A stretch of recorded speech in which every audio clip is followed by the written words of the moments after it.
Good morning, everybody. Why is it so early?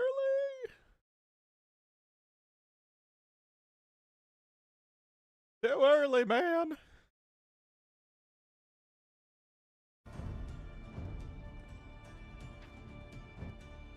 And yet, here I am.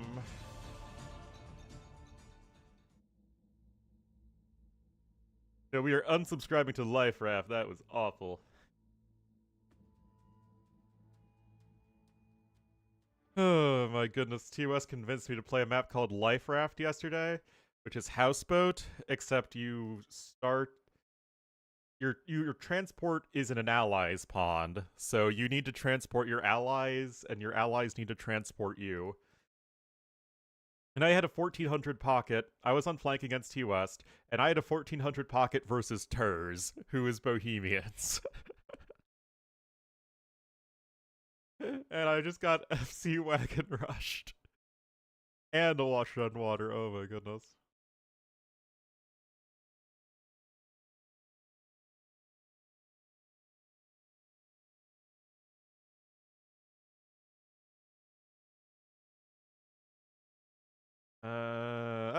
They started 16 minutes ago? What is this degree of punctuality?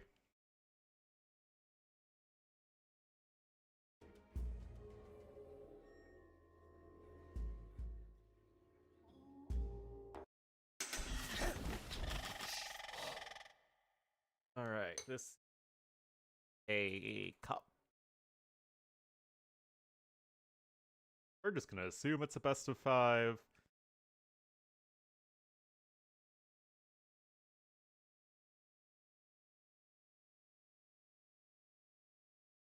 That.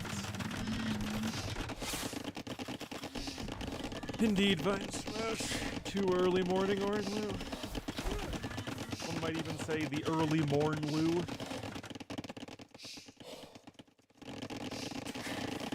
Alright, so we're on African waters.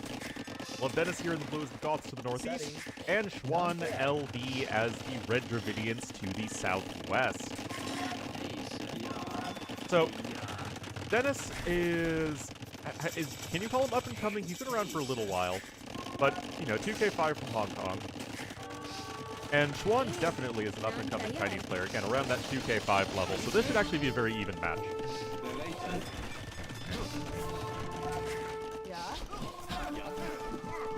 They're a little ways into it, so I'll have to catch up. Dennis applying plenty of pressure here with his men at arms. Gonna take down that archery range.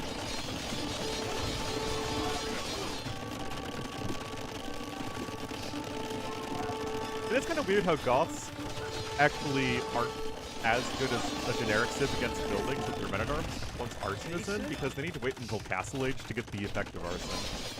So it's like a slight nerf. But I guess that's because their early infantry is otherwise already very good. Anyway, they're going to be around that entire Castle Age research difference apart.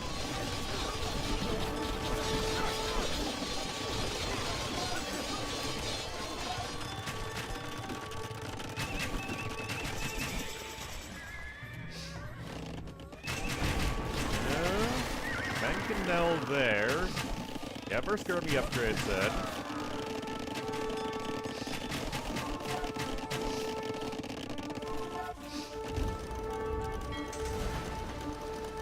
Fishing numbers are actually quite comparable between the two players, but looks like Xuan is getting pretty darn far ahead in the villager count. Yeah, look at the difference in idle TC time.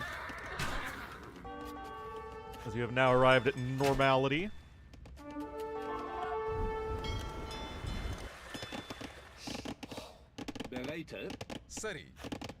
Hey, yeah.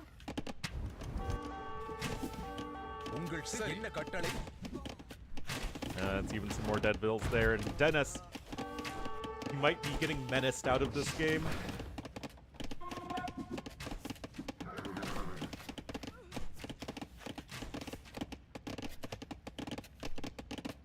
Alas, alas.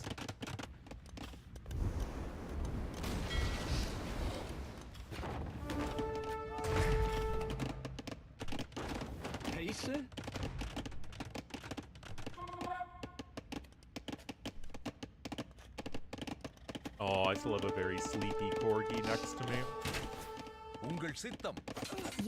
Too early, man.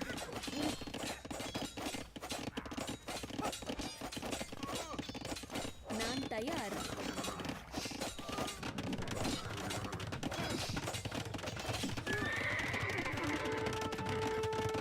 என்ன கட்டளை? உங்கள் சித்தம்.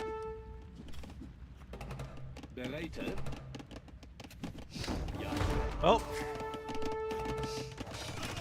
their TC's still coming in. Archers are there as needed to deal with these knights. They are completely unupgraded still.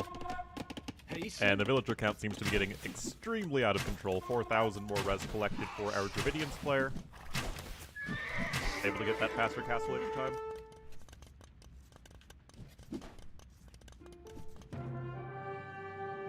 Hard she blows!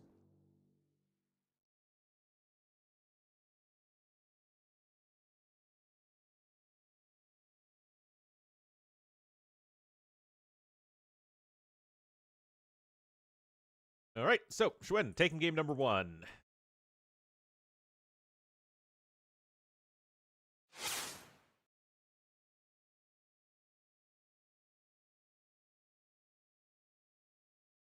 Is there a Droth? They're already in Bosmo! They're too fast for me, man!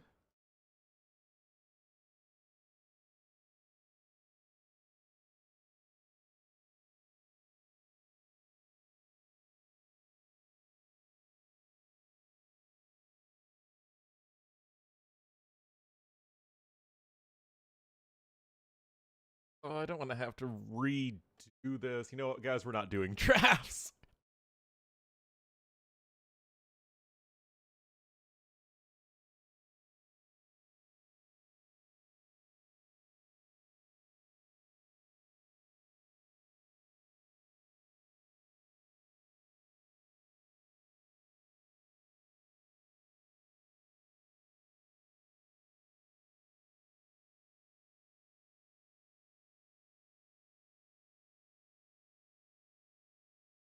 Ooh.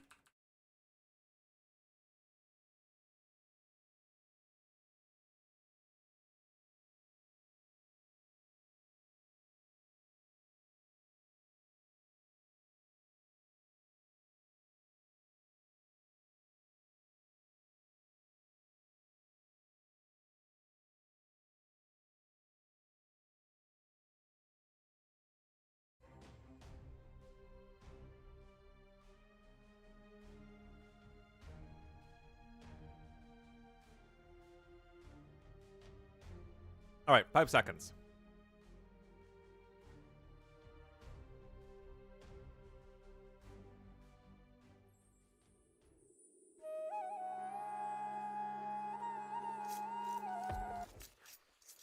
Oh, whoops.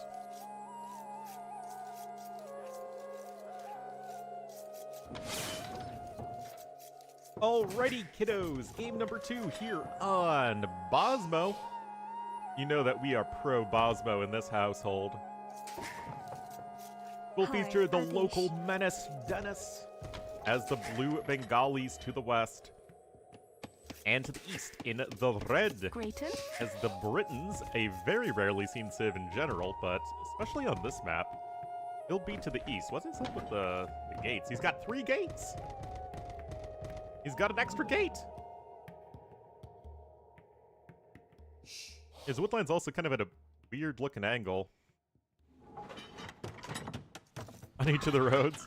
Make them suffer. Oh, yeah.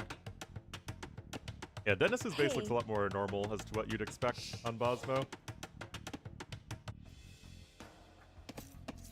Ready. Also, not bothering to walk all the way to the side, so this makes me think it's going to be for a tower. Well, actually, if it's going to be for a tower rush, wouldn't you need to chop through immediately? Almost housed there. Yay.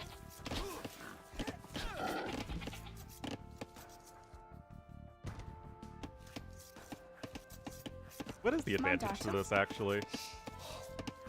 Because you're exposed to any sort of early aggression. if you could tower rush behind it, then I would say, yeah, go for it. You get your eco going a little bit faster. The resources collected are ahead here for Xuen. But you need the stone for that. You can't just build a second lumber camp when you want to go tower rushing. Yay. I don't know.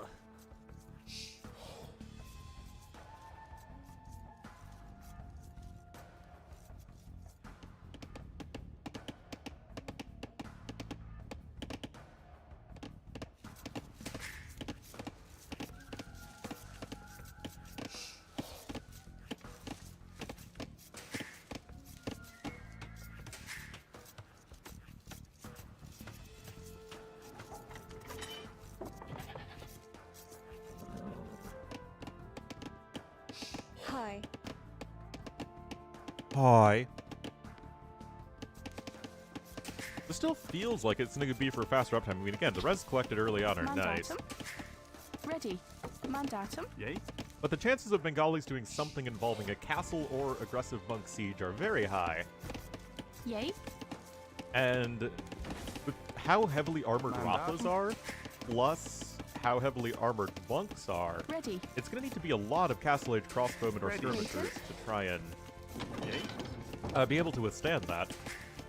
And that's going to be tough to do on such a low eco. I mean, going crossbowmen on low eco just isn't as viable as it used to be after the crossbowman price increase and the market changes. Hello, Mood the Bummy. Mandatum.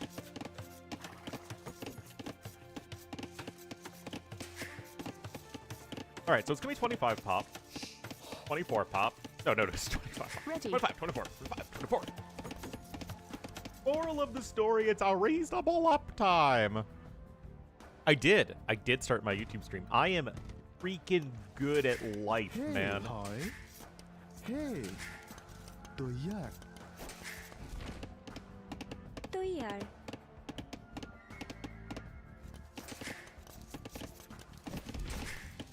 Yay. Oh, yeah. So that's 25 pop with Loom versus 24 pop no Loom here for Dennis. And if you can get away with this, always a fan of clicking up as fast as possible with Bengalis so that you get the extra villagers sooner. Ready. Mandatum. Then also it comes in with, like, can you afford your eco upgrades and all that stuff. It might be a little tight here. Adish. One goat left, Hi. but probably fine.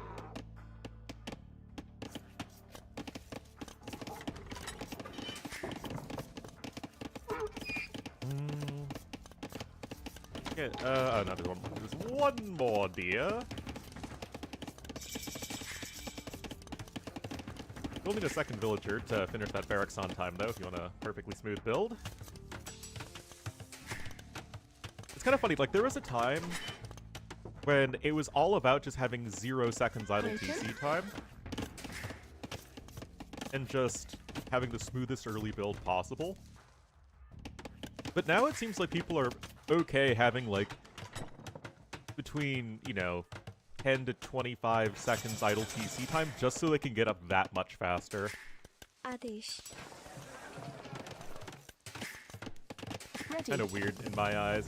Anyway, there's the archery range plus blacksmith build. Hey.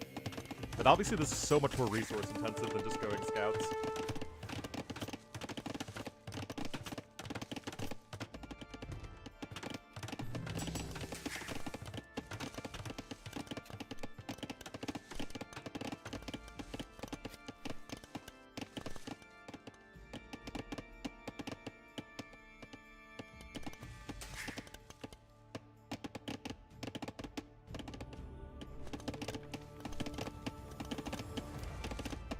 Oh, that's a big corgi stretch underneath my desk.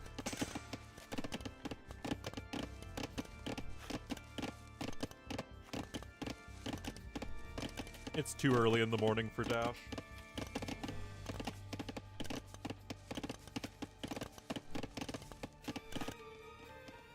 Oh, do you hear the sound of a bowl scraping?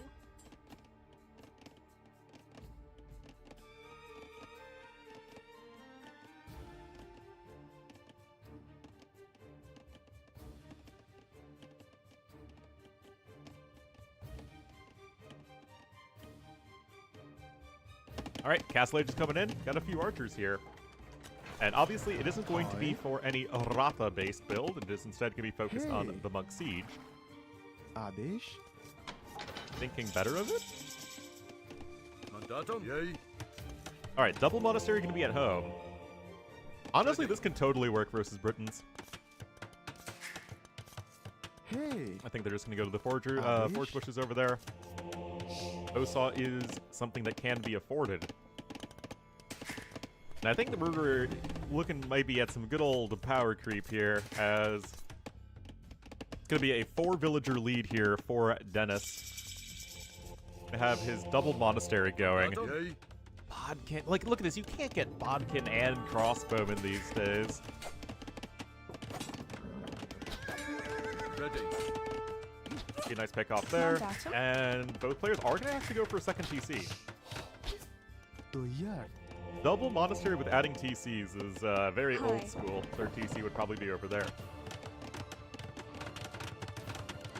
Tennis with 0 on food. Might need to pump up those numbers a bit, rookie. Mandatum. Ready. Yay. Adesh. Well, archers are going to try and make their way over here, and this is certainly going to be the advantage of Britons, is being able to poke away over these walls, as the villagers are still fairly close to them. But Yay. archers with Bodkin here, man. Adesh. Ready. You'd rather even get Crossbowmen than Bodkin because it improves more stats.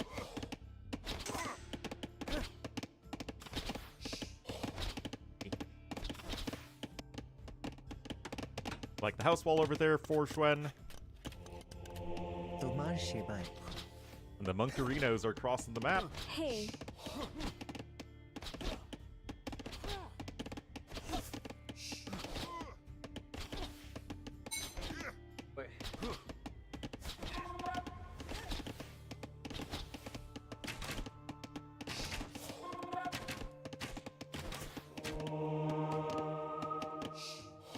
Mandatum. Oh, this is going to be tricky. Out trying to block them. Third TC now coming in here for Dennis, and despite it looking like a fairly aggressive opening, neither player really wants to commit to the aggression and will simply be booming up behind it. Adesh.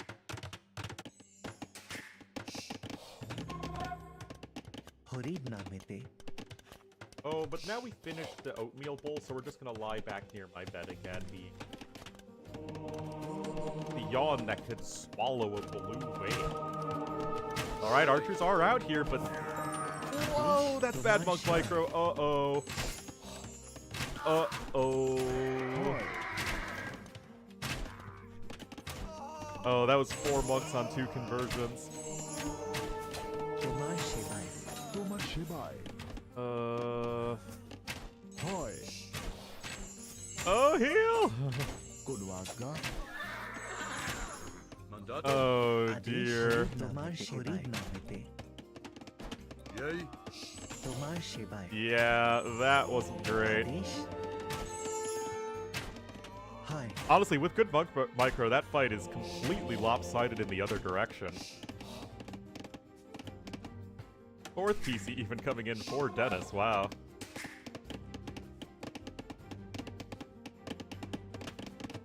Mandatum. Still, monks are very replaceable at this stage of the game. You got Horse Collar now coming in, you already have Bowsaw. Res Collected are already really heavily favoring Dennis. Well, not really heavily, but the villagers are, and the resources are ahead.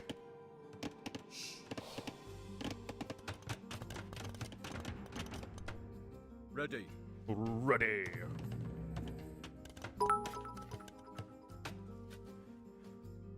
Ye find yourself in yon dungeon. Ye see a flask. Obvious exits are north, south, and Dennis.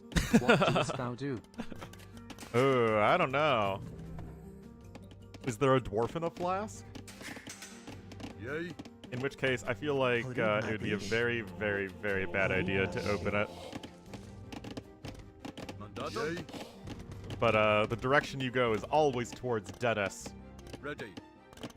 while you have these archers on their way. Hey. Adesh.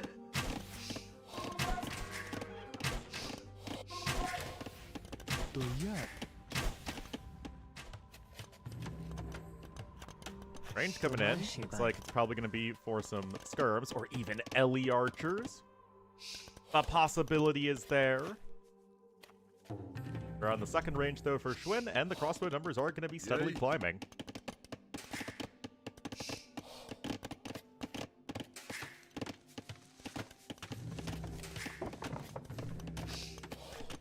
होरीद नामेते Both players are on the stone at this point. Ready. Hi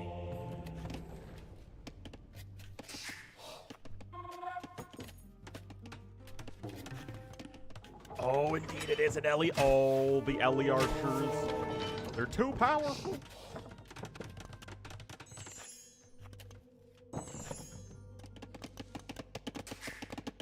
It is pretty wild how a unit that started out as a complete meme for Indians is now, like, a mainstay Yay. Ready. of, well, at least 2 of the 3 civilizations. You don't really make them often as Gujaras, although you can make them sometimes. Alright, Bodkin coming in on the one hand, Ballistics on the other. Still looking at that 13-ville lead at this point, is Dennis. With Bowsaw. Just the 2 TCs. 20 crossbowmen, probably less than 20 Ellie archers. Probably more than 3. Yay. Mandatum. I don't know, maybe with equal upgrades, maybe 7 or 8. होरीद नामेते But the upgrades aren't equal, as we're gonna have ballistics in versus no ballistics, and the Ready. written crossbowmen. Hi And the Bengali Ellie archers aren't really any better against तुम्हार archers. सेवाएं More of a Dravidians thing at this stage in the game.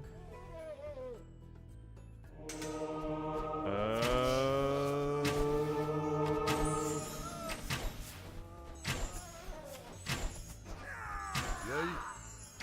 Well, that was efficient for Schwen.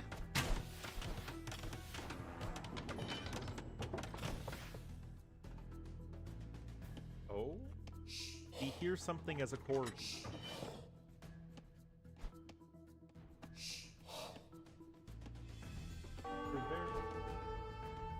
Decided to get up for an oatmeal bowl.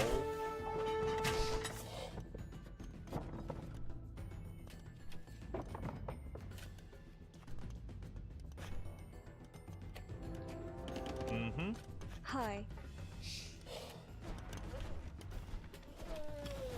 Well, forward castle coming in here for blue. Red's on his way up to Imp, however.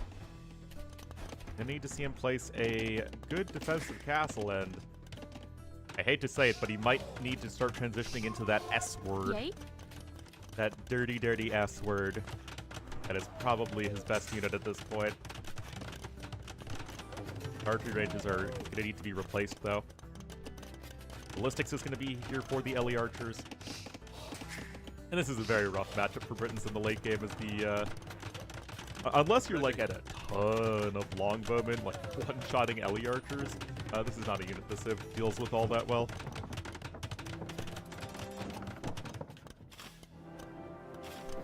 Castle's in. Ballistics is as well. And he has to replace the archery ranges somewhere. No, he has not. Oh, jeez.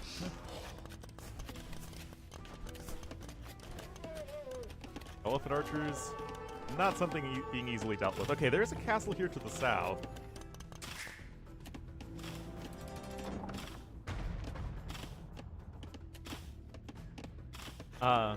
Well, these are the Red Britons, and there's the first longbowman on the field. Ready. Yay. Yes, you are. Grayton. Mandatum. Still, which of these pushes is scarier? I'm still gonna go with Dennis's. Mandatum. As mighty as the skirmisher may be, and let me tell you, it's pretty mighty. There isn't gonna be a Treb war, right? Because you can't easily get the trebuchets in a position to besiege this castle where they can't just be attacked by elephant archers. And it's not like elephant archers are great at killing Trebs, but they will kill them eventually. We're gonna have another castle incoming over here. I do like sectioning off a few crossbowmen to the west.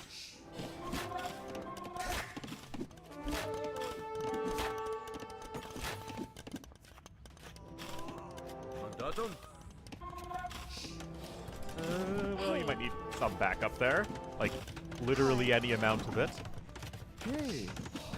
And Bracer is gonna be in. You're still a minute off from the Imperial Age here as Dennis. For that eco, man, we're already looking at almost 5,000 resources. Be another TC. Oh yeah. Villager kills are certainly comparable, but the eco upgrade's also heavily in favor of Dennis. Mandatum.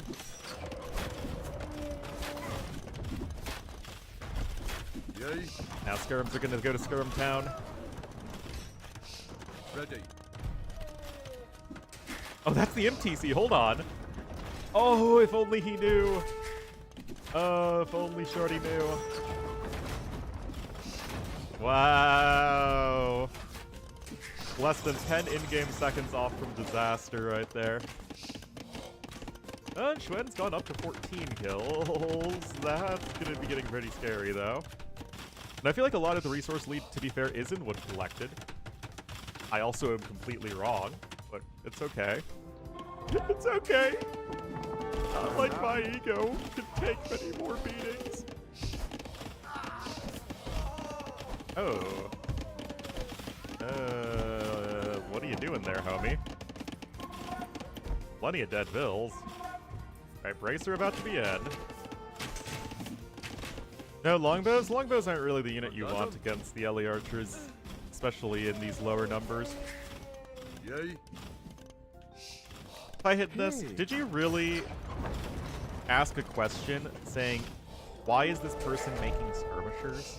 Ready. And are suggesting a unit that is not a skirmisher? Yay. You must ask yourself in your heart of hearts, if that made any sense. Ready. Anyway, villager kills are climbing for both sides, but you can see that these elephant archers have been doing work. Adesh.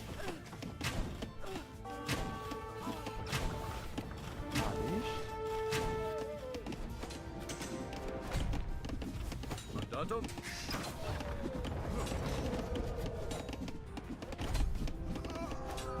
Well, castle's gonna go down. And yet, Dennis doesn't really have an army. Again, he's ahead by 8,000 resources. The res destroyed, though, are in favor of Xuan. He just has still so little eco, though there are repairs. There's one mangonel out, which I guess is all you need.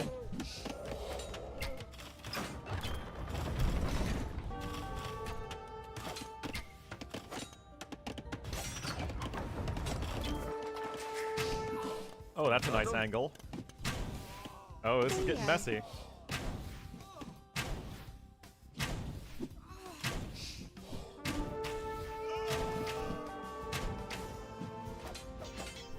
Yay. Greetings? Well...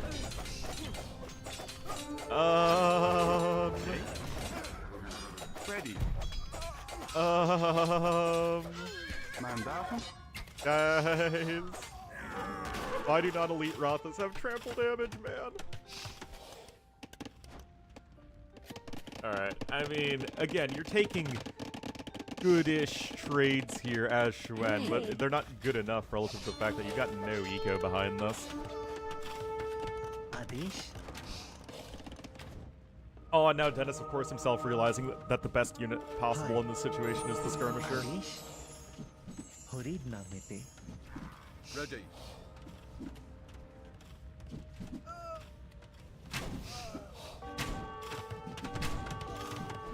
Crab's gonna have to scoot back a little bit, Yay. and there's still one archer left being annoying.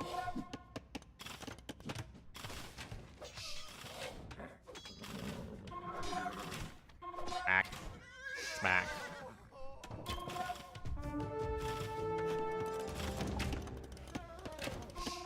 Ready. Mandatum. Yay.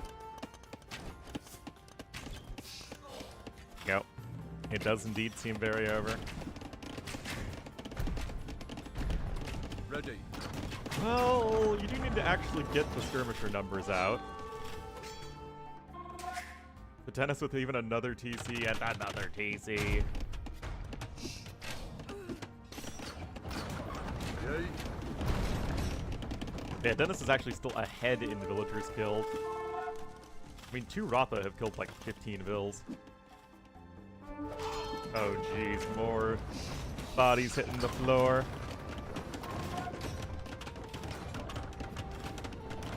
Ted, I think you're forgetting the more important unit for your boom. Yay. And it's not the crossbowman. But he's stopped skirmisher production now. I mean, he's getting the castle. He's fine. Noel scrims? Exactly. And Dennis will take game number 2, striking right back. Hi. Good play there with the castle, and I mean, the Bengali eco is just going to get so far ahead of the Britain eco these days.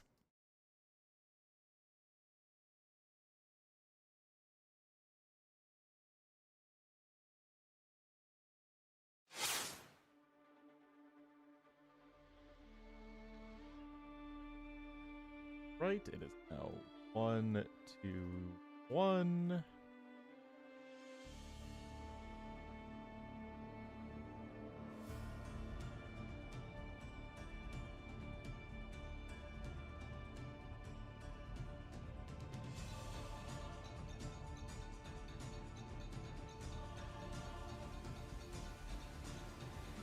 And it looks like Land Madness will be the next map. There was a draft, but I would need to reformat my my background thingy to properly display the draft. And is that really worth it, guys? In your heart of hearts, do you know if that...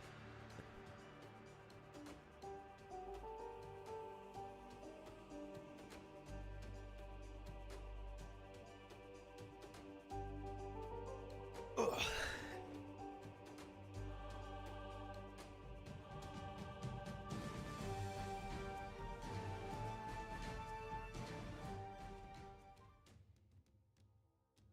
Alrighty, 1 minute 50, and we'll get into the next one.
Red Phosphor not playing? No, he's American.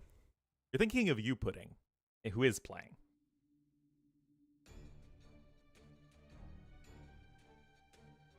Both famous for a fast castle strat. The difference is, though, that You Pudding is actually a well-rounded player, and he's got some very, very, very good performances. Like, just being a well-rounded player. Phosphor does exactly one thing. Phosphor is much closer to Huang than You Pudding. Oh, is he ethnically Chinese, Red Phosphor? I have no idea.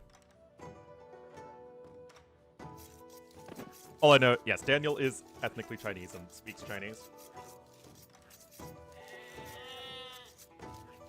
Although, when he speaks English, he is one of the most American-sounding people imaginable.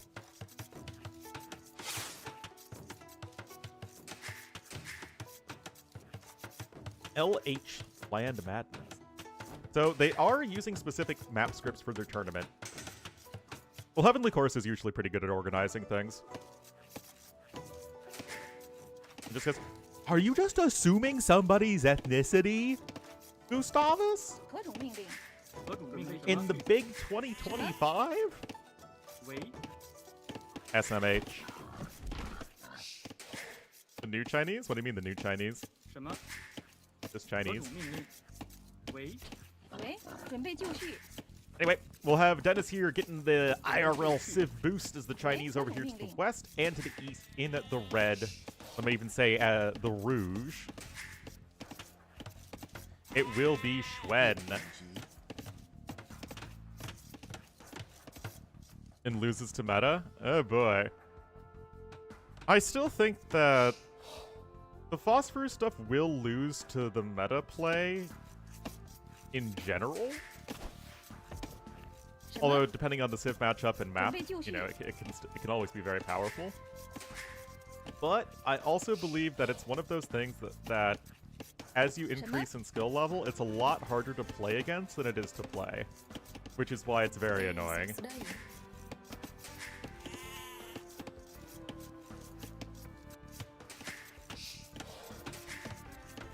何种命令？ 何种命 You 令？ need a much narrower skill 喂， set 准备就绪。 to play the Phosphor thing. 准备就绪。 Like, it's not like it's brain dead, but it is... There are just simply less things you need to do. Being a Michi player, lol.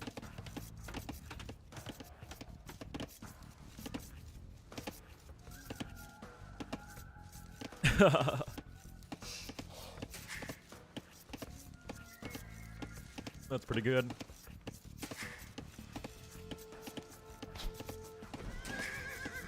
Beat concept? 准备就绪。什么？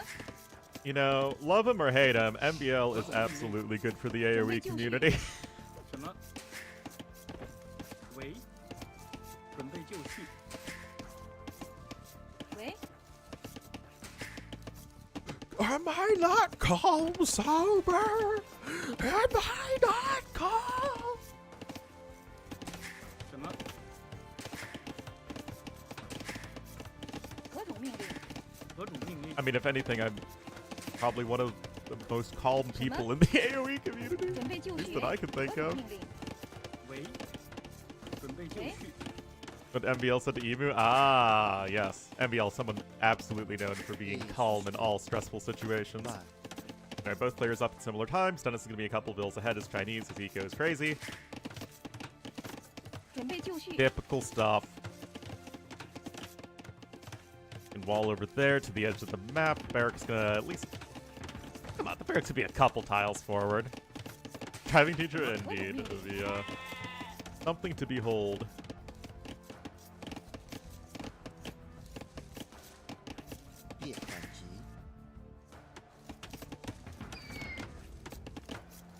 Oh, Barrack's gonna be done just there. Und stable immediately, and stable immediately. Axe and horse color being researched. Dennis is going to need to wait a hot second to get those upgrades, but he will be able to do so in just a moment.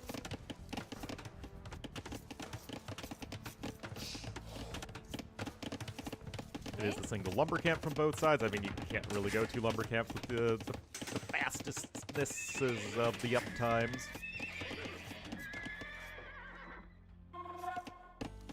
From the Age of Conquerors campaign, unless that campaign voice line is very explicitly charge, 何种命令？ because there are literally 3 different usages of that voice line. I would say I'm certainly more likely to get it than not likely, but I'm not perfect. Despite what the Ornlu and Ego might suggest to you. Checkpoint of towers?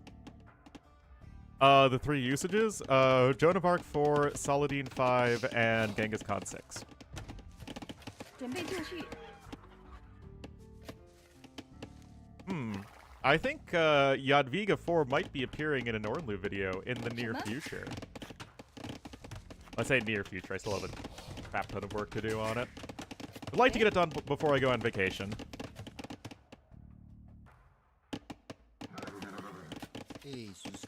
Oh, that's a lot of work. It's a lot of work. A lot of...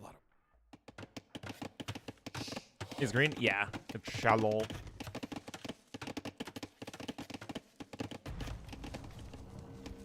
Well, to be fair, I didn't specify that the voice line had to be in English for me to be able to guess it.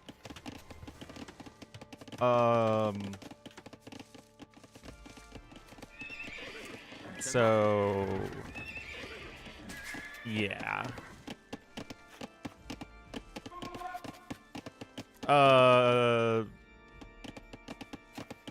It's work. Indeed. The Tripoli Guard does it in Saladin 5. There aren't Turks in Saladin 5. Anyway, just some scouts on one side, scouts plus spearmen on the other. Still a nice eco lead here for Dennis, but with his extra little bit of idle TC time, and only 2 seconds idle time for Xuan, 准备就绪， the villager count has now at least evened up.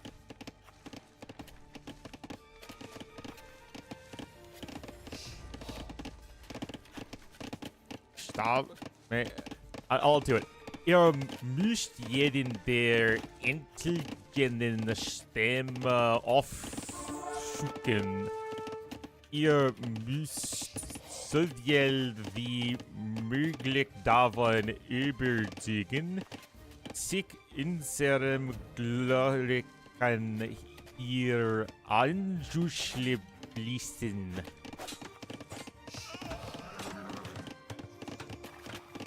I did it.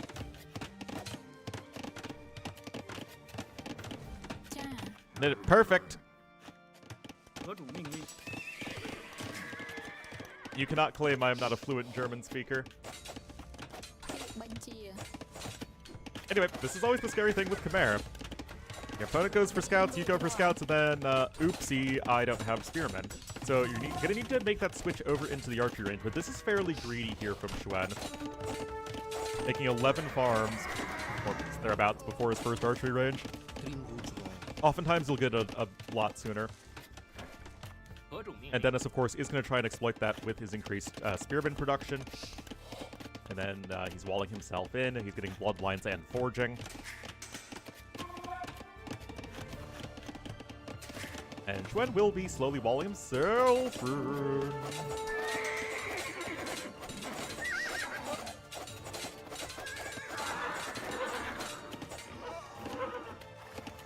Well, that's not a bad fight there for Dennis.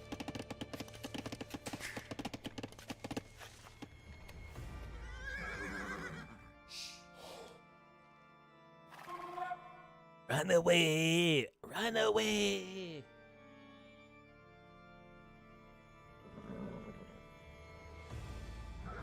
Yeah, also, I've been recording Barbarossa. Done the first 2 scenarios of Barbarossa. I'm gonna have that go up over the course of next week when I'm on vacation. So you guys will get that Ornlu content that I know you all crave so much. 什么？ Anyway, Xuan. This is the advantage of 1 Khmer and 2 not investing as much into the scouts, and that is going to be a faster uptime. Still, Bloodlines and +1 attack here on the scouts. No overtrap quite yet. Those bills can hop into the houses as needed. Yeah, I don't think any. Yeah, no one's gonna die there. There you go. Castle Age and the second archery range is coming in. He'll just get 1 archer though. Bills can pop right back out.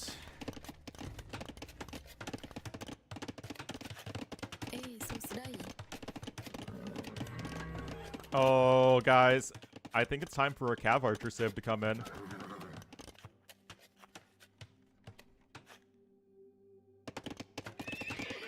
何种命令？ Yo, sup, Schming Golf, my homie? 什么？ My 准 boy? 备就绪。 You down here in the hood with Ornlu, bro? Anyway, I'm tired. I don't know why I tried. You know, I'm like, I'm gonna be the early bird and get the worm. I'm gonna cast at 7 in the morning. The very first tournament set of the day. Am I making fun of you? I would never make fun of my viewers.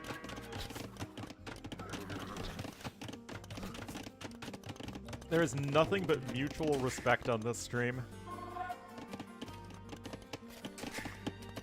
什么？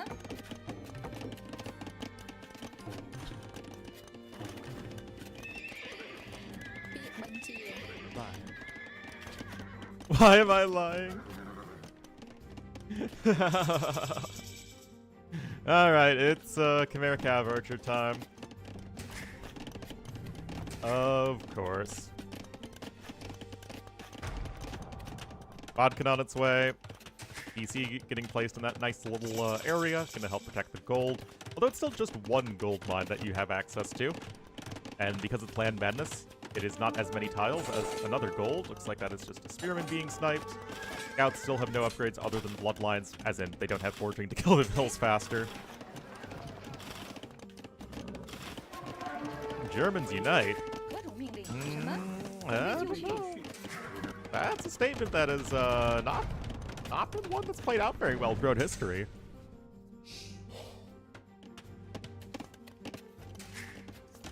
Anime profile pic. 喂， 1848, yeah.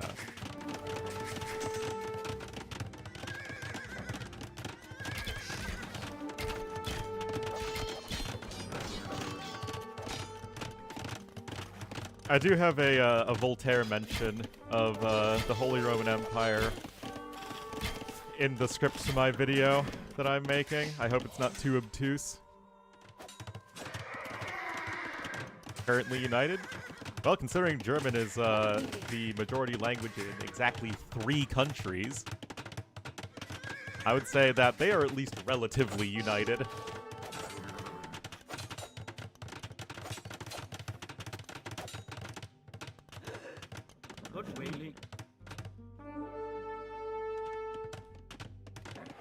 The unification in 1990 wasn't a success. That is not the German unification I was thinking about when I thought about questionable German 准备 expansion 就绪。 and uniting all German people. Oh no! It's about PC. 准备就绪。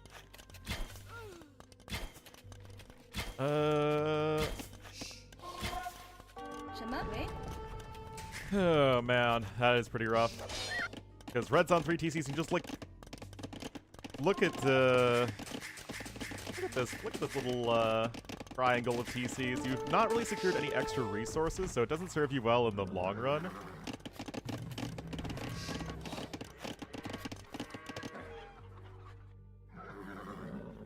But long run often doesn't matter here. Everybody flips out. Yeah, but America has a lot better PR.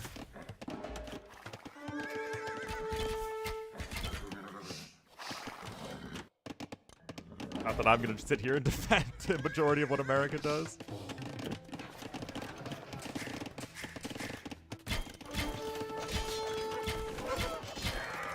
Havoc only mode? Exactly.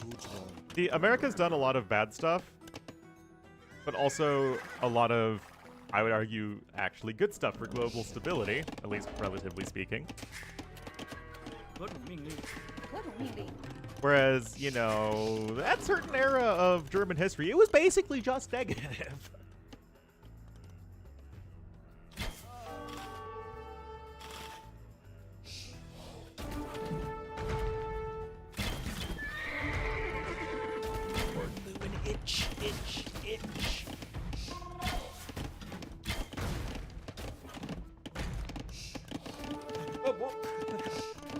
Alright, so, Knights charging in over here.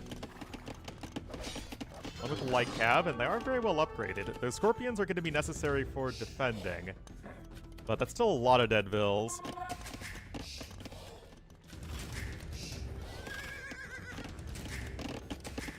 喂，准备就绪，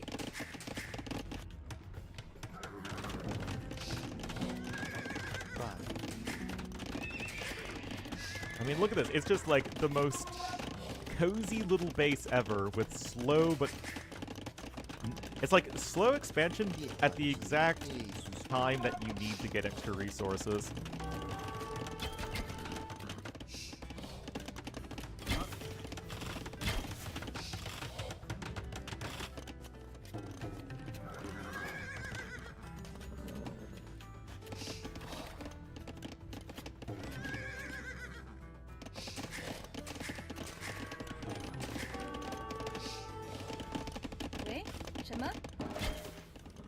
EDF president?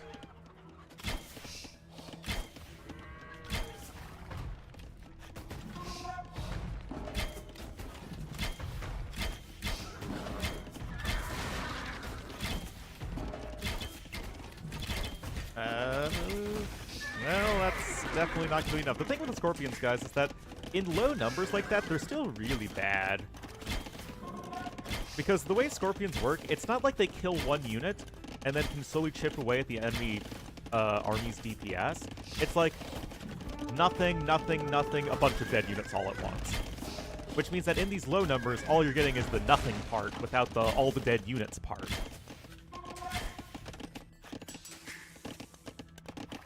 That said, the villager numbers are still comparable. You're only 500 resources behind Heroes Dennis, which is not catastrophic. But the defenses here from Xuan are very, very good. 何种命令？ And you're gonna see running around getting more and more value. Cause we freaking love Camp Archer Meadows.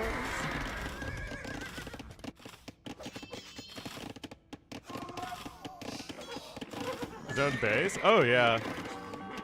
It's really funny. Because he literally campaigned on, oh, release the Epstein files. It's a huge cover-up. What Epstein files? Why are you guys talking about the Epstein files? Why would you even bring that up? Are that good? No, they're not that great. It's just cav archers are very good. So that even civs that don't have necessarily very good cav archers, go cav archers all the time.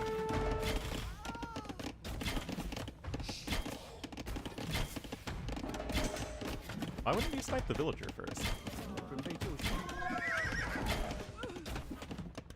Anyway, the villager kills are really starting to climb along with the associated idle TC time, and Xuan is looking to be in a very good spot.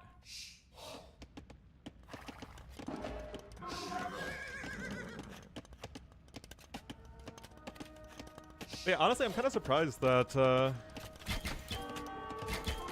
on the Epstein files, it's something he certainly mentioned a lot, and it's one of those things I believe that got a disproportionate amount of attention because conspiracy theories. Because remember, a lot of his base are conspiracy theorists. And so they eat that sort of thing up.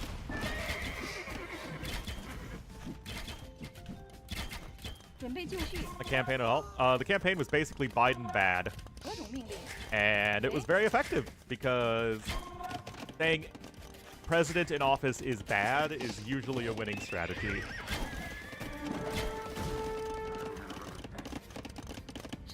Honestly, I don't see how any president is going to be able to serve 2 terms in the at least relatively near future in America. From either party. Like, no matter who it is, I feel like everyone can be so weaponized against the incumbency.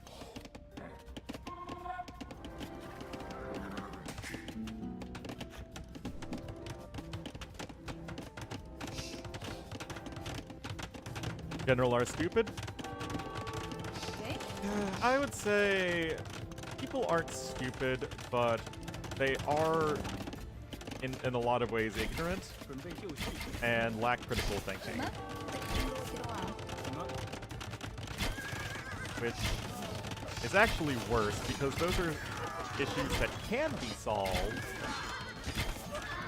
but we choose not to focus on them as a country.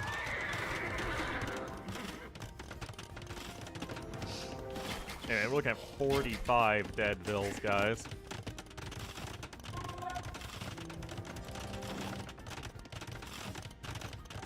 That's a big number.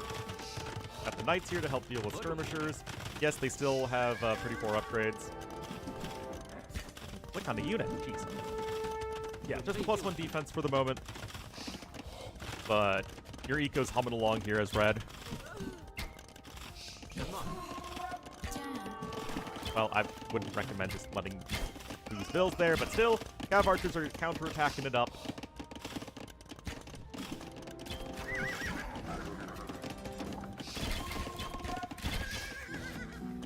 And here they come, walking down the street. 什么？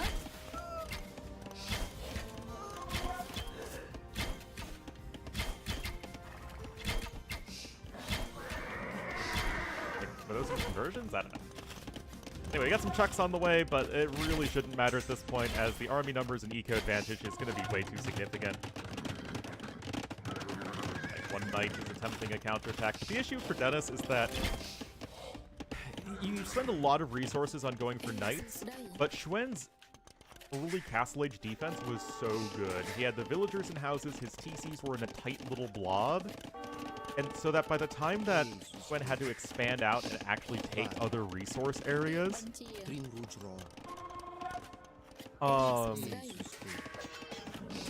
you have, my god, my dad's hooting and hollering downstairs.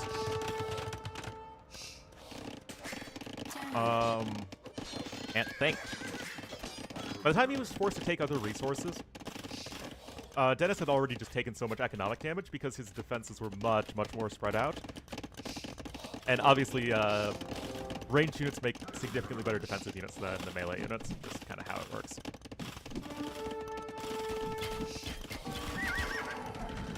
Politics in Battlefield. Oh my goodness. Do you think that you can establish a third party be only enabled to vote in a few states? States, no, it would never work like that. First past the coast is, one, it's way too powerful, so... I mean, like, that's kind of how it is by design. So basically, any vote for a third party is a wasted vote, especially because the, in all 50 states, there is an enormous amount of party infrastructure for both of the main American political parties. 准备就绪。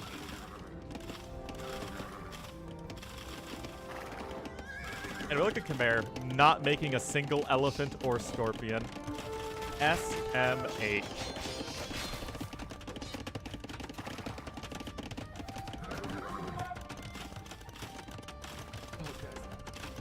Need to turn on a light.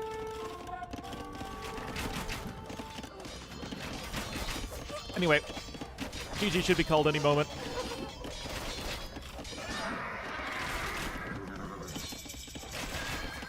Und 9% more efficient of an economy is pretty wild. Great KD. Just got way, way, way ahead in that mid-castle age. Whew.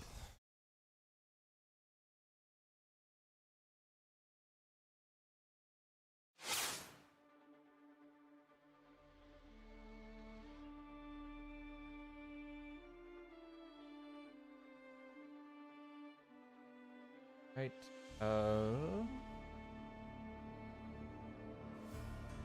When getting the W, and geez, these guys are fast.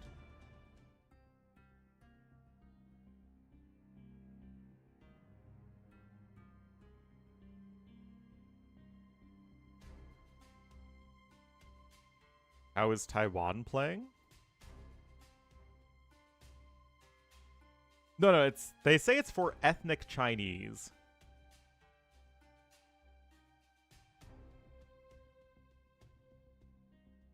Khmer Gujaras. Awkward matchup for Khmer. Probably because Khmer work with mostly generic units but a great economy, and you might struggle against that if you're looking at very strong counter units from Gujaras, unless you're really able to leverage the strong eco of Khmer.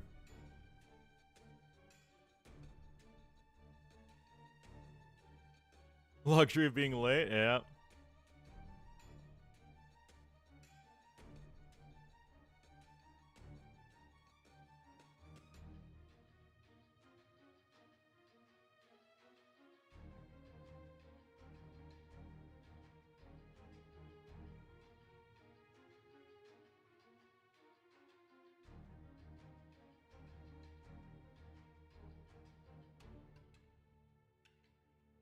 No, it's LingHe Cup. Is pretty wild. I've never seen a tournament restrict playership based on ethnicity, and yet here we are.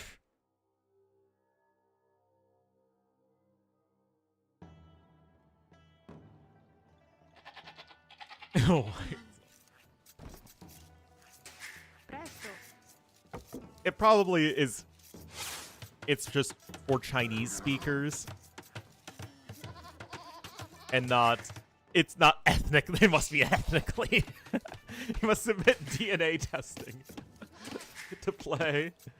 But I think it's just for the Chinese speaking community. It's just kind of a weird way of phrasing it. Yeah, Daniel's taking part in it. Everywhere else is China, Hong Kong, Taiwan. Hello, Lodge. 何种命令？ Alright, so it is the show! 什么？ Here for Dennis to the northeast. And to the southwest in the red. As the Byzantines, it will be Xuen.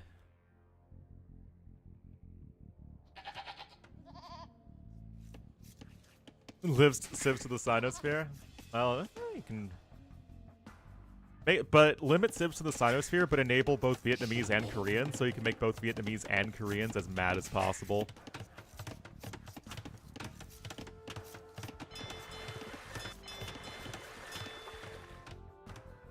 Ancestry.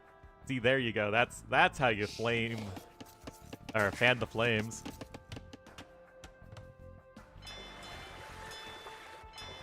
Historical accuracy? Hey man, it is impossible to find people who speak Manchu. Literally impossible. 什么？何种命令？喂， It's just lazy is what it is. 准备就绪。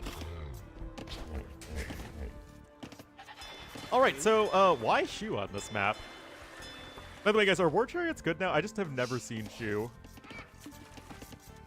何种命令？ But yeah, the heroes are actually all fairly bad for their cost. It's just a win more thing in late game.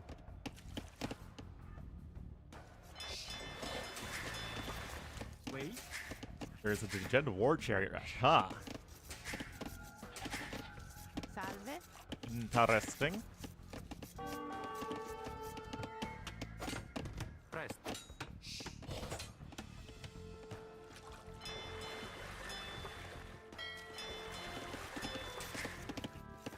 何种命令？ Oh, fishing ships are under attack. But look at this little area here for Xuen.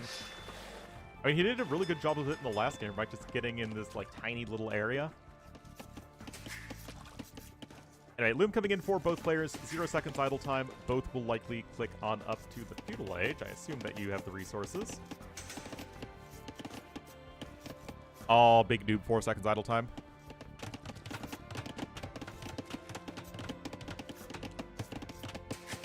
The most standard pronunciation. 准备就绪。 What, the Chinese spoken in Manchuria is considered standard Chinese?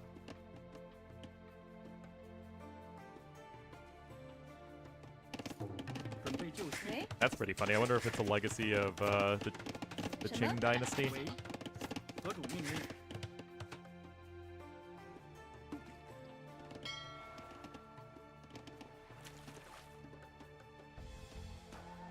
Pero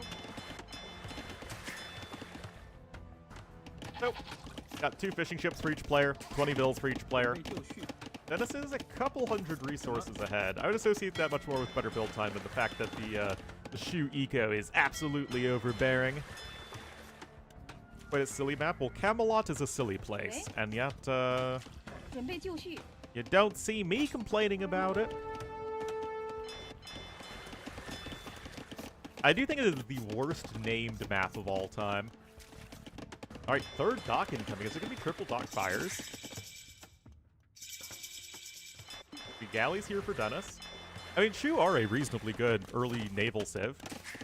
何主命令？ I mean, you just have a solid wood to food bonus. You don't really have anything else. 什么？ 喂， But, I mean, they're decent. They're decent. Well, it is indeed going to be triple dock fire ships here for Xuen.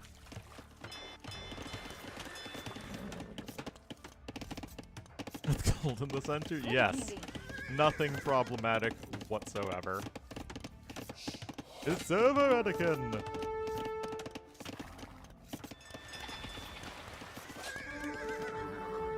Watching Revenge of the Sith with my mom the other day, and she thought it was very amusing that I knew like all of the lines and was quoting them before they were said.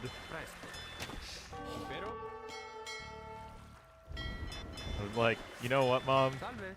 There's a significant portion of people on my stream that could do the exact same thing. Anyway, regardless of the ship type, it is 3 versus 2. Yeah, basically 95% of the lines in the prequel trilogy are memes.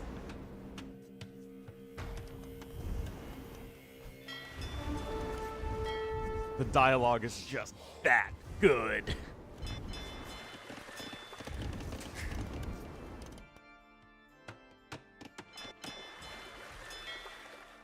Well, galleys are sailing away over there to the west.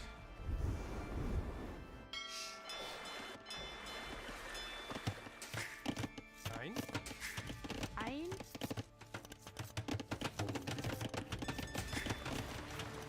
Look at that. Oh, that's greedy here for Xuen. He wants that W. Got some Fisky Mothers on the way. It's supposed to be a comedy. It would have been great. I don't know, man. Jar Jar Binks was pretty hilarious.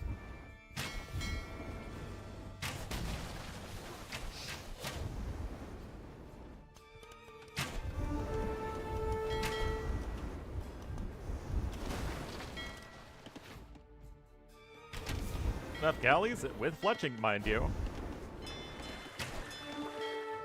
Oh yeah, the original trilogy has just as many memes in the dialogue and quotable lines. I mean, it's a very memeable series.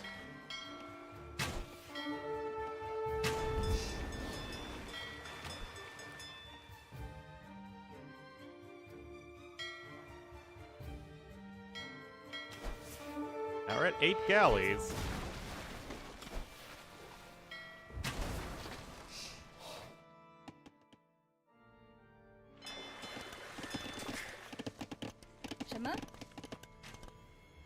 Eco behind this is also better for Dennis. I mean, that is in part due to the lumberjack bonus. And those fishing ships are all going to get easily sniped. And the galleys so far doing work.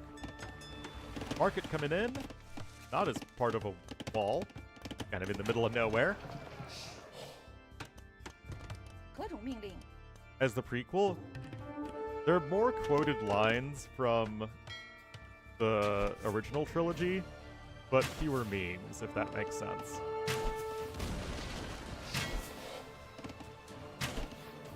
Just because a lot of them are just famous movie quotes.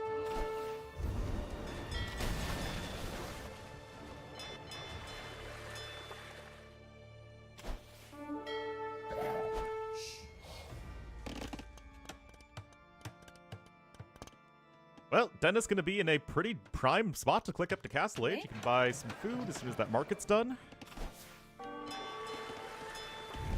10 kills to 4 deaths. Looking good. Faster fletching? Well, you do get a slight discount on it. What, 25%, I think? 准备就绪。 But it's not that many resources, right? Saving, what, 25 food and 12 gold on fletching? I mean, it is a bonus.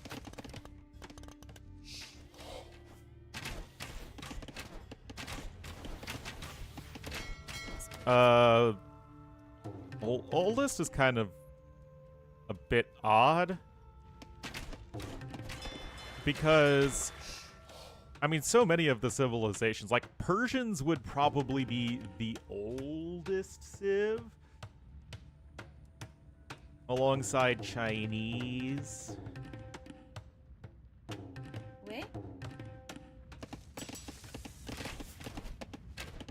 喂， I don't even know they fly now. Yeah, the Indian civs.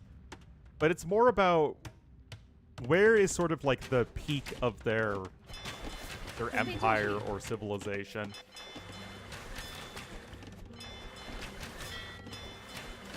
You know, like where is the middle of it? Because the Three Kingdoms civs start and stop very, very early.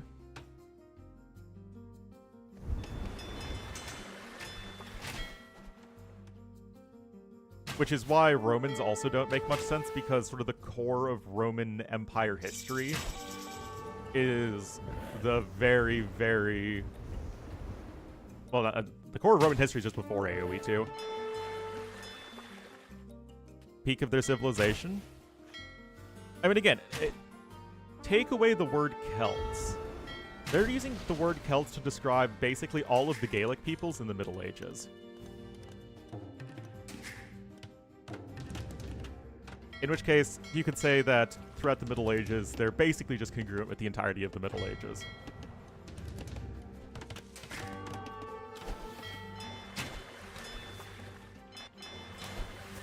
Anyway, we're going straight down Warg Alley, and the Shu do have, I guess, faster battering rams. Yeah, the Skraelings are Celts. I mean, again, there are artistic choices that need to be taken when it comes to depiction. 何种命令？什么？准备就绪。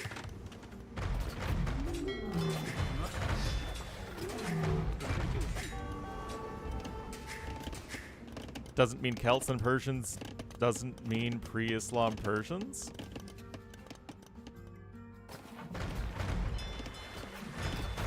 What do you mean?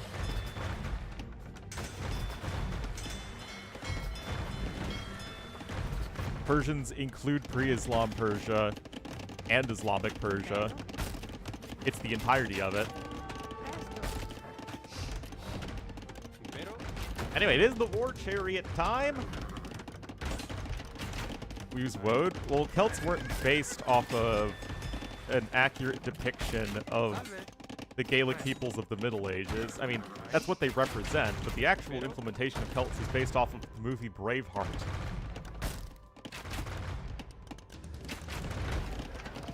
That's literally what they're based off of. Yeah, they use Woad in Braveheart. That's the most important historical source they used. Guys, remember, Braveheart came out before AoE 2. That's the reason that Celts were added in the game, and William Wallace was the learning campaign. It's because Braveheart was such a huge success. A Mel Gibson hero? Oh no.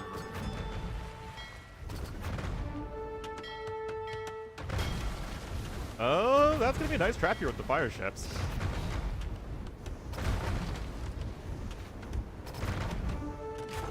Include? Oh, I mean, technically, I suppose they would. It just doesn't really fit in the AoE 2 time frame. I mean, for the purposes of the, you know, which civ is the oldest, then yes, certainly you could use the 500 BCE Celts. There's when you click on them. He gets bonus damage against all non-Christian units.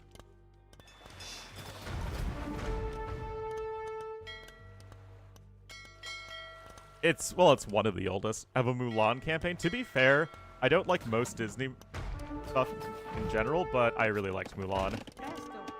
Also, speaking of ancient China, I started Apothecary Diaries yesterday, and that is just a delightful little show. Anime about ancient China. 何种命令？何种命令？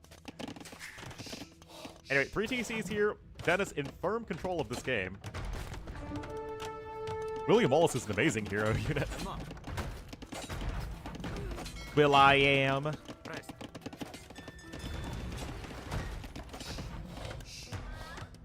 何种命令？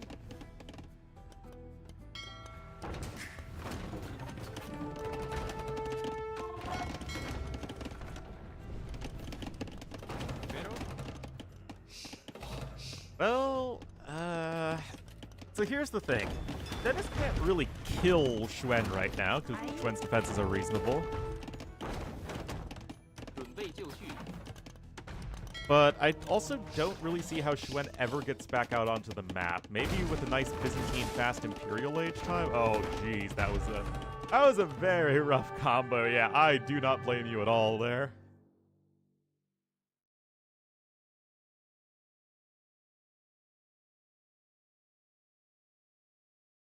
Total damage? Sure. 何种命令？ 7,000. Emperor's New... Oh, yeah, that's true. All of those movies are great. Yeah, the Ram did work. Anyway, I told you guys this would be a close set. Been pretty back and forth.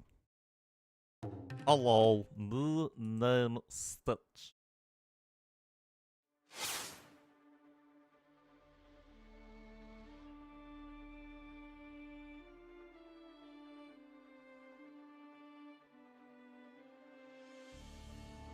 Allies were gonna work. They certainly did not at first, but gotta figure out a way to make it work.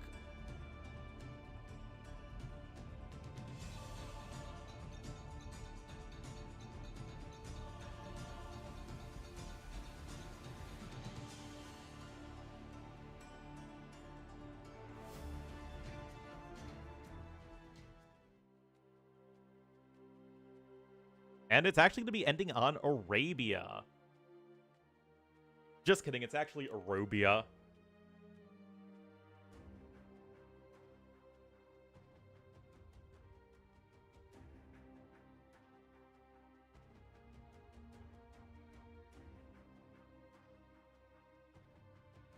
That dog.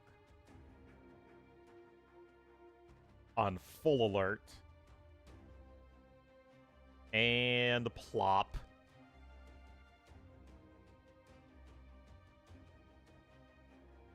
Have you ever seen a dog whose life is as difficult as a corgi?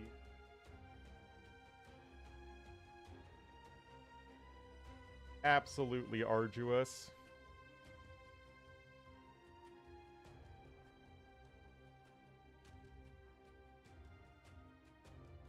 Can I get some coffee?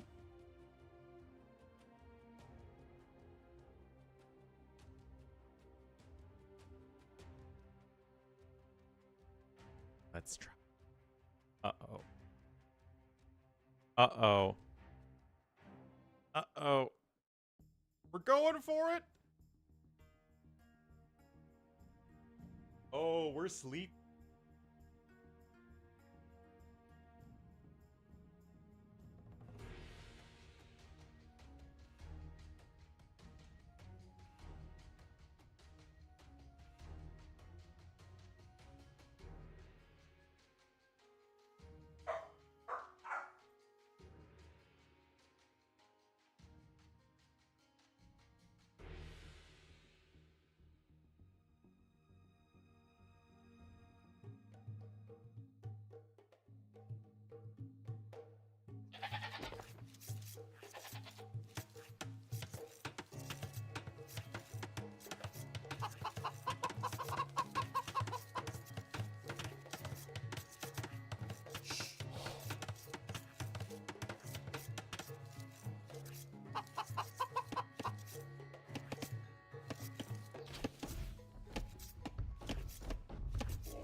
Man, isn't that a nice floor?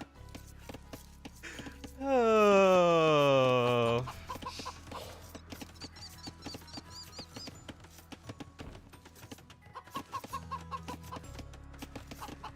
You know, really here at Ornlu AoE, we focus on providing high quality content.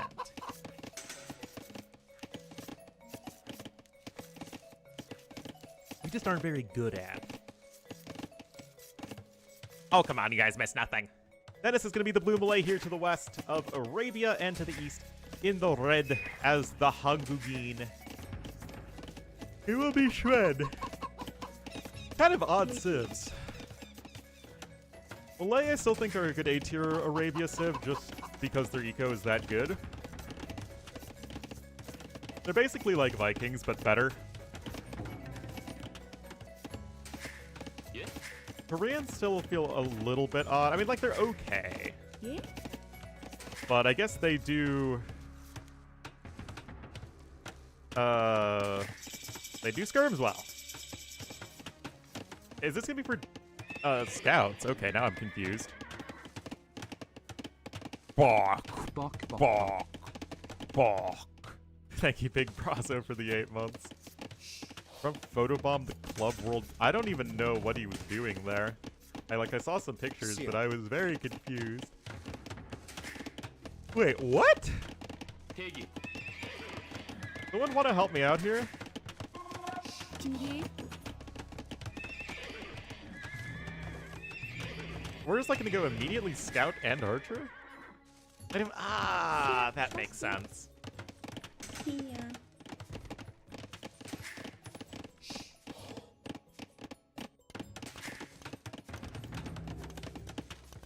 Well, game knows game. 저요?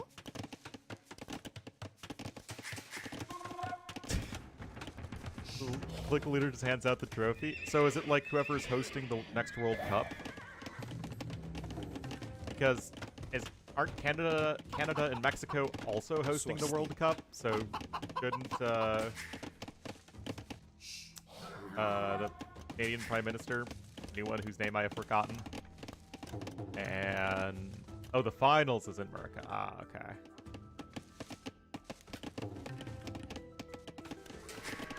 예? 저요? Here.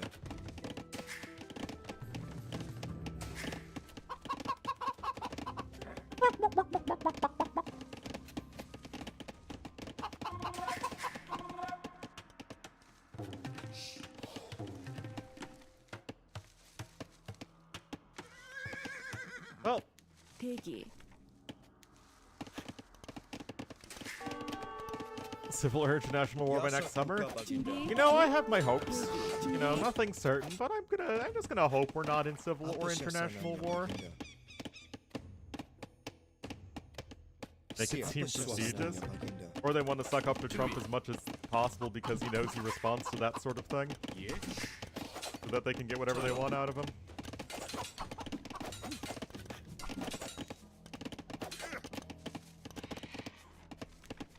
Anyway, early kill there for Dennis. 준비. Scouts. The Korean Scout Rush, unfortunately, not showing a lot of success so far. And it's just all trashy up here from Dennis. Doing a great job getting the farms down here with Malay. I mean, that eco is going to take off, especially with the villager kill on top of it. 바뀐다. Getting horse collar too, I mean, come on.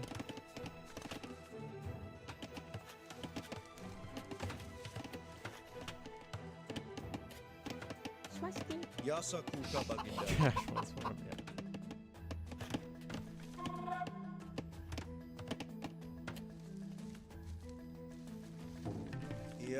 Trying to butter him up? I mean, never changes his mind on a whim. 준비. Yes, but at least he wouldn't, you know, go after you personally because he felt slighted.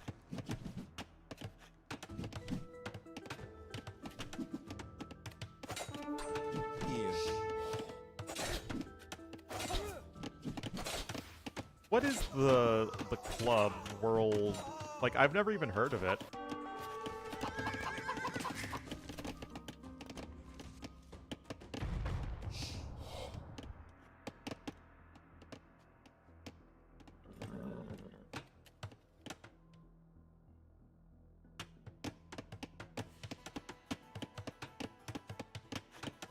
And I mean, aren't they all just as corrupt?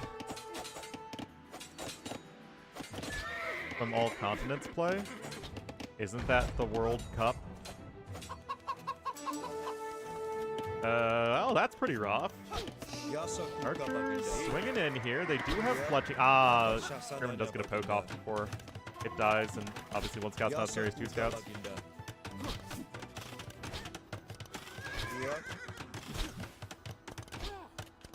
This for countries.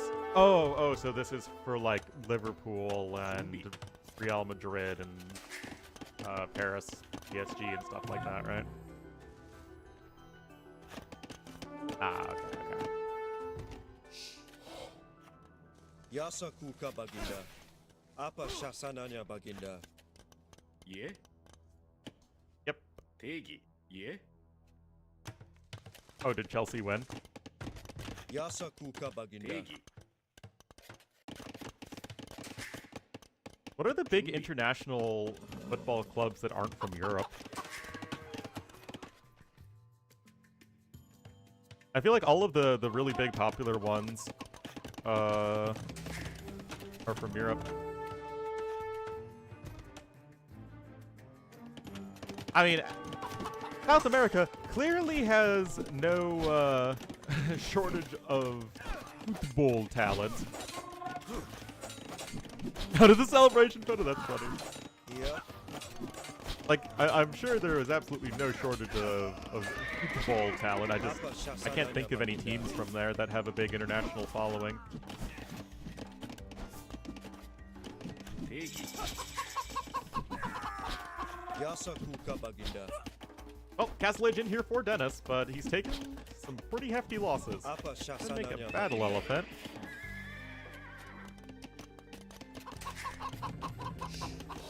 And I guess Schwen's just gonna be going crossbowman.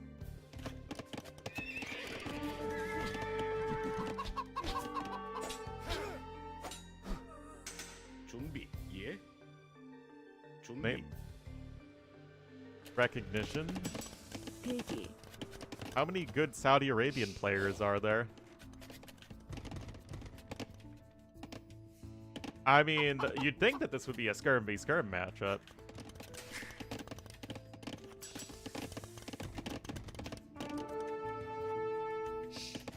"25 years ago? Ah. And again, I know historically South America, like a ton of countries there, have been very good in football.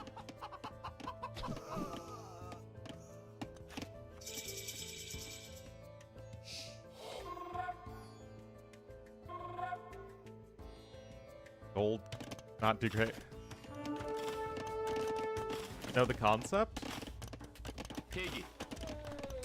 I mean, to be fair, 저요? we have in our sports like some international players, 준비. 예? but the vast majority are American. 대기. But Americans tend to play sports that are mostly, you know, popular only in America, 저요? or at least America and a few other countries.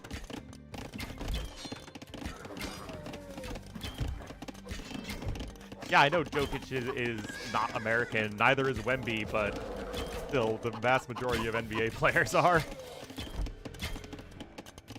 Eventually being the operative word. Sia.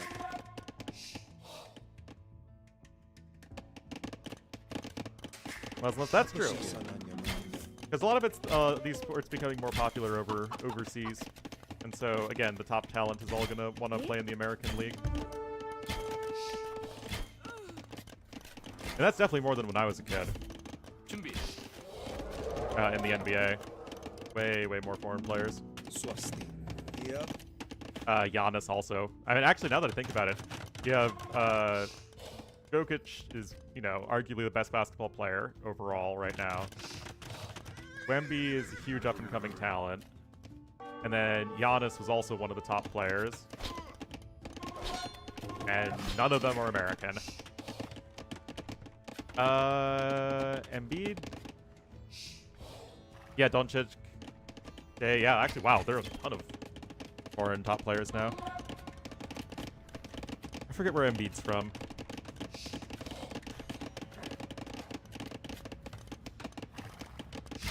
Cameron, yeah, that's right. Like my man Pascal Siakam, my favorite player to watch in the Siap. championship, well, the entire playoffs, NBA playoffs last year, or this past month or whatever. Franz Wagner? I do not know who that is. But again, I only started following basketball again recently, from when I was a kiddo.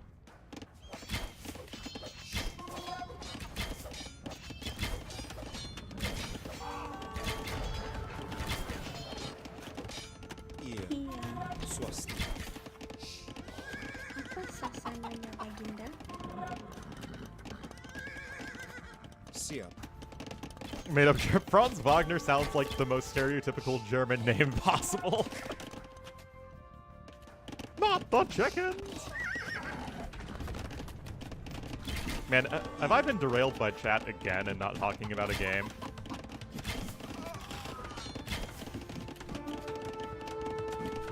And chess for the US team? Yasa But isn't kuka chess baginda. popular enough internationally that people could just play for their own countries? Swasti. Do we need to talk? Yeah, it is pretty depressing, isn't it?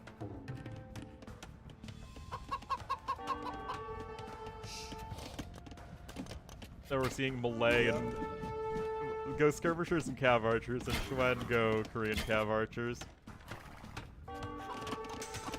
Outside the US? Ah. Apa sasananya Baginda? Well, I thought the Yasa best kuka chess baginda. players in the world right now were, you know, Gotham Chess, Hikaru, and Botez Live. I hear they're all absolutely the best of the best.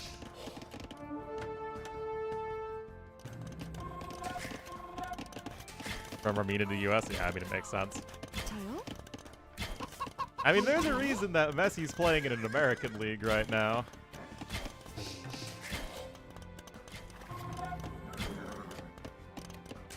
대기. I guess it's just really easy to get investment in an American tradition. And just staying. That's true. All very true. Apa sasananya Baginda? Very, very true. Apa sasananya Baginda?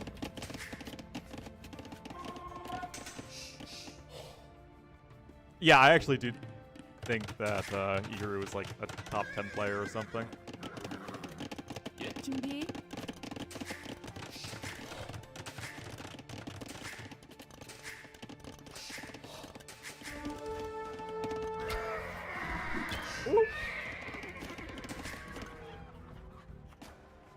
Top 5, really? Well, I guess it just was very... I mean, chess has really exploded in terms of content creation right over the past several years.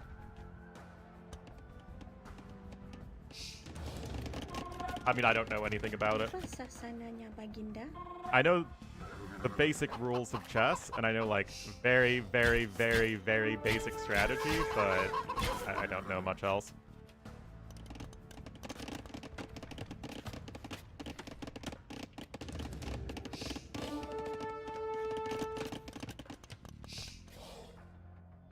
Can stream it? Yep. Yeah, we're looking at Malay versus Korean cav archers, and now it's going to be Skirm v Skirm.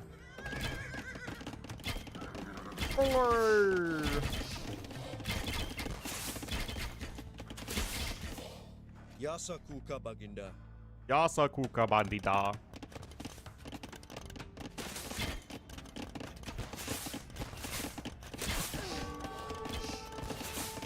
Go bothers? Nope. Pasti. Apa sasananya Baginda? Ain't nobody got time for that. Persian CA? Oh my goodness. Apa sasananya Baginda?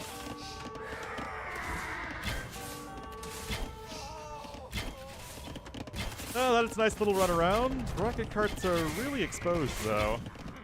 Not sure... Well, you're gonna lose a lot of your pushing power.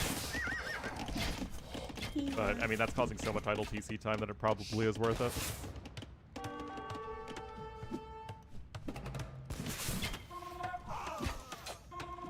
Siap.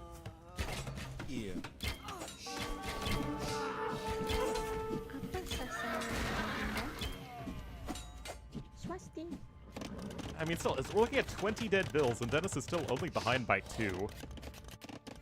Look, is also down a bow saw.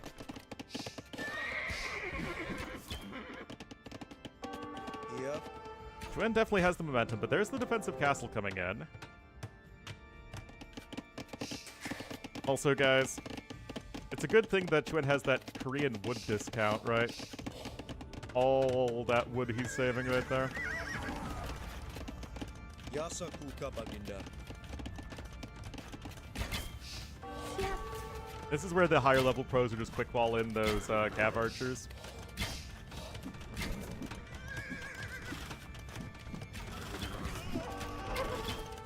Obviously, no bloodlines for Koreans.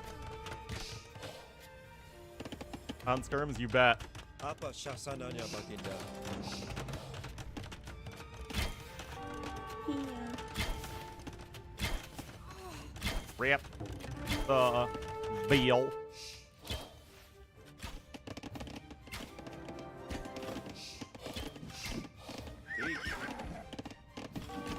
Nice snipe there.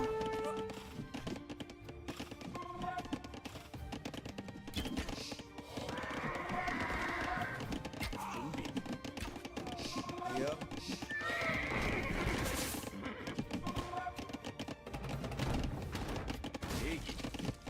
In timing's gonna go crazy. Oh yeah, sure. He's behind in the resources at this point. I mean, they're losing 32 villagers to 6. Obviously ain't great. But if he can make it to end, he certainly has a viable shot. And that is what he's doing. Still, these villagers haven't evacuated. Skirmisher production is still middling. As in, there's 1. Gotta be careful with that, Korean team bonus of reduced rocket cart minimum range. Actually, no, hold on. That wasn't... They changed that! I can't keep up with all these changes, man! That's still like a civ bonus, isn't it, though? Wait, they just removed the minimum range entirely? I guess they did.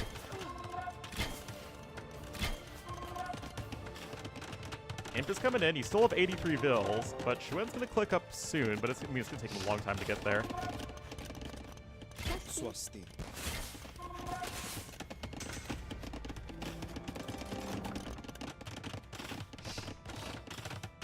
Was it a trap? Did Admiral Akbar warn him? Why is it a trap? Just because he's slower to imp? Well, yeah. But it still asserts a map control, and the thing with that... The thing is, here's what happens. If... And this is just kind of sometimes a necessary sacrifice you need to make. If Xuen builds his castle at home, what happens is Dennis is still faster to imp, and he just walks forward with the Treb and takes the high ground immediately, instead of having to fight for it. So it's actually still worthwhile to have the castle there, even if it isn't going to survive, because it's going to buy you that valuable time for Imperial Age to kick in, and so you can also start to leverage that eco advantage you know you have because you've killed so many of your villagers under the castle.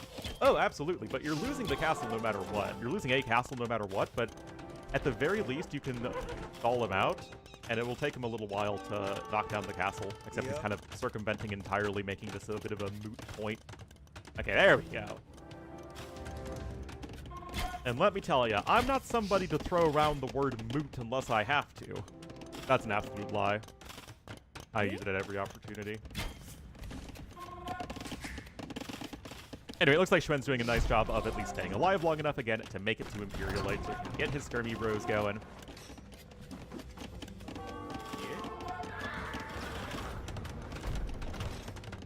More time. I mean, you can make that argument for sure.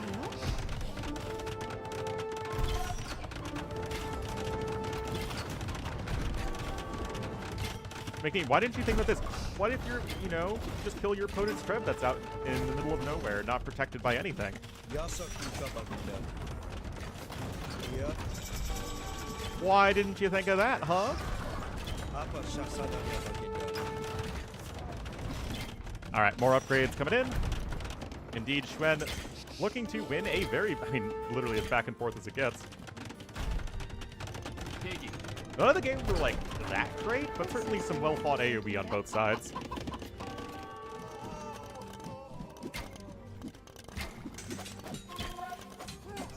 Yasakuka 준비. Baginda. Chemistry on the way. Of course, bombard cannons are a nice option here for the Koreans. Oh man, this makes me want some more kimchi fried rice.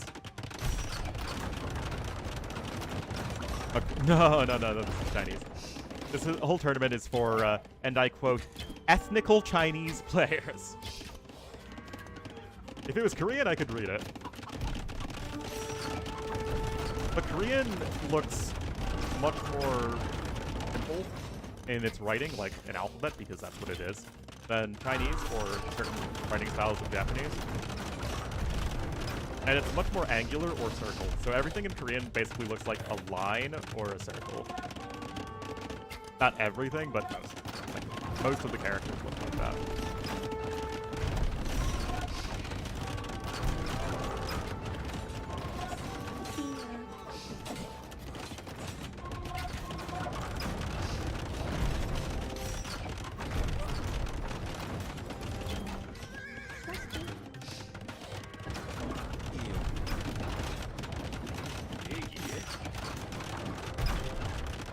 These agent sips? Nope.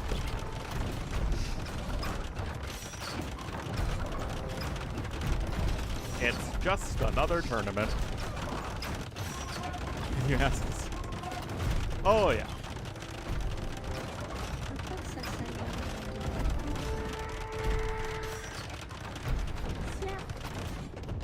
준비. Oh, I mean, it's very over. There's the eco kills that did him in. Dennis still had a reasonable shot with the early imp tiling, but just wasn't able to really take the map control that I needed to. 대기. 예. Now we're oh, bombard towers, let's go! Remember, you get DBT for free as soon as you research chemistry.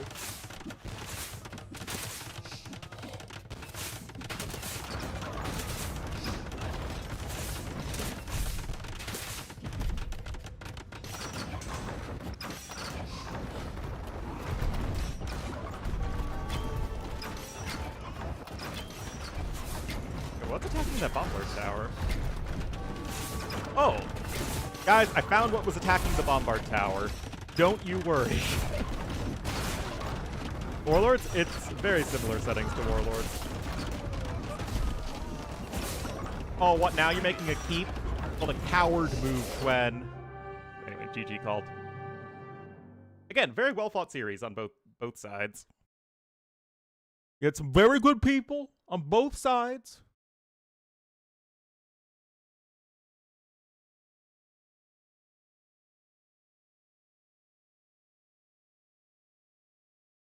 Because of Hong Kong?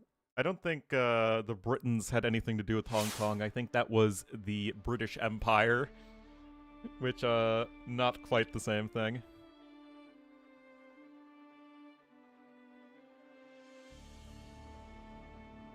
Oops.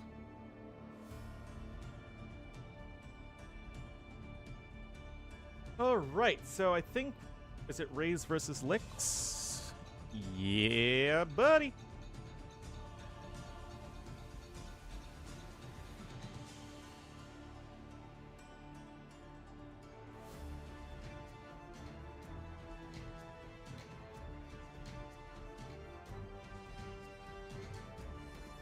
Hi from Korea. Well, 안녕하세요.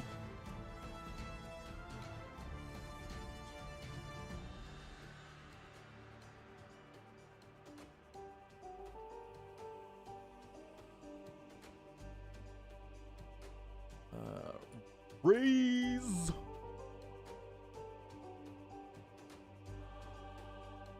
Yeah, Heaven and Hell is later.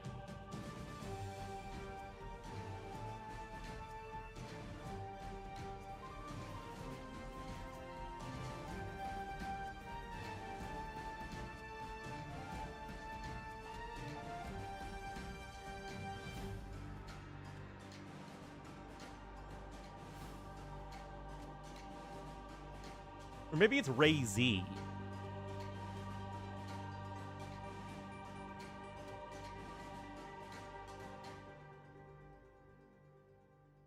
Was named after a river? Is it actually named after a year? Oh, I didn't know it was the other. I thought it was the other way around.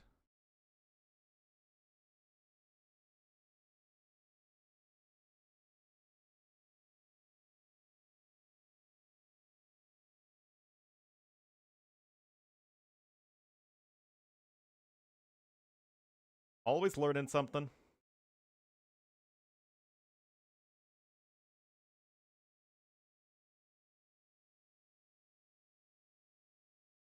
He's too tempting. He's too dangerous to be kept alive. Also, hello, Alex.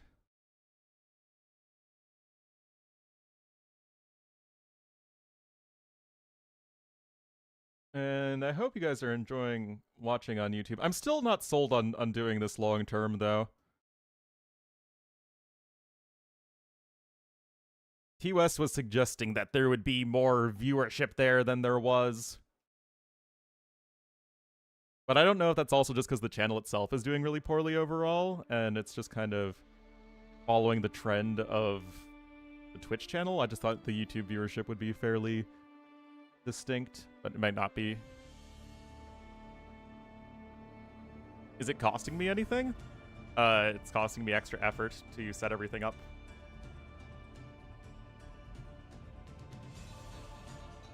Meant to be retiring? I'm only allowed to retire once I get a new job.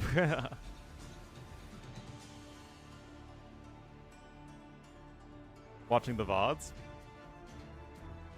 I don't think that... I mean, I do like that YouTube has that option, so to say. A generic thumbnail? I mean, I did. I just... What else needs effort? I mean, having to set up the YouTube stream every morning.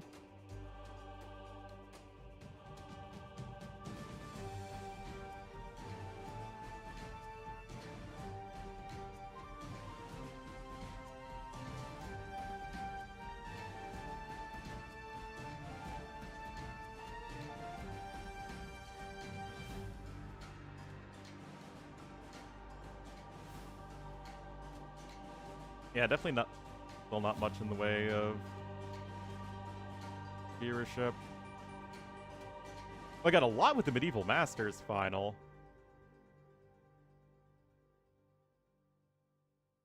So maybe in that sense the VODs can do well, depending on what the tournament is. But also, I don't know.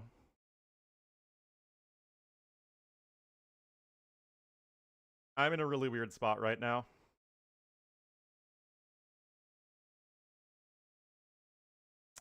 It would have been nice for sure.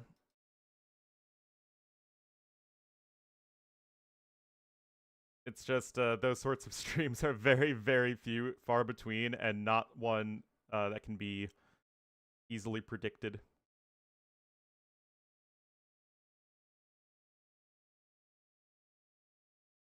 Anyway, they are in the lobby, guys, so hopefully they'll get going in any moment.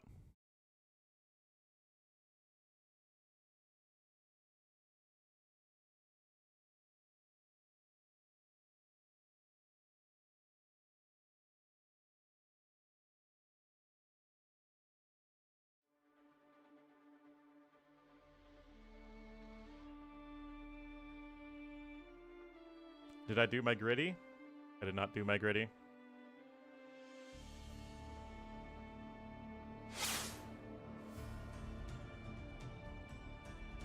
There's a wonder that is still standing in real life. Obtain gold without markets, trade units, gold miners, docks, or relics. Both unique texts are 2 words, and Civ boasts adding HP to units. Okay. This is both redemption and hand cannons. And has access to HCA.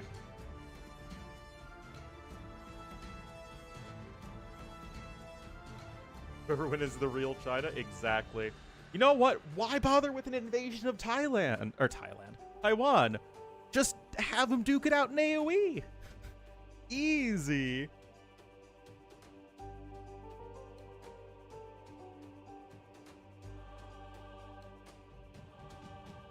Alright, so... This is... The middle one probably is the most,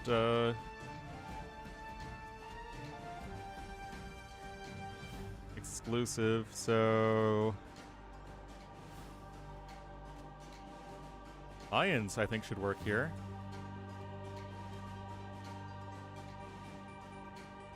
Here, there you go. Minimize the losses. Let's see. Can contain gold. This can be Vikings.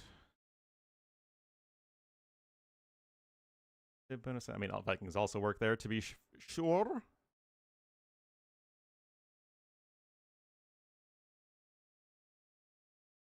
This is the way. Uh-huh. Alright, so Wonder that's still standing in real life. I'm just gonna go out on a limb and assume the Burgundian Wonder is still standing. It's a big cathedral. Both unique texts are 2 words. Burgundians actually also work here.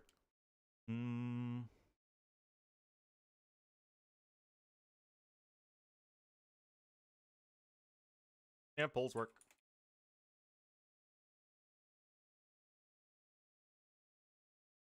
Just requires some thinking. No, the Aachen Cathedral is no longer the Wonder. Also, Warwolf and Yeoman are both 1 word. Dravidians, Medical Core, Woot Steel, and I'm pretty sure their Wonder is definitely standing.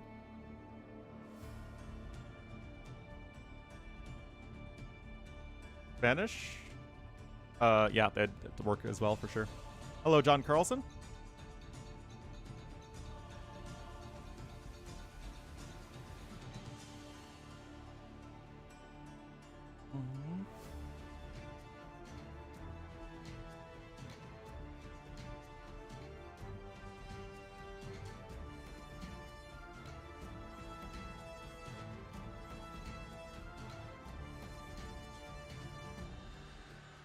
Oh, yeah, for sure.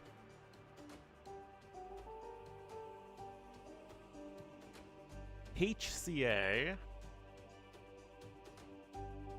Dravidian Army? Dravidian Army recurve bow, yeah.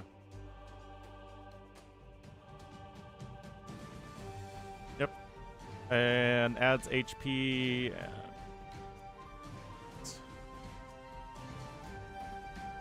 Lots of ones there. Ethiopians and Vikings and Mongols, Vikings and Dawe. Yeah, a lot of these are wonders. A lot of civs have wonders that are still standing.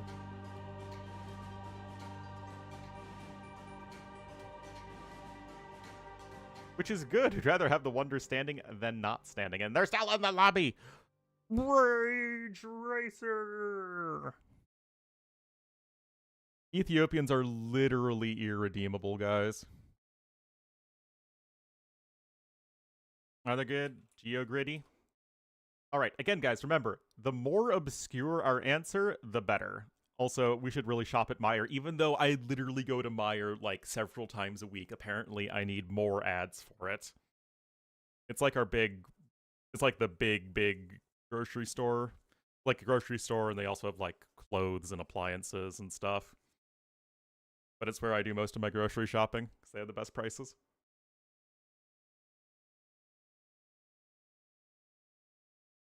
All right, so again, coastline along the Pacific, small area. Vanuatu. Yeah, buddy. Oh, yeah, because you can do not countries. But Vanuatu did well enough. Name consists of multiple words. Pitcairn Islands. It's a country, guys. Look. It's a country!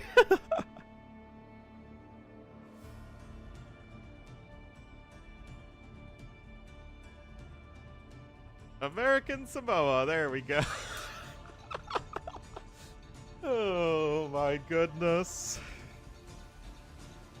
I don't need vacation and rental tickets for Six Flags. It's literally 15 minutes from my house.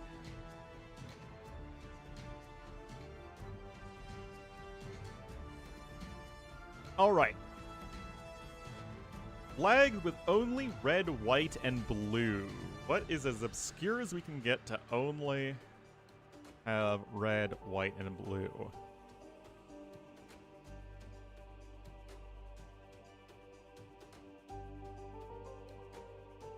Yes, because America has less than 50,000 square kilometers. Also, again, obscure.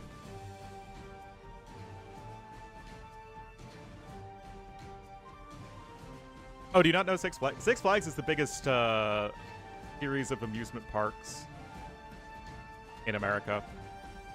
Like roller coasters and stuff. They're all over America.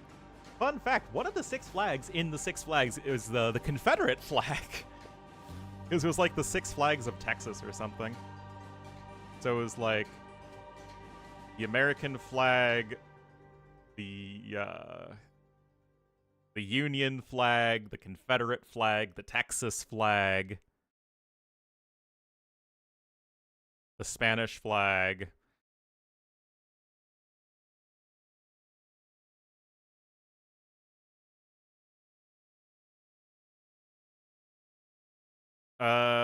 Let's see.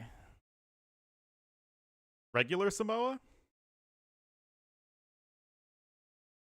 Spain, France, Mexico, Texas, USA, CSA. I think. Okay, yeah, I forgot about the stars. Why aren't they starting the game?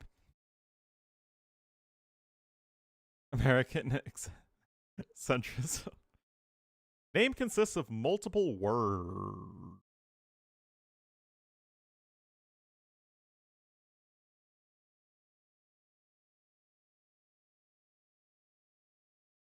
New Zealand is way too common.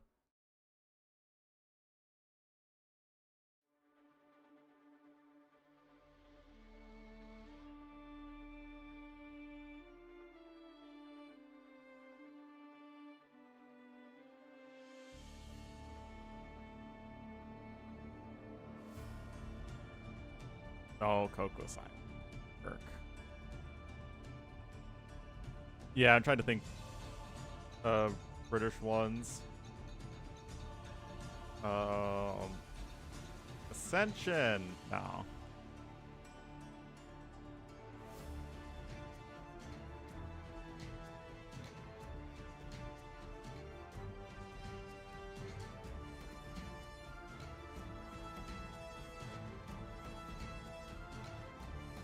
Iceland is going to... Well, Iceland is also only one word. I mean, this is for all of us. Not like, oh, it's only me. We're doing well so far. Let's keep it up. Heard in McDonald? Yeah! It's just the Aussie flag. I don't know, guys. I think we need to start slapping some tariffs. Iceland's still going to be, I think, a little too obvious.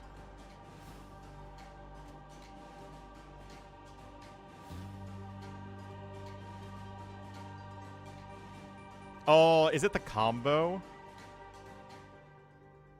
Boom! It's the Wombo combo that hurt at McDonald Islands and Wallace and Futuna.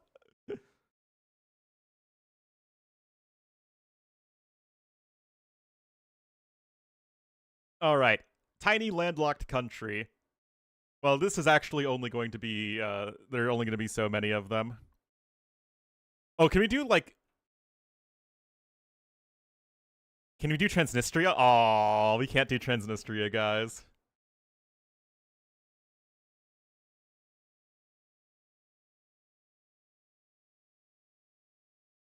Yeah, I feel like instead of going for the smallest possible country, it would actually make sense. Brunei is definitely not landlocked. It's like, how big can we get? That's still with less than 50,000 square kilometers. So maybe Czechia could work. Nope, too big.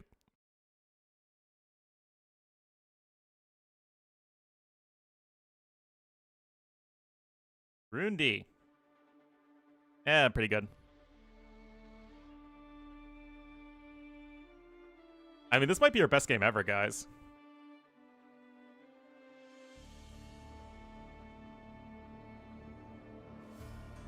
I know them because they're obscure. Like, it's one of those things that they're so obscure that I've heard of them.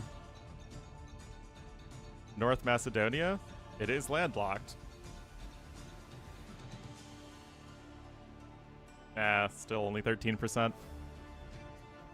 But I think that there aren't as many landlocked countries. And it's not like you can do a bunch of these very obscure islands. Vatican? I feel like the Vatican people know. I think San Marino would probably be a little more obscure. Yeah.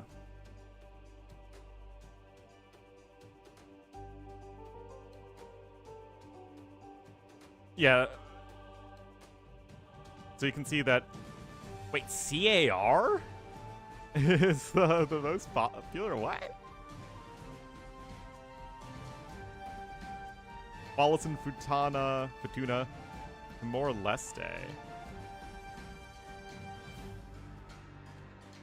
Would we really consider Timor-Leste to have coastline on the Pacific Ocean? I guess it's kind of a transitionary area. To be, I guess, the Indian Ocean, but I mean, it's like Indonesia's the border between the Indian Ocean and the Pacific Ocean, right?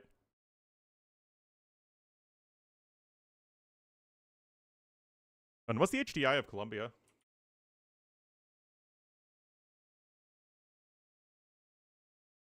7.788. Oh, so very close. And then we got Hurd and McDonald, Wallace and Fortuna. And then Slovakia was actually the most legendary one. Area of Slovakia, KM. Yeah, see, like I said, it wouldn't be about picking the smallest country. It would be about picking the largest country that is still within the parameters. I have like zero basketball knowledge of anything since I was a little kid. And then okay, so we actually did go with the rarest pick with North Macedonia. And then Armenia. Armenia's HDI. 0.811.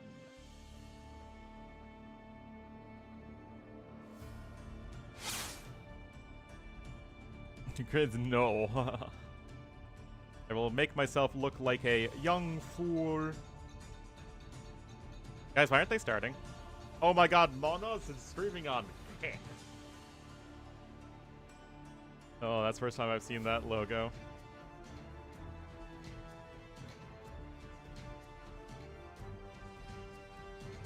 Discord? Also streams on Kick. Is my Discord? I'm like, I don't think I got a Discord notification.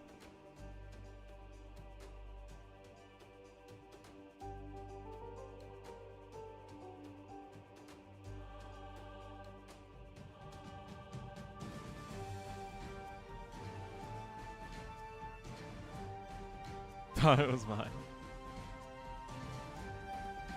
I get a decent amount of Discord notifications.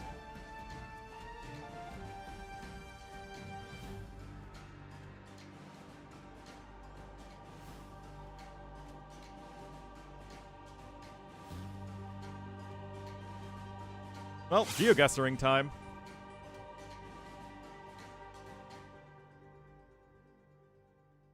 Don't get good pulls. See, my parents think I'm obsessed with anime, and they have no idea that it could always be so much worse. Alright, so we got water to the east. That looks like Arabic. Maybe not. Maybe it's just fancy cursive.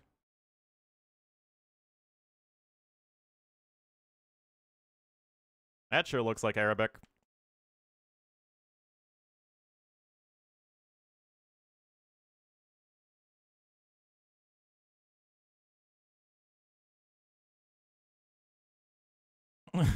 Uma Masuma.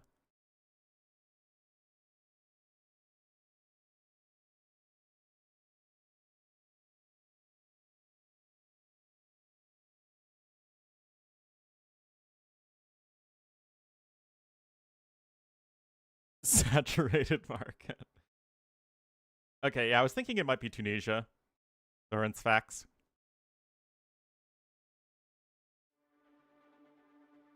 Yeah, we have to be pretty close to the water.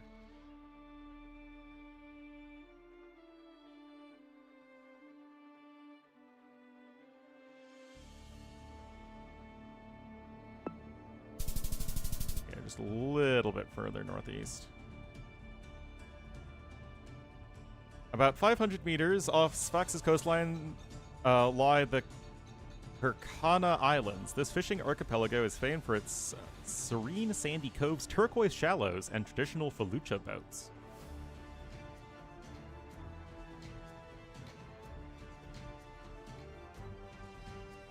I think it's like $8 a year or something. Bonanza? Isn't that the new Switch 2 game? A lot of flags.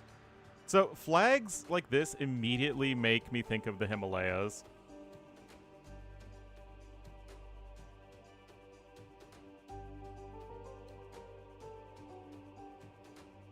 I mean, I'd love a Switch 2. I don't even know, can we get them in America? All the freaking tariffs? I saw that Jennifer Garner got one, but, you know, it's Jennifer Garner. Bhutan? Yeah, like I was thinking it would be. Well, not because of the license plate, but the flags like that usually are either Nepal or Bhutan.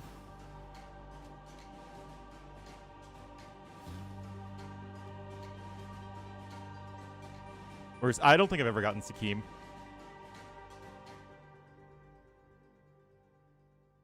Wanted to see. But obviously all of the got some Buddhist symbolism stuff.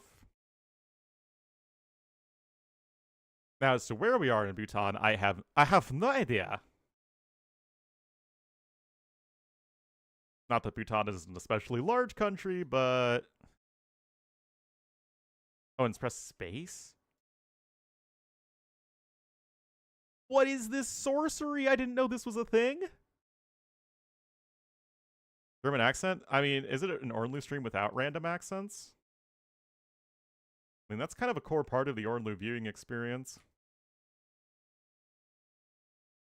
When did they add this? No! No! Stop! No! Okay, maybe it doesn't work that well.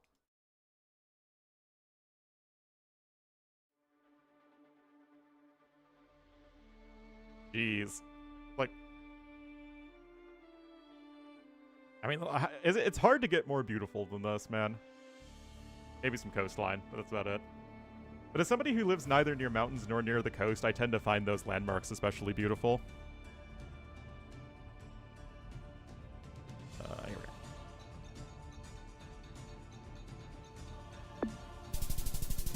Yeah, it's just over there. Paro Taksang. Tiger's Nest perches on a cliff 3,120 meters above sea level, rising above the Paro Valley. Pilgrims and hikers follow an 8-mile forest trail lined with prayer flags. Well, we were actually in western Bhutan. I do have the coast of Lake Michigan, and it is beautiful. And I will be going to where my family has gone since my mom was a teenager on Lake Michigan next week. Butane has nothing to do with Bhutan.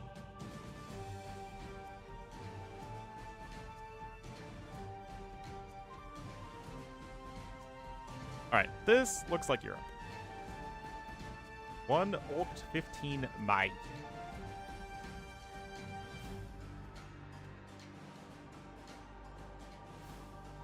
Eric Schilpin. Oh, Kappa? Kappa? Okay, it's very... Basically Sweden. Now, where are we in Sweden?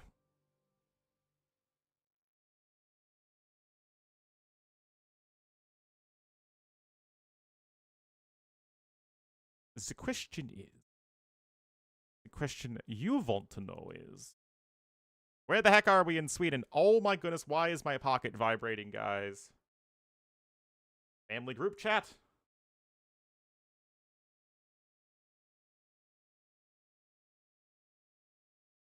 Are there scenarios? No, you can't. Oh, but it's been such a secret that I've been working on it.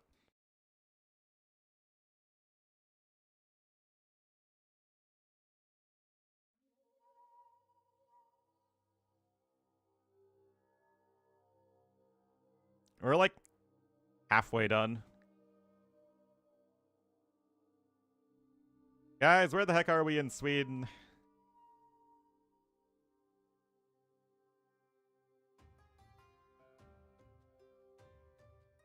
V&V does make multiple appearances, but not all of it.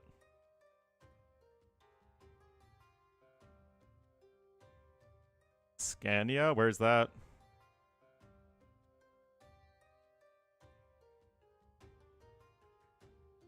Steven, maybe they'll make an appearance.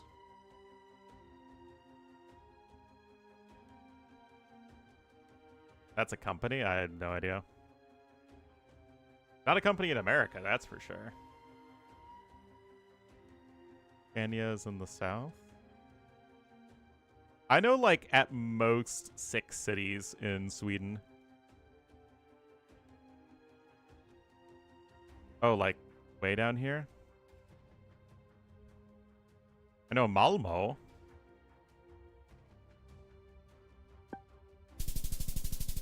No, we're in Gelve. Each December, Gelve erects the Gelve Goat, a 13-meter straw sculpture in the main square. Since 1966, crowds gather and some vandals attempt to set it alight. Jeez.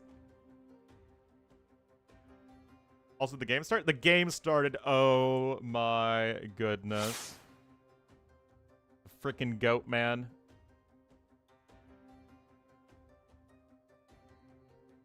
It is the goat of all goats.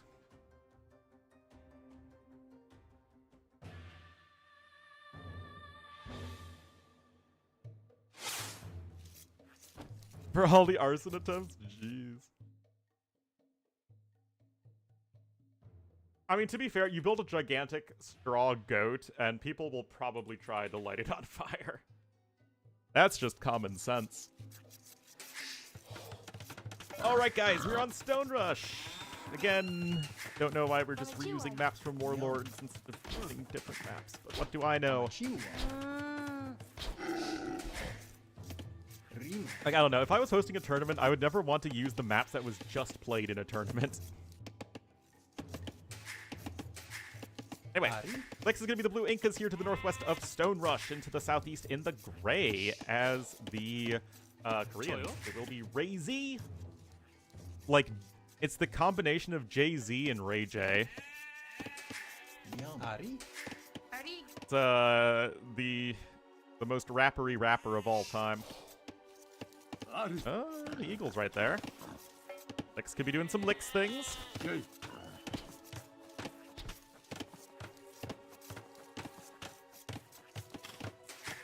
A mem map now? I mean, it predates, predates Warlords. I mean, to be fair, people thought that Fractal was a T90 map, and people thought that Ring of Raids was a T90 map. I mean, it's just, you know, people will associate it with the biggest event it was a part of.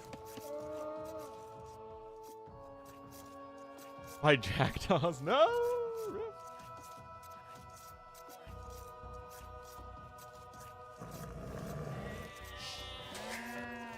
So, as far as these two civs, you got the civ with a food discount on skirmishers versus a civ with a wood discount on the skirmishers. So which skirmisher will skirmish supreme? When it comes to people, yeah, I mean, again, that's just kind of how people are. And broken in pieces. Again, I don't condone it, but I get it.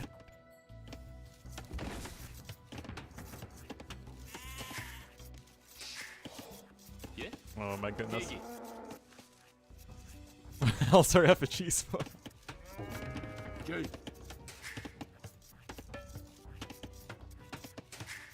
Alright, so Lick's gonna go up here on 19 pop, and Razy is gonna go up on 20.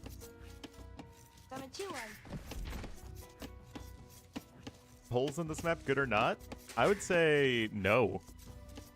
They're not really aggressive enough. That much effigy burning? The hardcore Christians that founded our country probably would not be a fan of that. What is he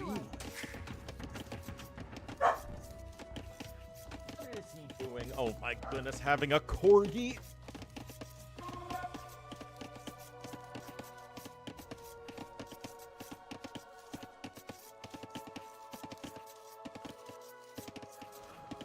Ornlu a stretch.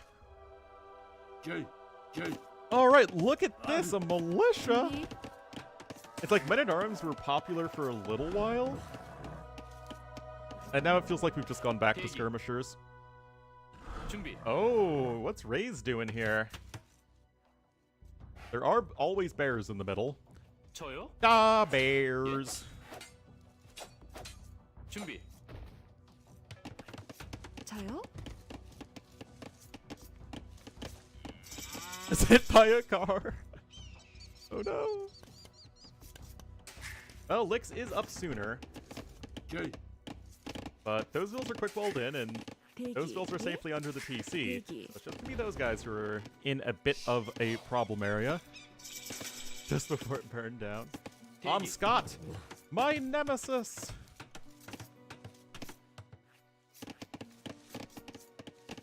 Don't try and play a player. Oh boy! Oh, he doesn't see it because you have no line of sight on foundations. Oh, that's funny. That said, these vills are in peril. 예?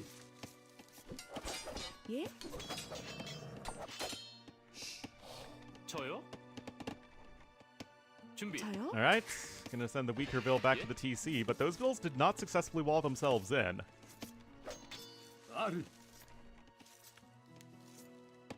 저요? Anyway, it's skirming time. Oh, you bet it's double forward range for skirm. It's the Chinese classic, the Byzantines classic, the Chinese Hun War classic.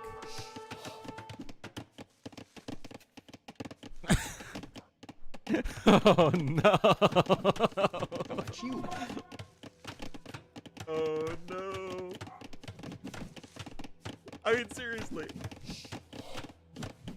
There has to be, like, some sort of, like, psychological and sociological study done on that goat. It's like, you build something gigantic and obviously flammable, and, like, people are gonna light it on fire. It's like, it's just how it happens. Alright, defensive tower coming in. I do like that the militia have been brought back home, as even just soaking up a bit of the skirmisher javelin fire is going to be quite helpful. So good move there from Lix. It's just speaking. Oh my god.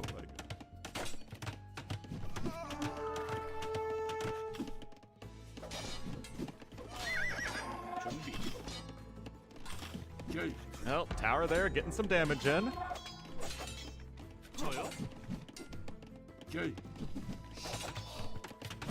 Yet the skirm numbers are climbing for Rays. Remember, it's 2 ranges to 1. Neither player's keeping their ranges working constantly. House has to be rushed up there for Lex.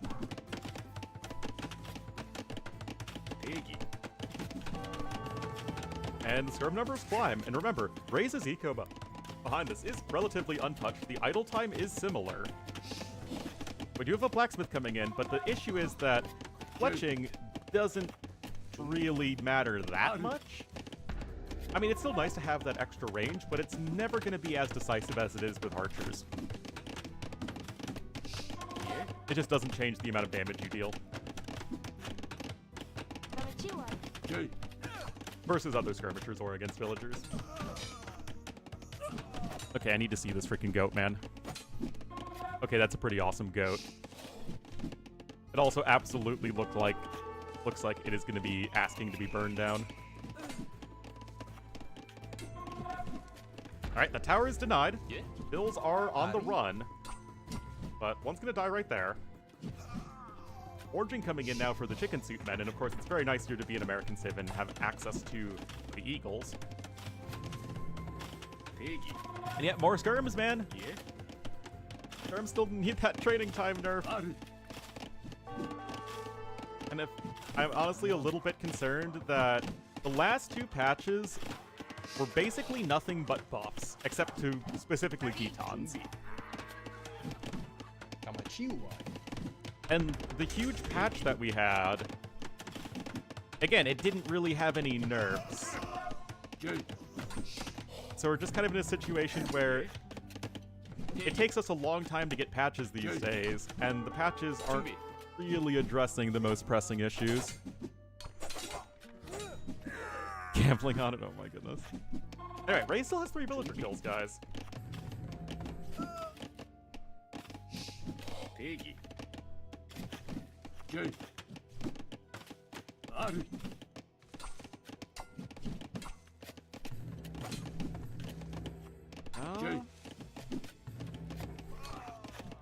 준비.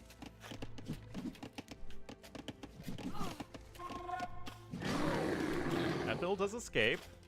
Bill 5 Bills killed to 2, and I mean, 대기. Cleveland, oh man. Cleveland once again embarrassing America. Aren't some Eagles going in for a counterattack? I guess they're all back home here. 준비. Anyway, that villager also in danger.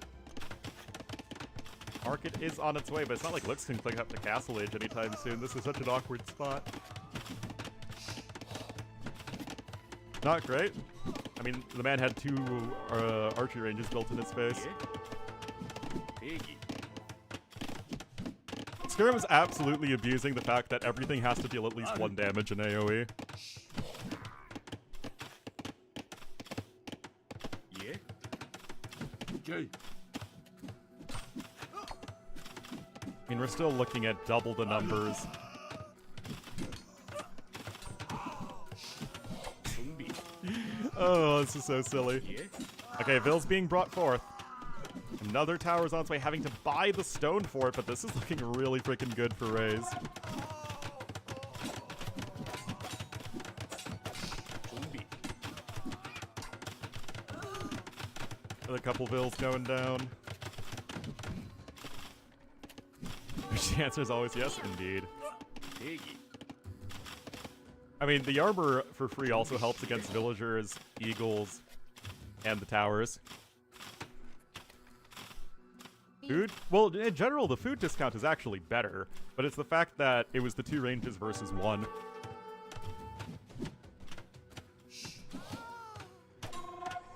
Because food is harder to collect than wood.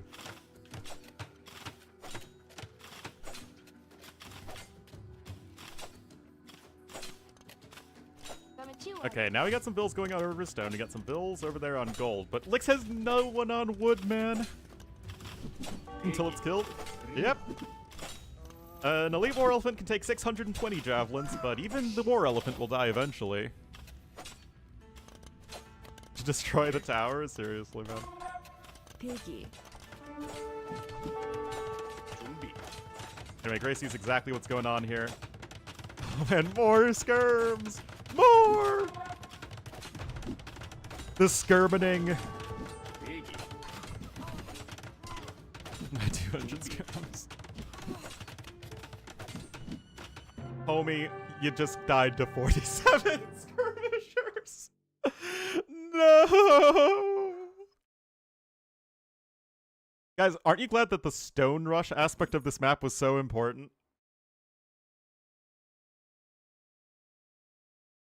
Absolute tragedy.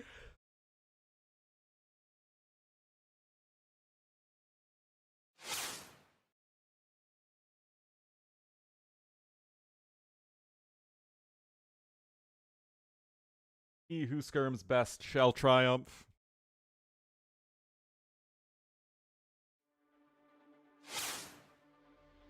Snowballs into winning? I don't know about that. I think the skirmisher numbers were a little bit more decisive. Alright, looks like they just started. Somewhere with a lot of very similar looking buildings.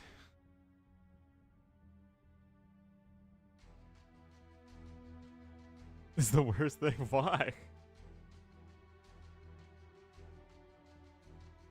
It has to be Spanish speaking, right? They're the only ones that have the C with the little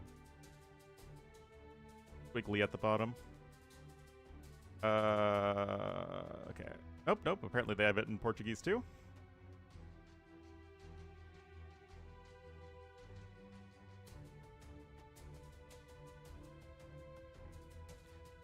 Well, if you know the country so well, then where are we in Brazil?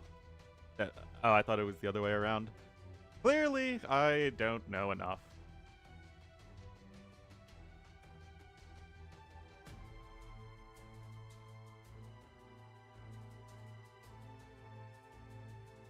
Well, I think just tournaments copy whatever the most recent big tournament was. Can I tell? Of course, this is a family game. Oh, dude, does it?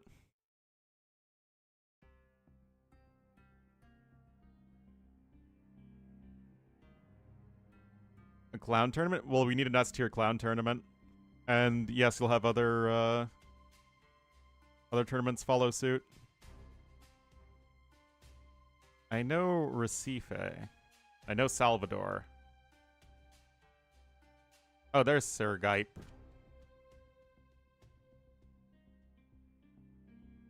Oh, here we are. Aracaju. Wow, impressive. Aracaju is the smallest Brazilian state capital by area. Compact size means beaches, markets, and museums lie close together, making the city easy to explore by foot or bike. Yeah, that's very impressive. And, we're casting Heaven and Hell after this. Alrighty, so we're on Nomad. Of course, Lix is picking Nomad. Yeah, I'm sure they are. Save it. I mean, I would have picked somewhere absolutely random in Brazil. Alright, blue Spanish here to the south, and orange Vietnamese here to the north center, just on the other side of this big old lake.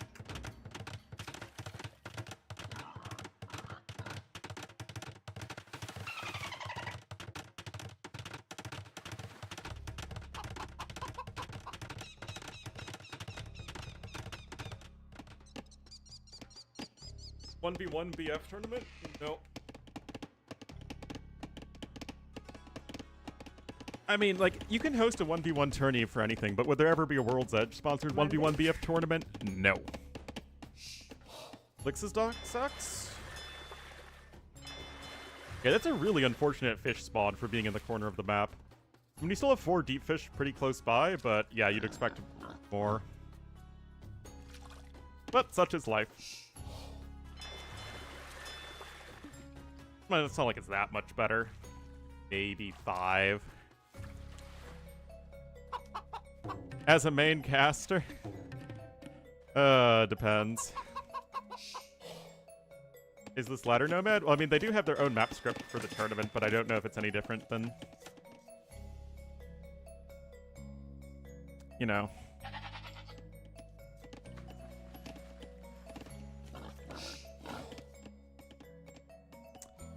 Yeah, Masters of BF.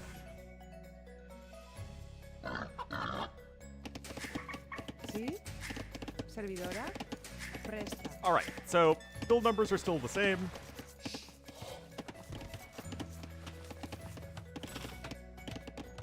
Lower ranked players, it's definitely quite relatable to lower ranked players, but Like Indian here. I don't know. I feel like every time I've, been the primary caster for a tournament, it's been like okay, but not really been worth all the effort I put into it. But maybe that's probably just a me problem then. Too inconsistent. I mean, I kinda get it, but usually people just dock in the corner of Nomad anyway. BF is the Teemu version of Arena. I mean, I like them both. I think they're just different. Just a little bit different. ¿Sí? ¿Mande? ¿Servidora?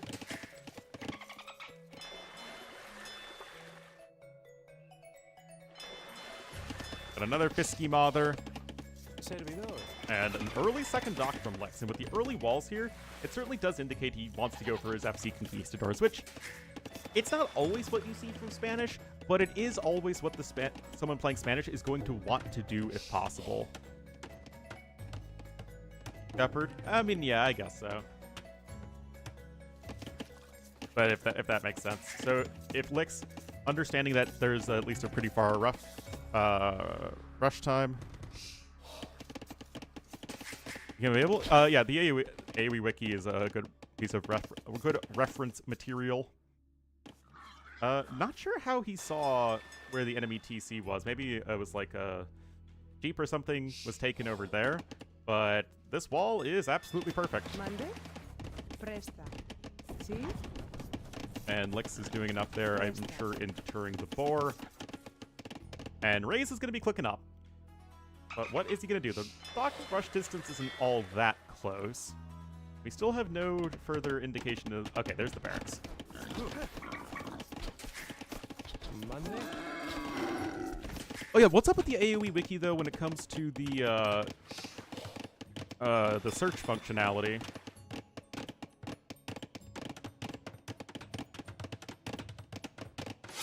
Because, like, look at this. I was trying to find the page for Lake Poyang for reasons that are certainly not relevant. But, like, what happened? There's no search bar. I didn't get navigated through Age of Empires 2 Chinese and then campaign appearances. But yeah, it's really weird. I don't see a search bar anymore. Unless it's, like, at the bottom? No.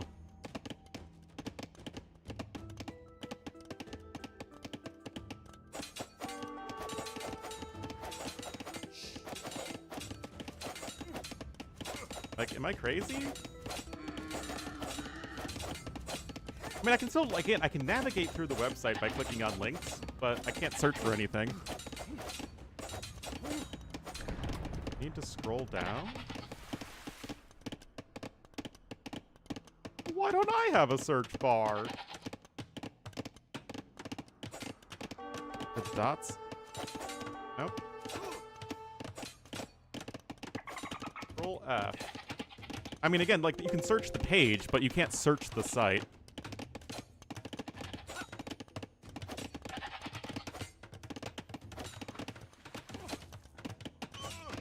Yeah, it's really weird.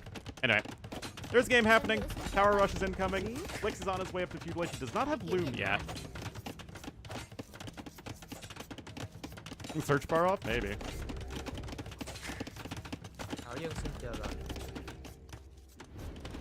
Alright, there's the mill coming in. Remember, you need that for the market.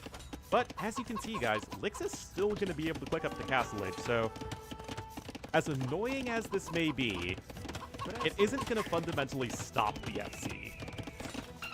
Raze won a game? Yeah, he made 41 skirmishers in Feudal Age and no other unit. Like, I don't even see how he could possibly lose that game.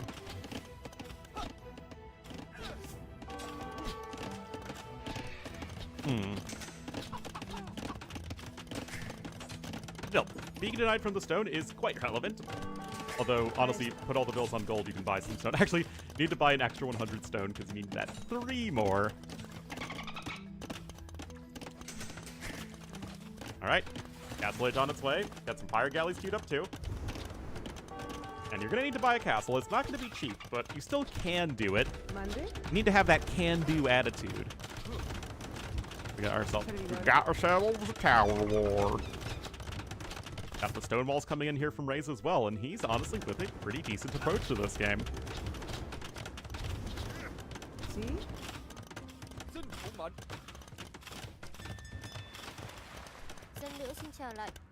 Now, the question is, can the tower range all these villagers? Because it can! Okay. So, even if you win this tower war, these vills got nothing to do, man. The pond is a double-edged sword. It protects you from attack, but it also means that you don't have resources spawning here. And now you're gonna have to... Oh, this is ugly, guys. And you have 9 fishing ships, which is great, but you just have no resources. And blue does not know about that gold to the west. Orange does, so it might even be something he checks later on. Full eco? Yep. That tower was essential. See? Because Castle Age is going to come in and you cannot buy a castle. Monday? That castle market, guys, is not very impressive at the moment. Double bit axe just now on its way. Servidora? To see that tower is causing so much disruption. Make knights? Yes, but you don't have a barracks or stable for that, so... yeah. C'est un problème. Okay, I was thinking maybe the other thing you do is you go sail down Warg Alley. Monday? And that is indeed going to be the plan here for Lex. Oh, the T-port! Good idea there on the walls, though, from Lex, so he's still going to be largely able to defend here, but the archers can pepper the villagers from the other side of the forest. Thank you.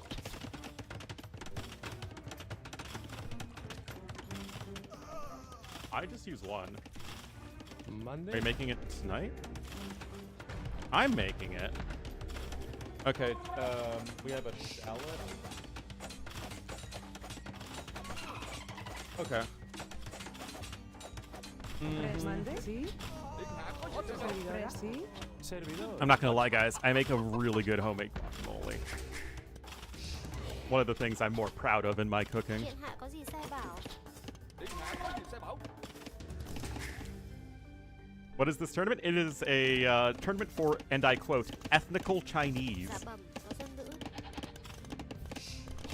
No. Nope, I actually don't even make white people food. I basically only make Latin American food and East Asian food. Like I said, I made some, I made some laksa earlier this week. And then the other day, I made kimchi fried rice. No, what even is white people food? Meat and potatoes. Protein, starch, veg. Like, that is the most, like, stereotypical bland, you know, American food. I make exactly one I've made one Italian dish so far that wasn't just, you know, made with my dad. And that was peposo, the Florentine beef stew. That turned out really well, too.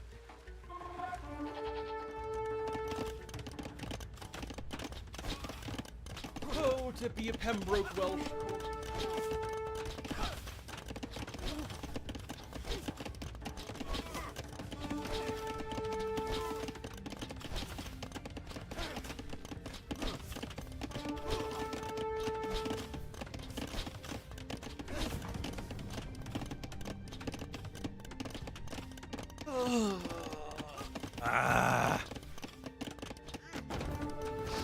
Oh, to have a corgi. Oh, look at this stone walls coming in on the side as well. Now remember, guys, Raze is in the feudal age. And blue has re-secured control of the gold. But it still doesn't really feel that great for Lix, does it? He still has his 9 fishing ships, but they are having to sail quite far away from the dock. And there it is, TC on the stone. And the archers are not really in position to do a whole lot about it. Okay, so the archers are trying to come on in. The Mangonel is gonna, I guess, eject the tower, but the Spanish builders could come in clutch. Because Yo is one of the judges. Yo is not playing and neither is Vivi. Oh no! Danger close! Also, I think the Chinese community would think that Yo, and if not Yo, Vivi would win the Chinese tournament very easily. So they're like judges.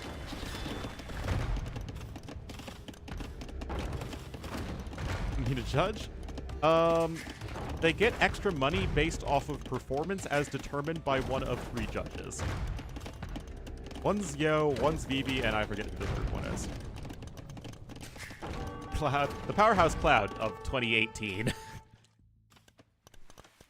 When he almost beat Leary, man.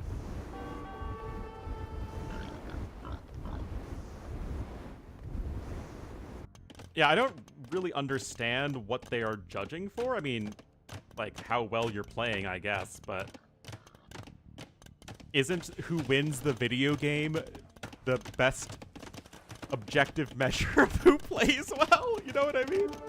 I guess you could still play really well and lose, but it's a little odd.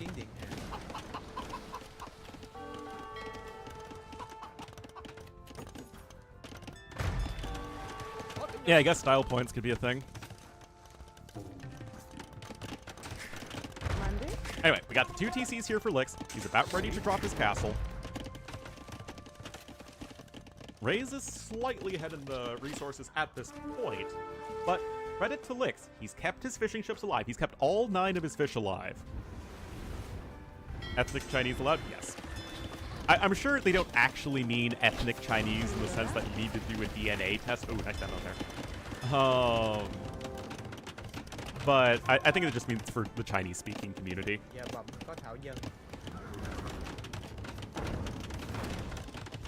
I mean, any form of Chinese, sure, right? Because the Chinese spoken in Taiwan is not the same as the Chinese spoken on the mainland.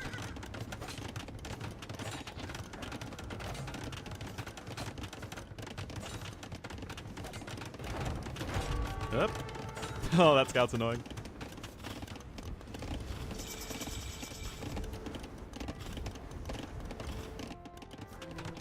Alright, castle coming in.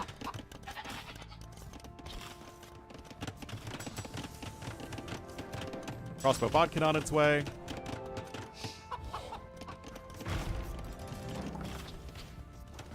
And Landvilles, yeah, no, Lix has been doing great. I mean, I like the approach from Raze. I mean, he's legit walled in his opponent into the corner.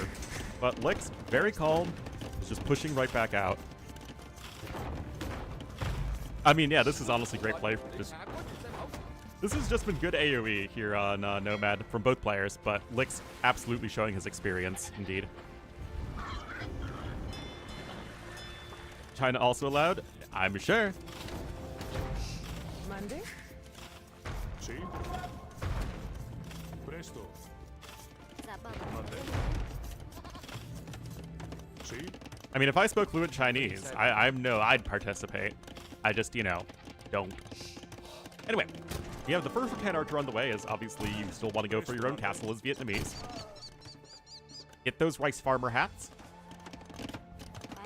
And Rattans versus Kongs is kind of a weird matchup because, on the one hand, Rattans do have that extra Pierce armor. And I mean, mitigating 25% of the Conquistador damage is still valuable. It's very clunky language.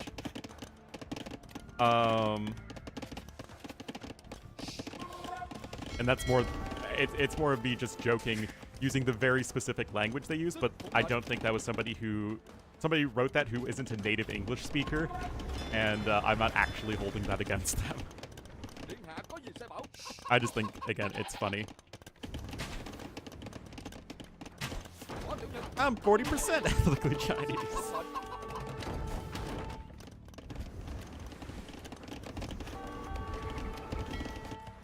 Monday. Anyway, Mangonel is of course sniped. At this level, a lone Mangonel against a lone group of crossbowmen is never going to end well for the Mangonel. It's not yet arrived in China. I'm actually pretty sure political correctness has arrived in China a long time ago. Sí. Monday.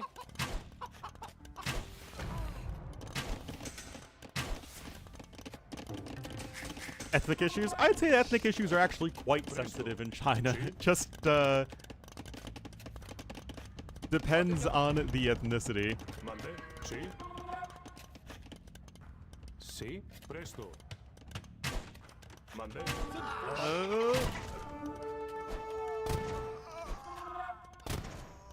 Well, Bonks are able to pounce on those crossbowmen.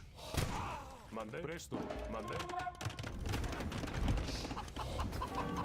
I mean, Uyghurs and Tibetans are it's certainly like the most obvious and you could say pressing issues for, you know, ethnicity, different culture problems within China. Again, not that China is unique in this. It's just like every country sort of has their own version of this to some degree. At least almost every country does.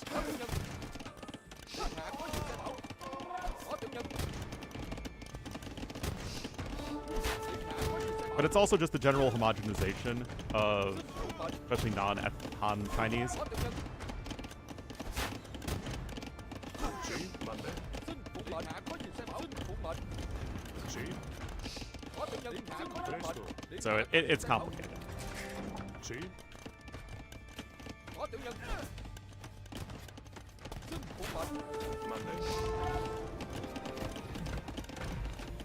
Presto. Sí. Religion issues. Again, it's about the wording and about people's identities. Presto. Mande. Sí. And their own feeling of representation and Mande. again the general feeling of a population that they feel understood and represented.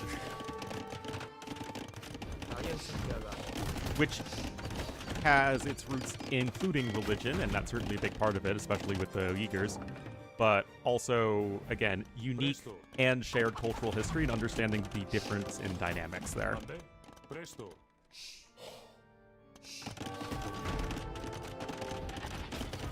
You could even say, in some ways, it's similar to the African-American experience in America. Yeah, your meme link was kind of a noobish McNeedy. I hate to be that guy.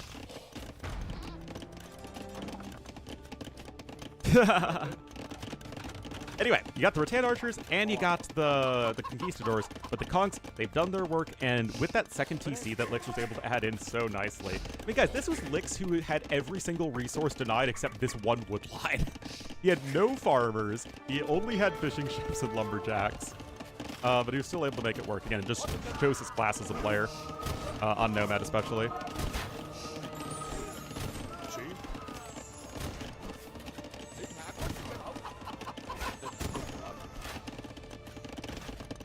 Anyway, imp on the way for Lix. This should be the 1-1 coming in pretty darn soon here. But yeah, really, really impressive game. This was the most impressive game I've seen today of the 7 I've casted. I've casted 7 games today already, jeez. Well, I mean, casting is in the theoretical sense, of course. Presto. But yeah, you can see that Rattan Archers, although they are more resistant to the Conquistador damage, the difference in mobility and the ability for Conquistadors to sort of overload damage on one target means that they're still not that great until you get a good number of them. And the faster movement speed is basically cancelled out by the lower range. Oh, now Lix realizes the unit he needs to go for an Imperial Age.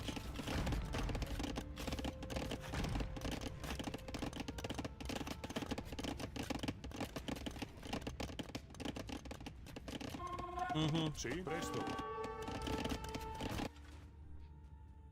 Kongstar unit, like, it's one of the least fun units to play against. And yet it feels like such an iconic unit in the game, and such a core part of Age of Empires that, like, I don't actually think I want them ever change. Sí. Mande. Presto. Sí. And I think that the fact is Spanish are so reliant on the Conquistador because they have no military bonus or powerful eco bonus. Mande. It's really just Conquistadors with some, you know, some decent but not amazing bonuses, and then the tech tree. Sí. Who's the better post-imp civ? They're both great post-imp civ, so I don't think I don't think this would ever be decided by post-imp civ winning. Yeah, I mean, there would be so much blowback if they made conks now. On the other hand, I don't think they'd ever add a civ into the game that just has, like, nothing in the way of, you know, eco bonus. Or, like, almost nothing in the way of an eco bonus, plus a bad tech tree. The closest we've come to that is Jurchens. And Jurchens don't have anywhere near as insane units as a Conquistador. Again, Bulgarians don't have any units as insane as a Conquistador. But you can see that Spanish still see play, right? They're still a viable civ in plenty of different settings, whereas Bulgarians are not, and Jurchens, Monday. they can see a little more play these days, but they're still struggling to find their niche in the game.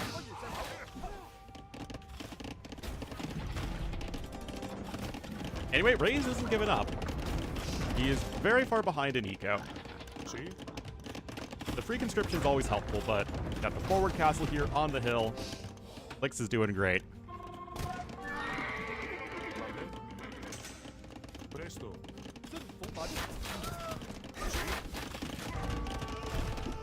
And Lix also has skirmishers, so he can't lose. They won't get it. Presto. I mean, like I keep saying, most of the non-balanced civs in AoE need nerfs, not buffs. But Bulgarians and Sicilians are, in my opinion, the big exceptions. And also probably Wei. But actually, people still pick Wei from time to time.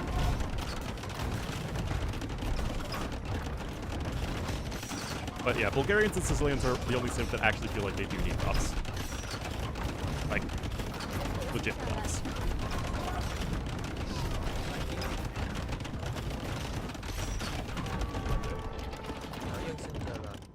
I mean, some civs also could use like a little bit of a tweak that would be considered a buff. Like Britons, I think, could still use faster working archery ranges as a civ bonus on top of a team bonus to bring that back up to what it was before.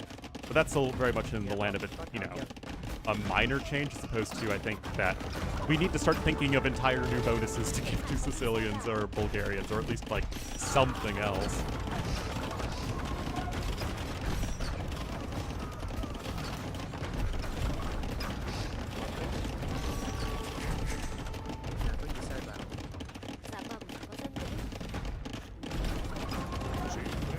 But yeah, Sicilians at least have the janky strategy going for them. Bulgarians, it feels like they actually have no place where you want to pick them. Except I still think that Bulgarians are a better civ on average than our Sicilians.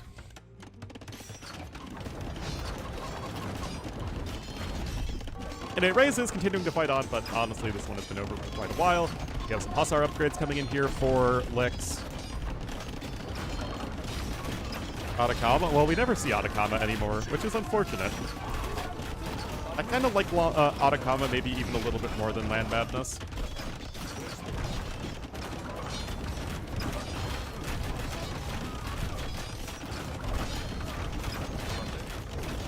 But that just might be a personal preference thing.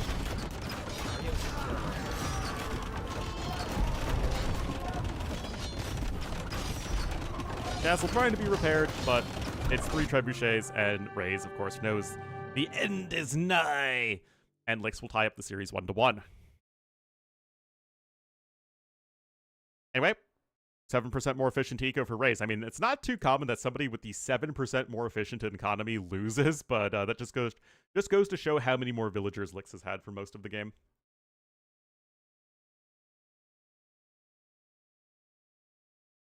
Like glorious 900 C.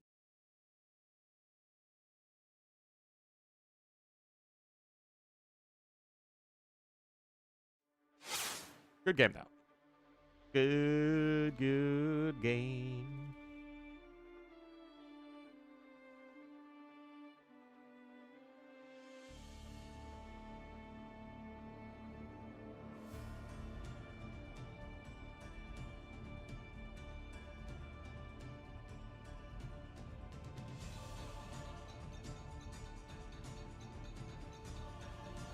And they're already in the next one on a map I really hoped I would never see again. Yet here we are.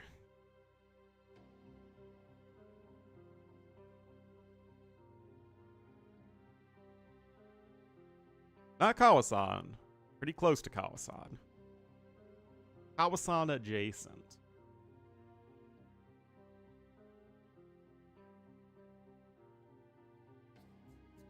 Not Brookside, although again, you're on the right track.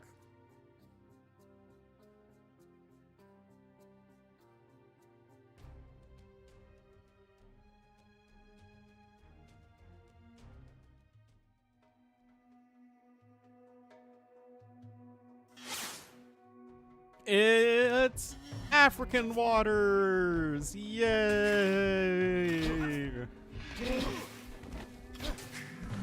Alright, Armenians here for a raise to the center of the map. And licks in the blue is the Malay, also to the center of the map. More skirmin time.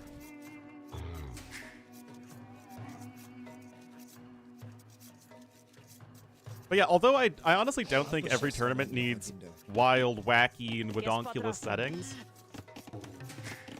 I kind of would like it that if you have a tournament and the settings aren't that crazy, at least use different maps than the tournament that just happened. Like, throw some old maps in there, man. Give me an Ancient Lake V4. If there weren't 5 rhinos, you mean if there weren't 5 rhinos, it would be exactly cross, but with closer TCs?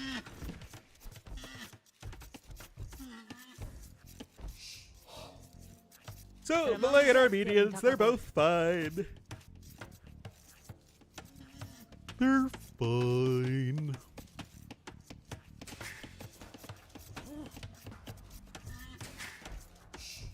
I mean, they do change the gameplay, but is it for the better? But then again, I feel like Cross is heavily overplayed. It's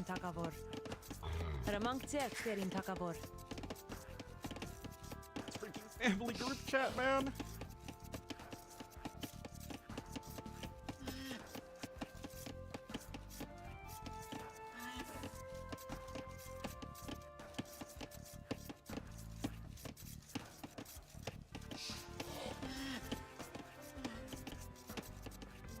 Will each family please ping me with a count for the attendance at Bry's Winery at 2 p.m. on Tuesday? Oh man, guys, Bry's Winery, it is like peak rich white girl bachelorette party. Yeah. The wine isn't all that great. The thing is, where we go, it's like, it's very rich white people coded.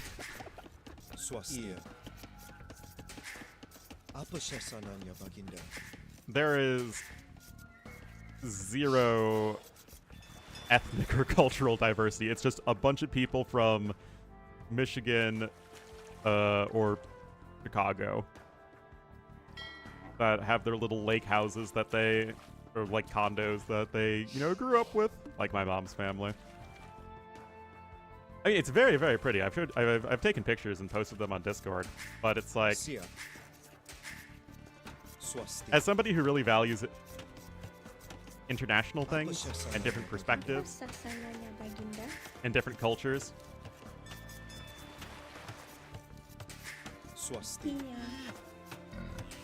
it often feels very limiting, shall we say. Tasting is the operative word. When it comes to especially that winery, it's in a very beautiful area. But it's like, yeah, it's about a bunch of white girls getting drunk. Mediocre wine? Except it's like a wine tasting and I'm with my family. I can't get drunk.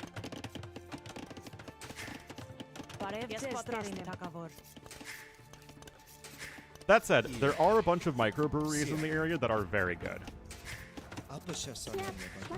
There's like a lot of different, I actually have a lot of t-shirts. If you've paid close attention to what I've been wearing over the years. Famous in my family? Oh, everyone in my family loves me.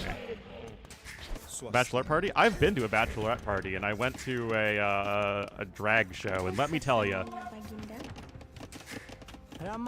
nothing has ever reinforced my heterosexuality than going to a drag show.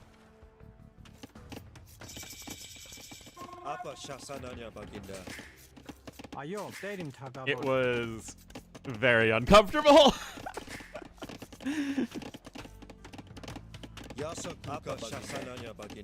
Oh my god.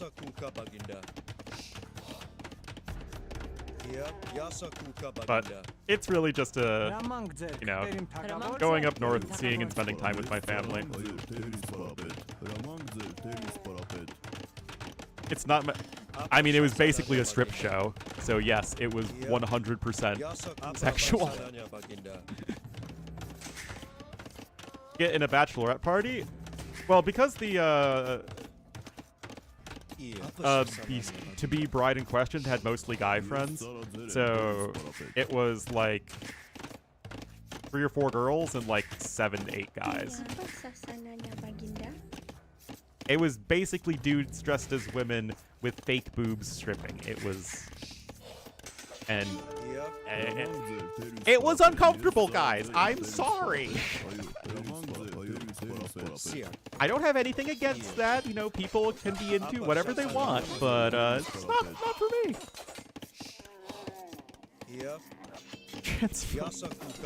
No! Longsword's been doing work, guys. Was young and forced to socialize.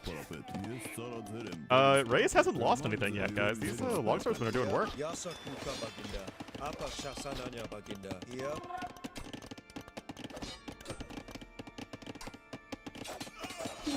Longswordsmen and battering rams are the only Castle Age units that are in themselves so underwhelming that you can put them in Feudal Age and they're still balanced.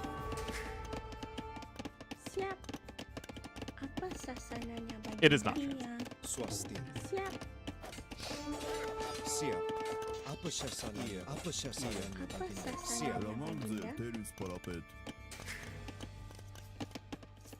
Alex is still slightly ahead in resources, but he's behind by a bill now.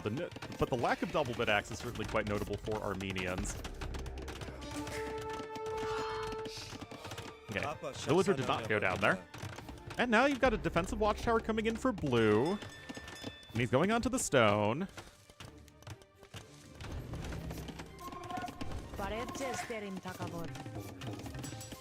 it's not just men dressed as women. Like, they had the full fake boobs and everything.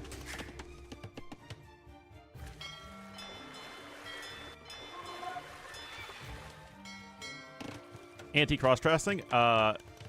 Real fake boobs, indeed. Swasti.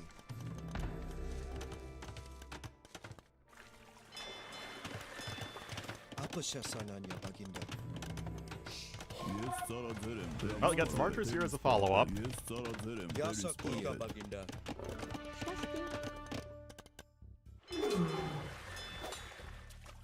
patrastem. Ayo, terin tagabod. We can't call this anything sexual, yeah. Alright, fletching is in. Oh, the quick balls weren't up in time. Uh-oh. Uh-oh. Swasti.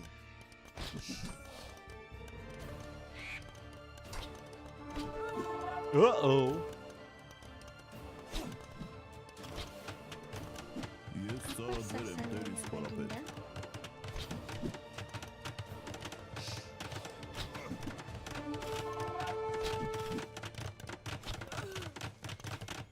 These guys, Lixus is pretty cooked. Yeah, you couldn't have let... You could not afford to let those longswordsmen in.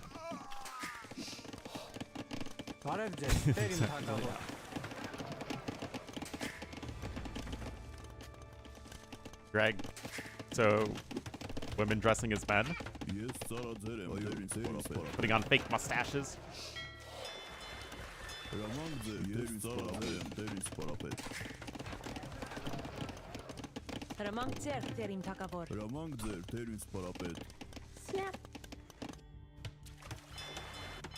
Okay, well, they're both docking over there the east. 7 fishing ships versus 5 in favor of Rays.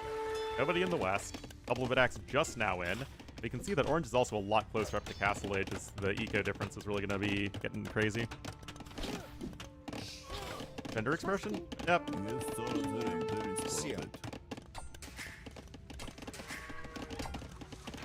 Like, yeah, it's not for me, but people, I don't know. People tend to make big deals out of things that do not need to be big deals.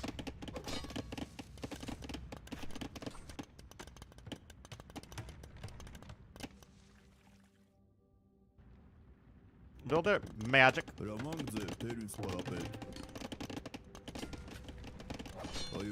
Oh, die, house. Die, die, die. Rip. Ayo, terim takavor. No! Badge. No, I know Malay get up to the next stage very fast, but even still, I don't think that this is gonna be workable for Licks. Watching Lyric, so it feels bad, man. Another tower on its way, but I mean, Raze should just hit Castle Age and go double staple knight. Boring. Okay. Yeah.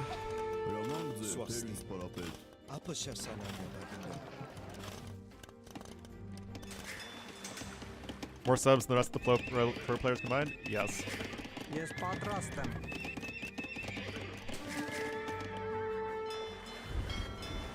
Viper still definitely has a lot, but Viper doesn't stream as much, and he's been on vacation. He's on vacation. He's with his family in Norway. Yes, patrastem. Parevjes terim takavor. Parevjes. Hybrid maps, oh yeah.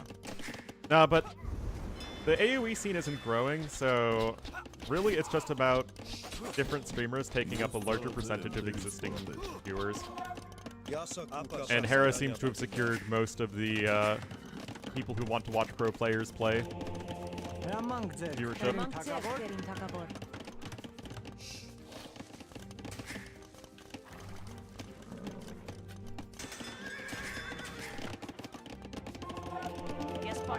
Which, to be honest, makes it all the more impressive that TOS has been able to have the success that he's had. Because I didn't think any caster would ever be able to grow again. Yes, patrastem.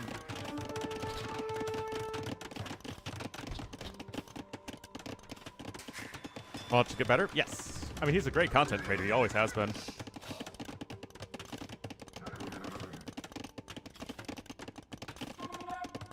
Journeys out with good casters. Need to watch it? Yeah, you're... I mean, Bloodless, you're a high-level player who also is very deeply ingrained in the community, so you're not going to be very representative. Yeah. But, I mean, you certainly have people who try and cast everything. And there's usually somebody casting everything. Which is great for AoE. Yes. And, you know, I do my part! At least as best I can these days.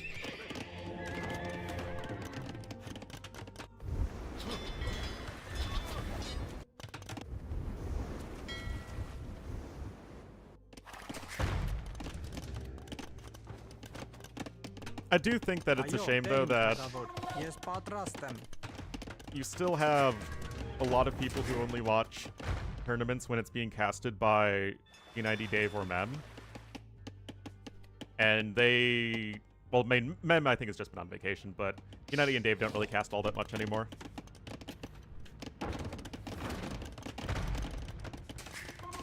Lix has a shot. I mean, he doesn't have an army.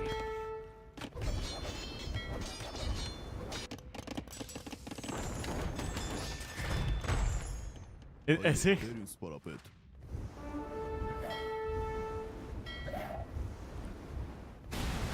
Well, that was a good demo hit, to be fair. But the only TC is going to be going down at this rate.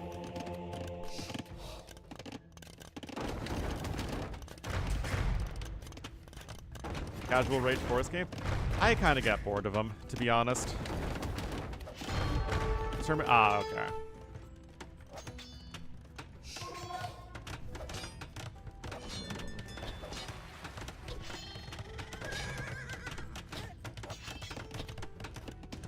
We're playing?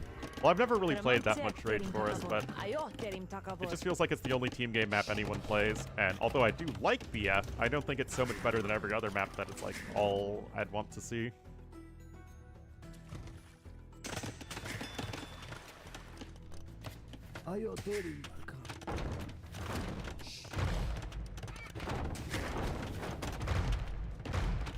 all the time is too much. Yeah. Barevces, terim takavor, terim I also feel takavor. like it's a lot of YouTube content. Like a lot of the pro players, like all they do is post Rage Forest videos. Ban it because it's all about who can click up to feudal age the fastest and win an early scout fight. It's not very fun.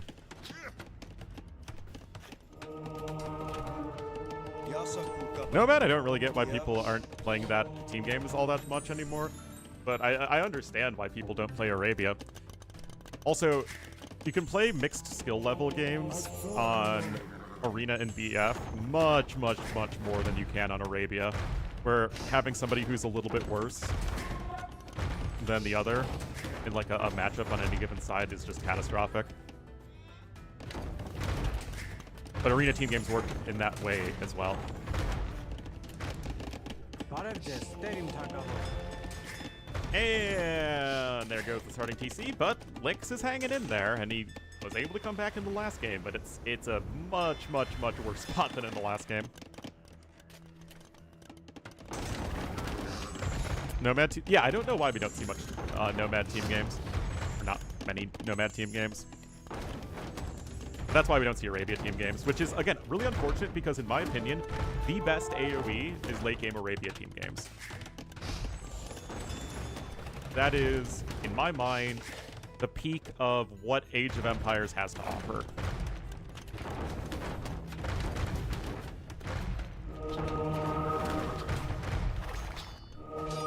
Lightcap coming in, trying to snipe the monks, and getting all three. And now the knights can charge in.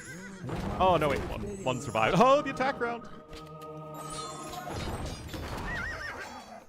Much fun, yeah.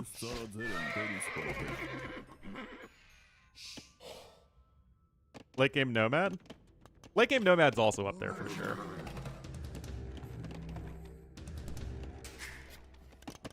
For sure.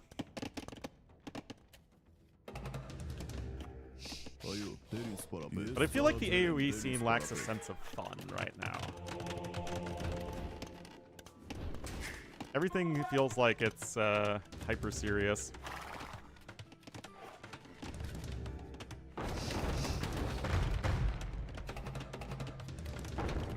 But I guess part of that's just like sweaty tryhard. No, it's everything is, you know, about the content creation and the. Oh my goodness! Holy cow! Whew, that was close.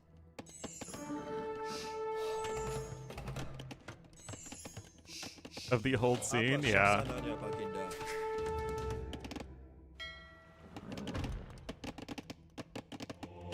Yeah, that definitely still embodies that, just sort of hanging out, playing AoE kind of vibe. Yeah.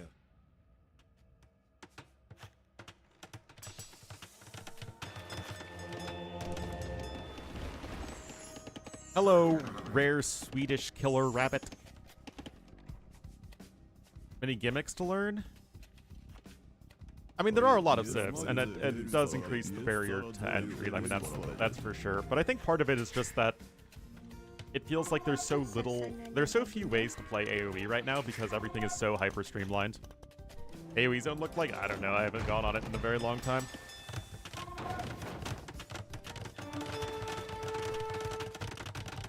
Seem depressed and uninterested. I mean, I've been pretty depressed with streaming in general right now recently, but that's a me problem. That's a me feel like I'm stuck in limbo. But that doesn't really have anything to do with AoE.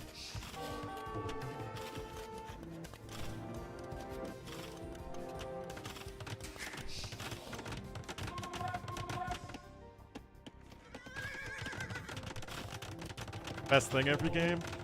Yeah.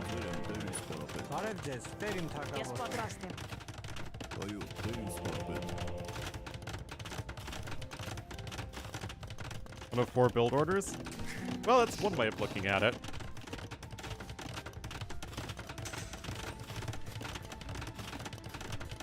Has become a competition? Oh yeah, that's interesting.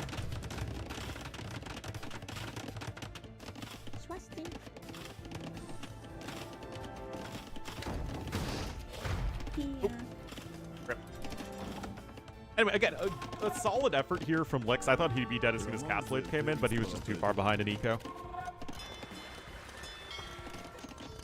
But yes, I do enjoy Heaven and Hell, and we will be casting it after this series. Went 3 range skirmishes. Yeah. Yes, patrastem.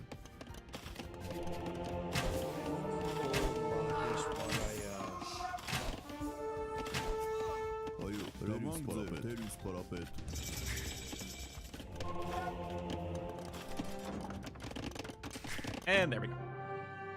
So, raise up 2-1. Impressive early game from him. The Longswordsman did plenty of work. Work.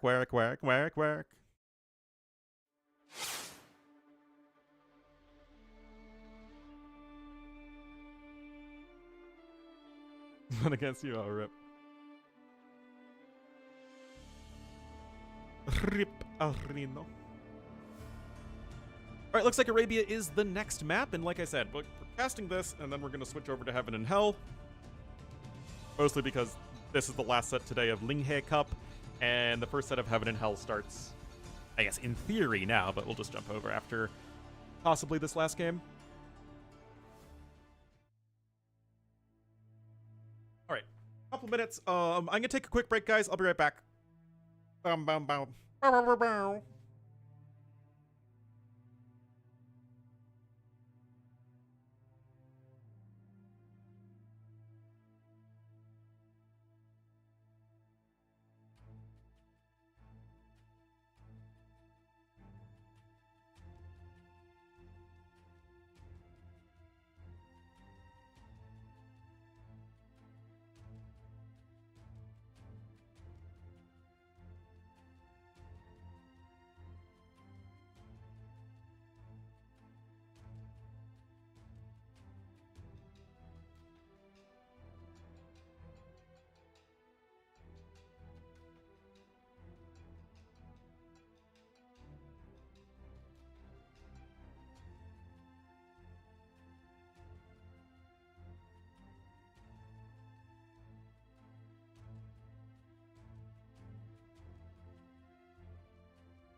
What's up, baby? I'm sorry I'm so seductive, but I can't help it.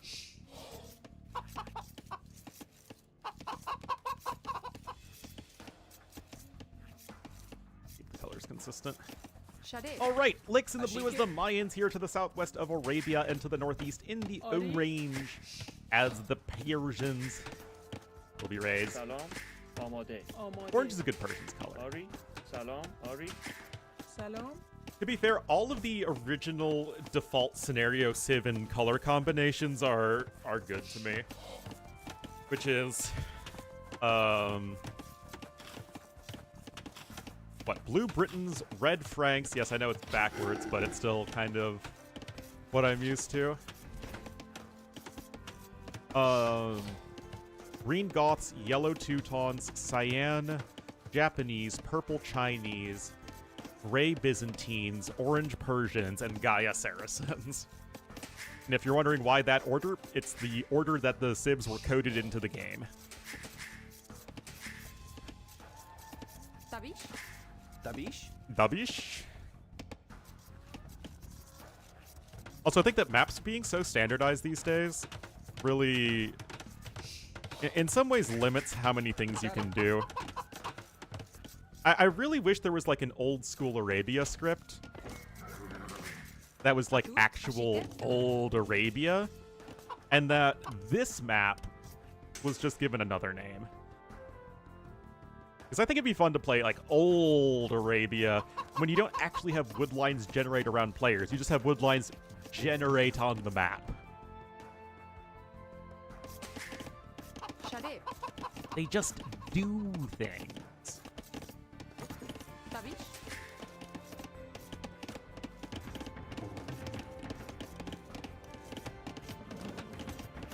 Ashike?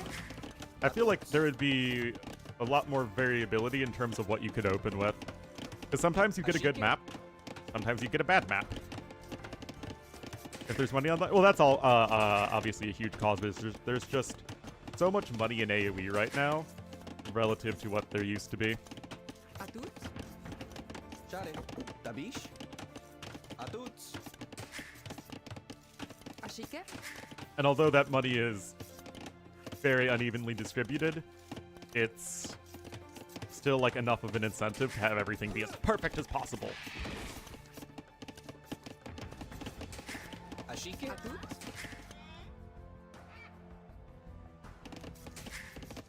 Amade. Ashike. Salam. Like everyone still feels like it has to be you know, as fair and equal as possible when it comes to competitive integrity. Which I totally get, right? Dabish? Yep. Alright, Ray's just opening scouts. I mean, I put mine's like, what, a high A tier civ, Persian's maybe a low A tier civ. Sounds reasonable enough to me. Still think mines have a little bit more flexibility in that they can play that, like, really aggressive early castle age better than Persians can. Because Persians kind of want to sit back a bit in mid-game and let their eco pile up. Salam. But I like mines a little bit more flexibility-wise. But Persians are still, you know, they still have a great eco, they still have great cavalry. Still a very consistent civ. Shade. Anyway, very, very early defensive watchtower. Dabish?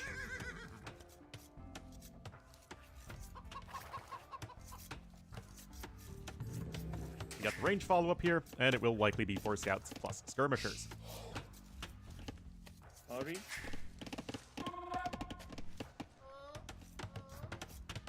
Which are a lot less fair. Ashike? Shade. Well, Shade. I don't really get that. But I also don't understand casinos and why people would want to go to them. One player always, you know, in the same way that most casino games are scripted to always benefit the casino. Tabish? Atut? Tabish? That's true. But if you're not addicted to gambling, which is a very real problem, and I don't, you know, judge people for it, it's an actual struggle people have. Shade. I don't know why you'd ever want to go. Ashike. Ashike? AoE2 is addictive. Considering the amount of hours of my life I've dumped into it, I guess I can't disagree.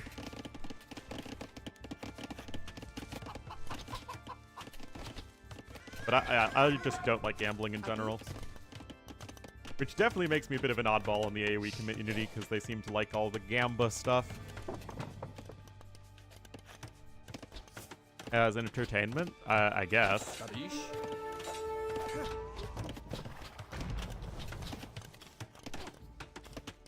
Oh, scouts do escape.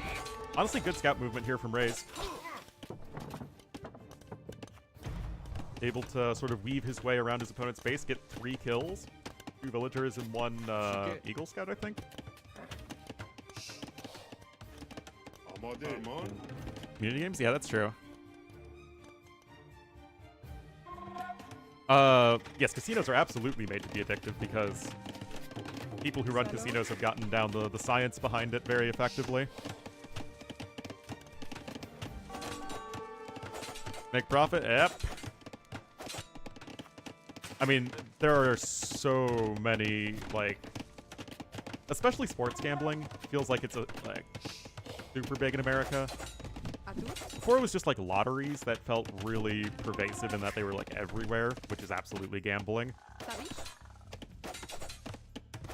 But yeah, now it's like all the FanDuel, DraftKings crap that is just everywhere.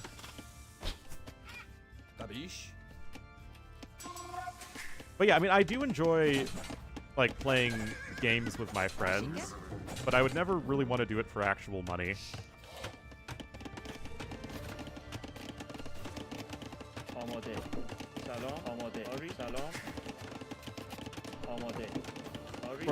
Like again, like you can just kind of have a little bit of fun with it, but I get really anxious, which is probably not a good combination of mind state to have when gambling.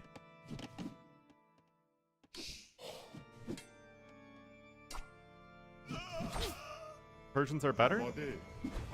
I like Mayans more overall, especially for their like early Castle Age strength.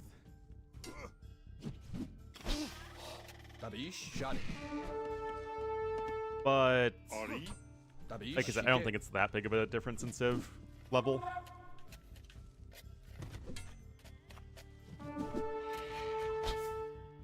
The AoE community feels ready to help everybody. Hatred for single-player content? Well, the AoE community is famously quite friendly. Shot it. I mean, obviously, we have our fair share of toxicity, like any community does, but relative to other gaming communities, it is surprisingly friendly in AoE. Forrest, nothing player now? Shot it. You're a braver person than I am. Anyway, Lix is getting pretty close to clicking up. He is full-walled at this point. The Vil numbers are even, but Wheelbarrow's a nice one, even though Raised just got it because he was housed. Triple stable skirms. Oh man, are skirms so good you make them out of stables now? And your knowledge? Yeah, I mean like... That's...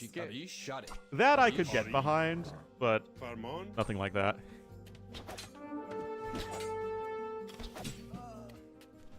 The triple Spanish Inquisition. He is investing a lot into... well, I mean, he's getting +1 defense. He's not getting Bloodlines. He's not getting Forging, so he's still going to be getting a pretty good Castle Age time. I'm not worried about him.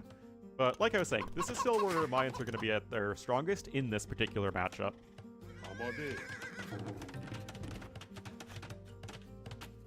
Skirms out of the stable.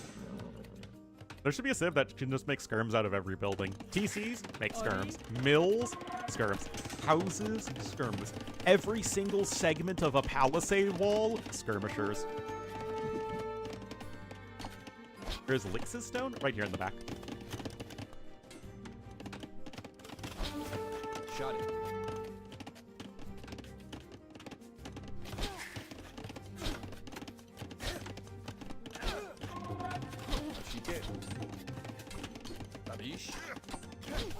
Maintain skirm protection. I think it is in actuality.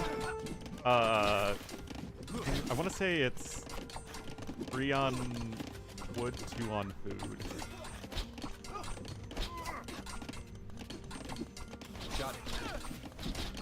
Alright, this timing is going to be pretty brutal. But despite the nice early fights here for Rays, and the fact that he's ahead Nico as Persians, it's still a little tricky. Tabish. Oh. Anyway, guys, look at these horses. Look at these horses, guys. Aren't they lovely horses? I think they are beautiful, pretty horses.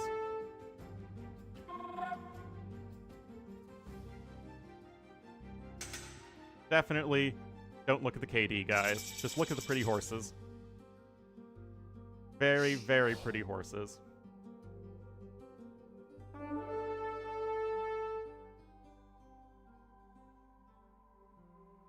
Mm-hmm. Don't look at the minimap. Don't look at the ballooning KD. Just look at the horses, guys.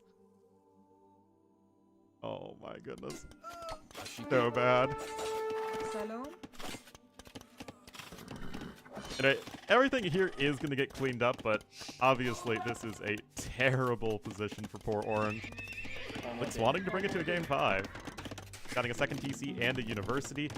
I don't like that he's only on one range. Focus war, please. Oh my goodness. Salon? Is it impossible to have fun and joke around and goof around? Atuts. Atut? Integrated into your TC walls? Or double bit X? Okay, interesting. Interesting.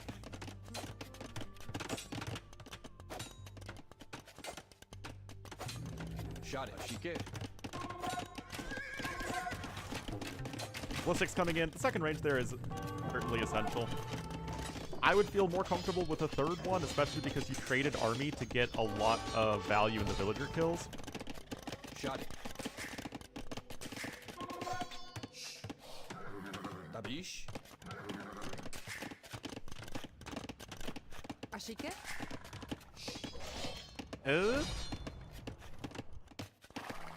You know what, guys? One good hole deserves another. There's definitely a sex joke in there.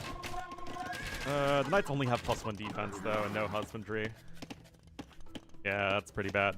Got +2 on its way. Got the forward siege workshop. I'm sure Raze knows he needs to go for the kill right now.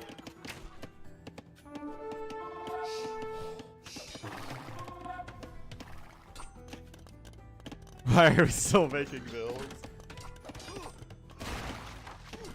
Oh, nice kill there on the Mangonel.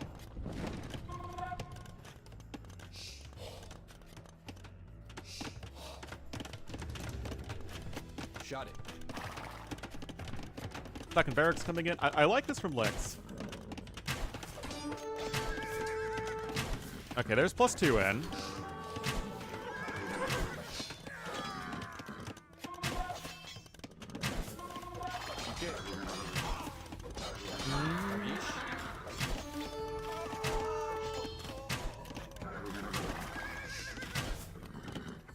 Shot it. Again, the military numbers still feel uncomfortably low to me. Oh, wait, what? Guys? Was this never walled? It doesn't look like the building foundation, you know, with destroyed buildings.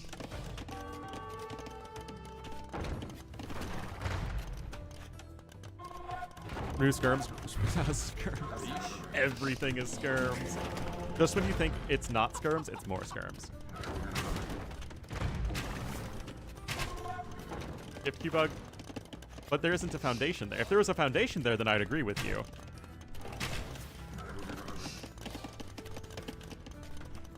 Shike. Tabish. Tabish? Still, build numbers heavily in favor of Lix. He's not that far ahead in resources, though.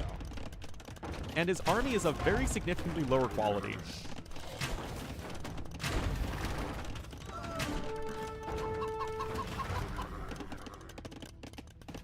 Again, is this Shot it. more of an Eagle Warrior focus, but the Mangonel numbers are climbing.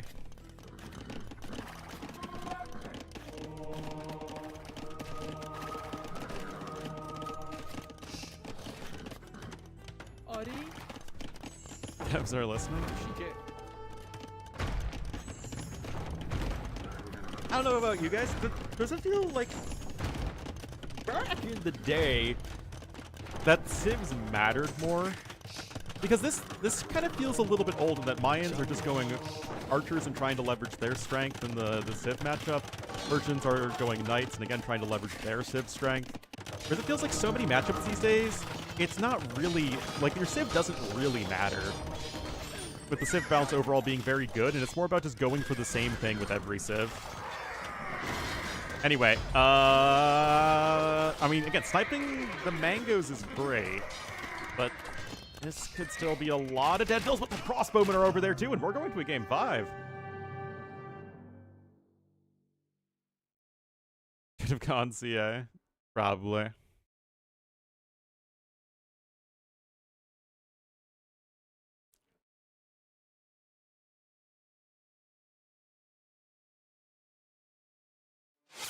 Yeah, I guess melee units are also not very good in a lot of situations.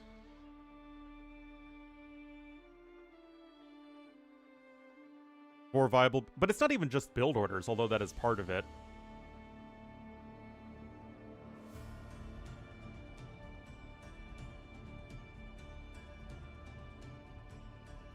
Instead of javelins, oh, now that's cooking.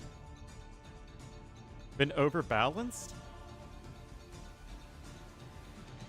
What? I think that part of that is power creep.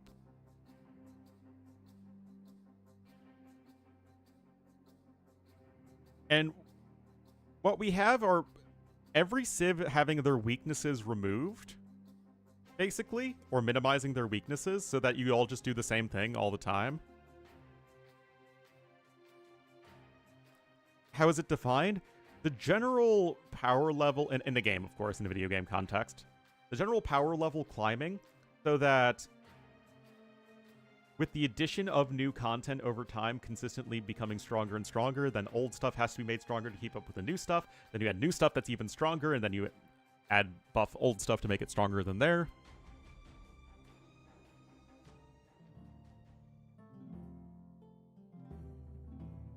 And AoE really has this problem right now, and that Civs just are too good in too many situations. And that's why I think that so many Civs need to get nerfed, is that the Civs need more well-defined weaknesses. Which is why I think that techs that are just kind of picked up by everybody and so ingrained into the meta, like husbandry and bloodlines, are Hal, bombard cannon, they're all too common, so to say. Well, to be fair, Teutons versus Mongols is still a terrible matchup for Teutons.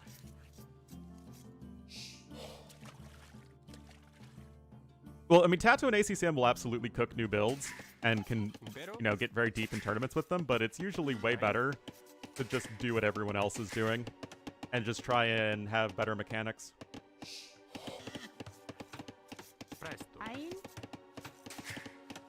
Impero. Salve. Salve. Salve! Be docking over here to the far west of the map where all the Fisky mothers are. Basically nothing? Exactly. And funnily enough, both Mayans and Persians do fit that bill on land maps. Persians, I think, don't have enough of a downside on hybrid maps. But Persians, they have a great eco, but no real powerful military boost. Mayans have a great eco and a cheap army, but it's one of the most limited tech trees in the game, in a practical sense. So, again, when it comes to land maps, I actually think that both civs are quite well balanced.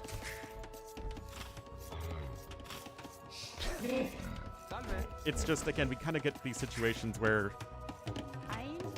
there are too many civs that have too many upsides with no real downside. Monk's OP, exactly. Na bene.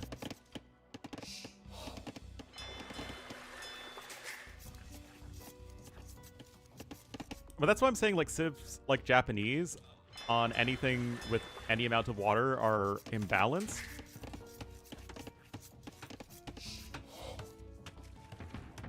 Because they have no downside. They can do everything.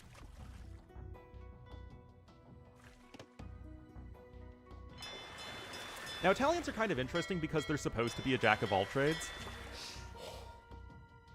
Civ. Like, that is the point of the Civ. Do I think they're too powerful? I'm not sure. The hamsters are a goth mog, I like that. I would do the voice, but it really hurts my throat. Malians fighting the Italians in real life. Well, unfortunately, the Mali Empire and the various Italian city-states did not really ever interact much. If you ever heard of a little something called the Sahara Desert, that's between them.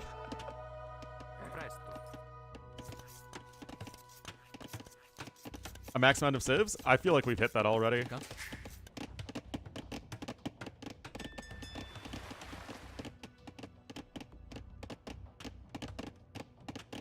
Nerfed, a lot of problems are fixed. But like have never been changed, as far as I'm aware. So, what exactly makes them OP? Because in many ways they do feel OP, but I don't have a good answer to that. And I would never...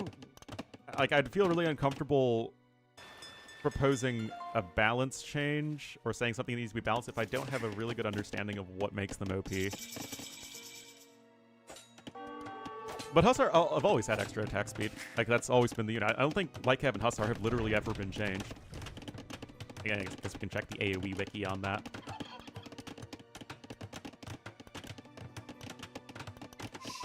Oh, again, the freaking search bar isn't here. Well. Okay. Age Vampires 2 units. Age Vampires 2.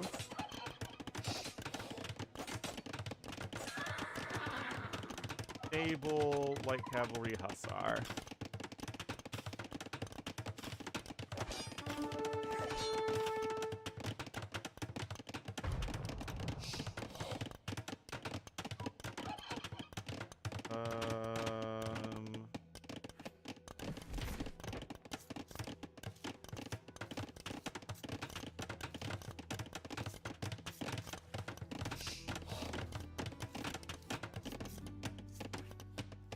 So, LingHe were bugged in Age of Kings because they were benefited twice by husbandry.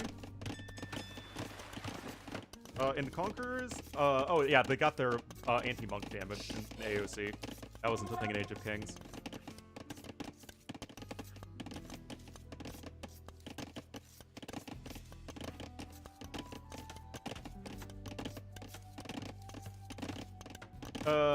Okay, so there was a change where the attack animation is shorter for Hussars, which makes them better at chasing down units, which makes them a bit better at raiding. Other than that, though, LingHe and Hussars, again, like some very, very minor tweaks. LingHe have never been changed. Well, I think the Hussar change to their attack animation, sure, it helps with raiding, but I think the bigger deal is just late game macro being so much easier. The fact that you're constantly with auto reseed farm and multi-queue able to spam a bajillion Hussars is way bigger than any attack animation change. Anyway, it's a hybrid map. It's doing hybrid map things.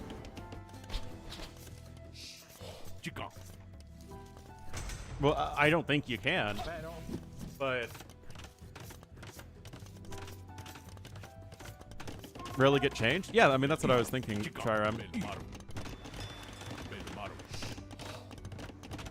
I mean, it just has so many cascading effects in so many different situations if you're changing the standard unit lines.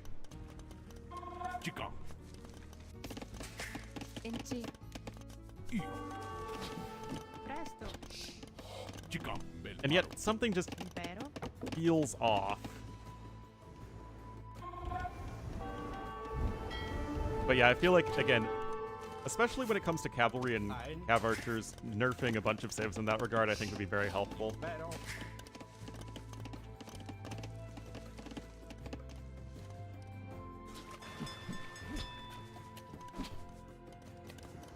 Chico. Yeah, I mean, the skirmisher nerfs are a thing.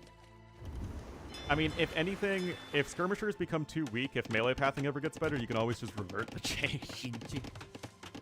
But making skirmishers take longer to train feels much easier to implement than better pathfinding.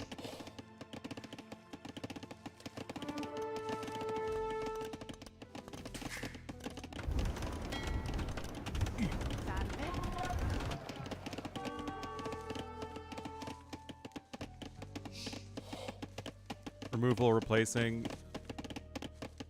No. Any civ that's in AoE 2 will stay in AoE 2 forever. The devs would never ever remove something from the game that is in the game already. In terms of the civ.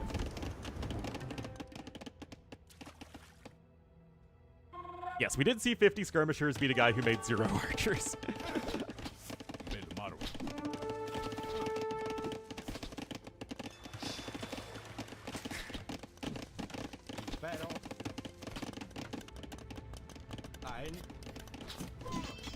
Anyway, the hybrid map is definitely hybrid mapping. A good quick wall there. Rip.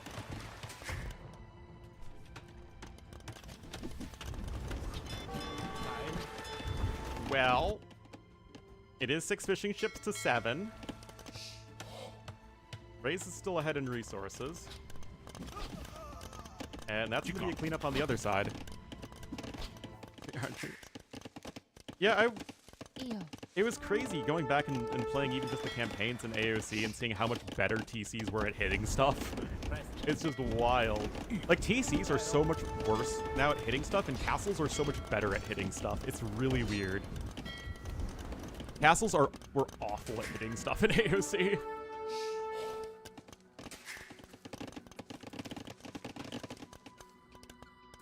Replacing with skirms? Indeed. Alright, Castle Age is on the way here for Raze, able to leverage that nice cheaper age up. 500 resources ahead still, even after those losses.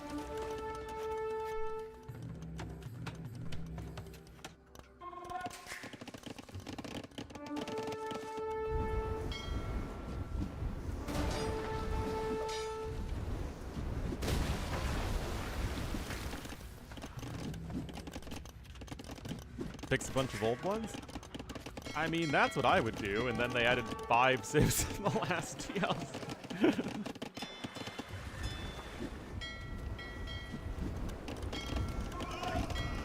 Again, I feel like one of the bigger issues right now for World's Edge is that they've determined, rightly or wrongly, that they can't add new content that is successful without adding multiplayer civs. But there simply isn't the balance, time, or design space to effectively add new civs in that like feel like AoE 2 civs and feel like a good core part of the game with the, you know, having to release content at a regular, you know, interval. Castle's power? Oh yes, Castle should be very good.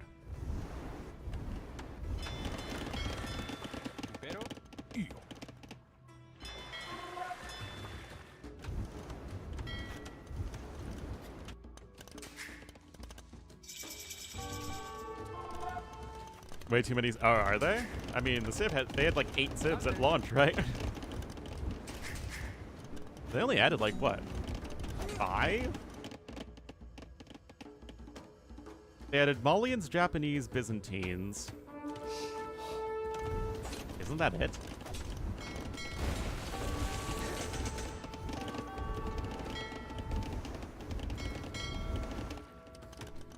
I'm probably forgetting someone.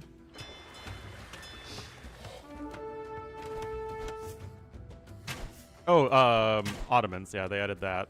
So 4 civs. Chico.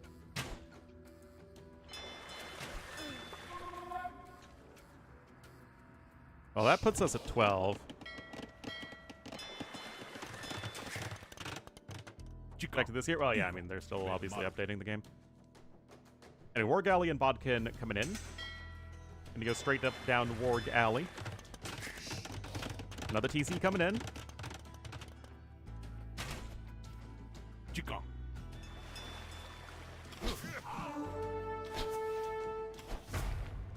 Got ballistics and crossbowmen on the way. Faster working university for Malians. It's actually really nice. Nice team bonus, but I like Malians. I feel like most people like Malians. 18? What other civs am I missing? AKA the Kappa Rohan? Exactly.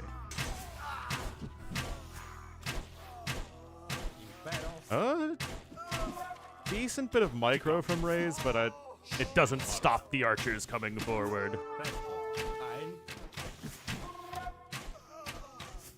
Still took about as good of a trade as he could, and honestly, with the reinforcements behind it, he might be just fine. Chica. Nice advantage? Oh, yeah. Oh, I didn't count any of the variant civs as separate civs. Because aren't those mostly just like some random numbers tweaks and different like age up buildings? Again, I literally haven't touched AoE 4 since January of 2020. I played the game for like 3 months after release. I mean, to be fair, I played a lot of AoE 4 before well, I played more AoE 4. Like, a lot, but I played most of the AoE 4 pre-release.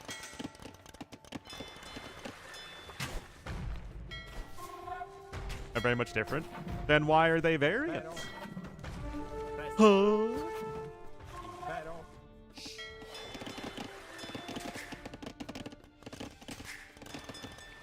Well, 62 vills here for Lix.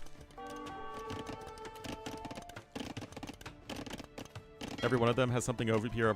I mean, that's completely natural.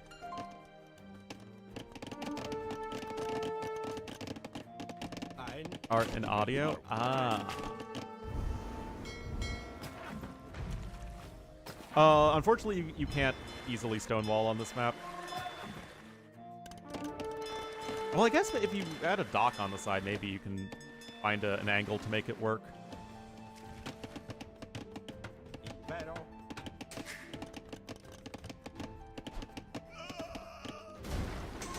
But yeah, Lix doing a nice job controlling the middle pawns here.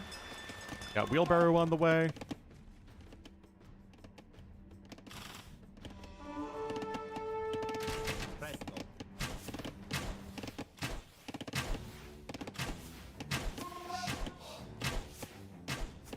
Dancing, dancing, dancing, dancing, dancing. This is what we love.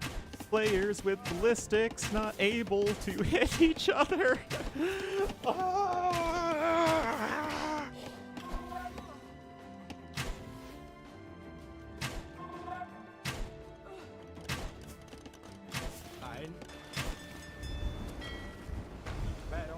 Anyway, Lix has the nice villager lead, but how much good does that do him if he can't take good fights? I mean, Raze, I think, just has better micro.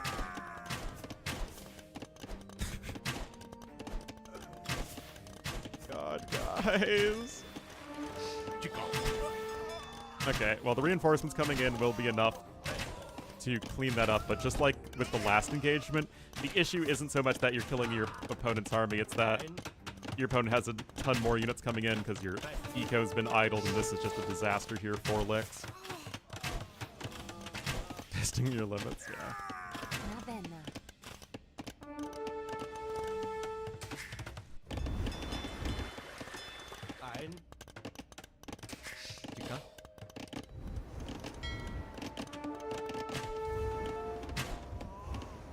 Oh dear, guys. This is getting out of hand. Now there are 2 of them.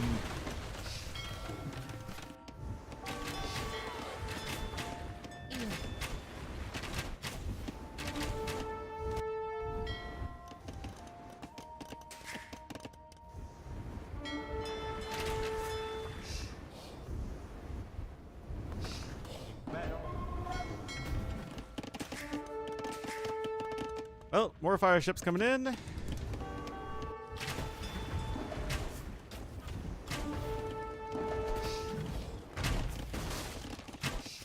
More nice micro here from Raze.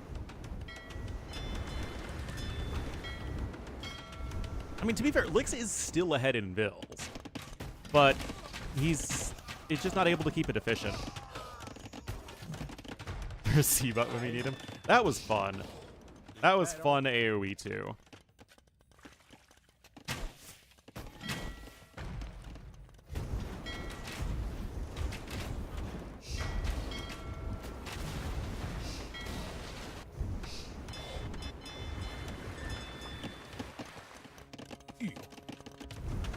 Well, I mean, Immersion is, at the very least, not completely... there's not one pond you can snowball to win water, so it does have that going for it. Oh, the double kill.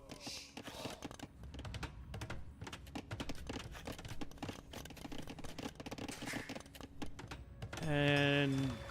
oh no. Still, I mean, we technically still have more archers here as our blue player. He's just now getting wheelbarrow and also gold shaft mining, interestingly. Usually that's not something players prioritize at that point.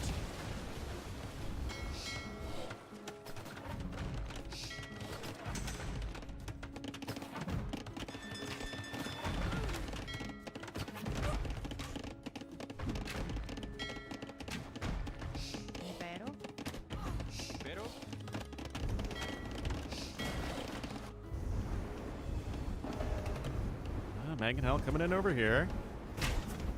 Oh, paying attention? Oh!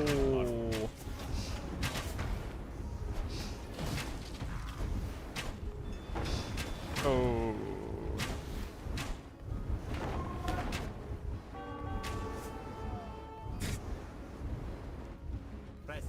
Just silly.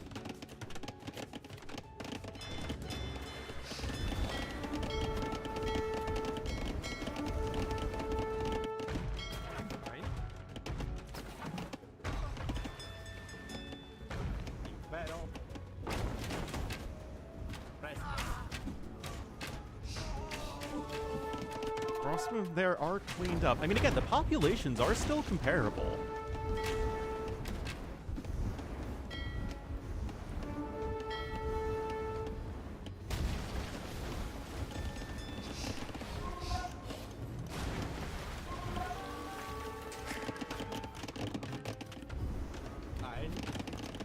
And here comes the castle from Lix, guys.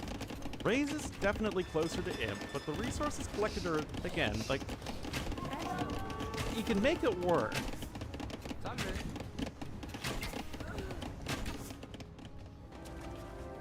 Lix is at least slightly less far behind than he was before. Although, I mean, to be fair, you're still queuing up a ton of gold units as Raze, which is going to keep you a little bit further from Imperial Age, and the castle here is really, really good.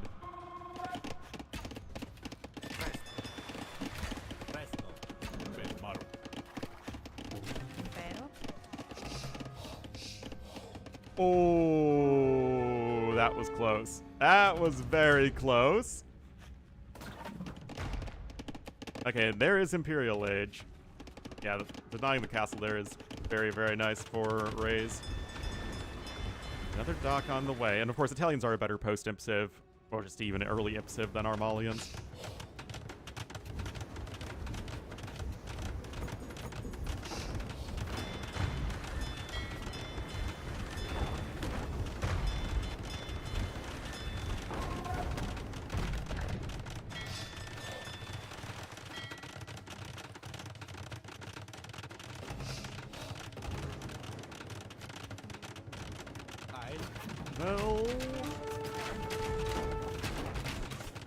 Well, got the castle coming in here. Yeah, it's probably good here for Raze. Again, Lix is about ready to click up, but he is still behind by a lot, and I'm not too sure what his comeback condition is. Feels like he's just a little bit behind in almost every aspect.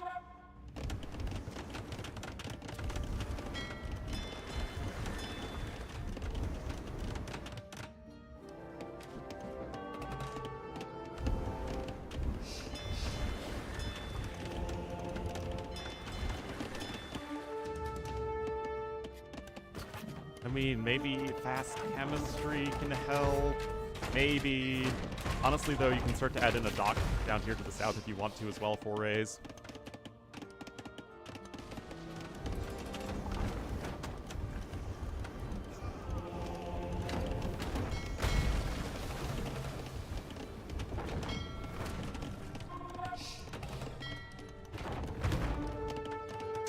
Fires and Trebs? Well, I think that's what Raze is going to do.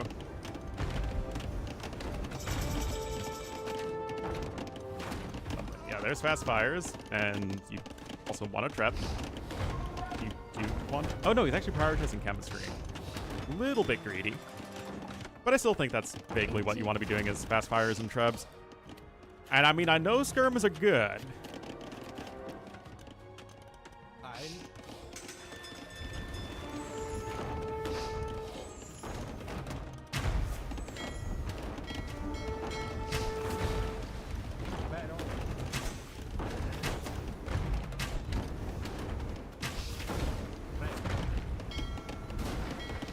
Still, fast fires are only a little bit better than fire ships in a head-on fight, and that was some good mangonella hitting. You can switch into war galleys as you can, though.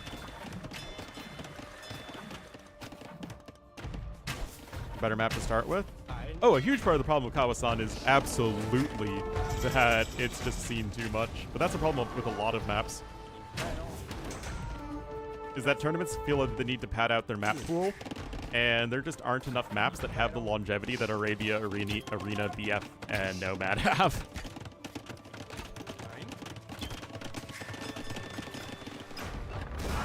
Oh, you know what, guys? You know?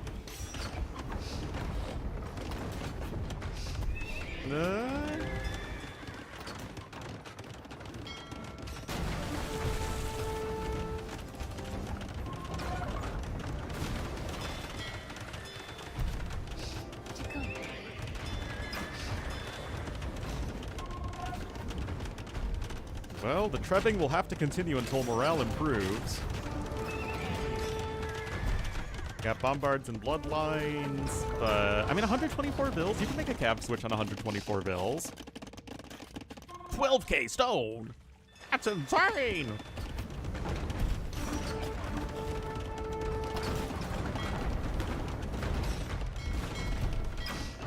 I mean, Orange has solid control of these pawns. I mean, obviously there are like 3 pawns here in the middle of the map, and honestly, the map spawn is better here for Raze because 3 pawns basically puts Baby in a corner here, whereas these 3 pawns still give Orange plenty of map to work with.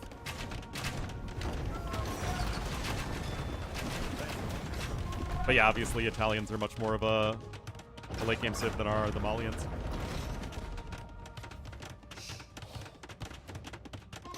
Light cab coming in. That's a nice snipe there from Raze as well. And you do have archers at least coming in as reinforcements. And the first cannon galleon is out. Of course, you do still get that nice discount as the Italians. Yep. In fact, one player has quite a bit more stone than the other. We do have Farimba Unana coming in, but I'm just not sold. There aren't that many counterattacking routes. We have stables on the way for Raze.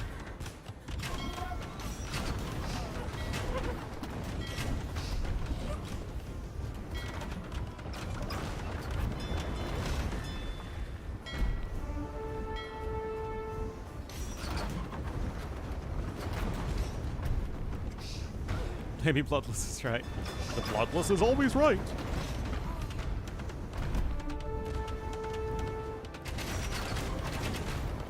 I'm already taking 700 plus damage. Literally 711. Well, now 770. Skirm's OP. I mean, I see no evidence to the contrary.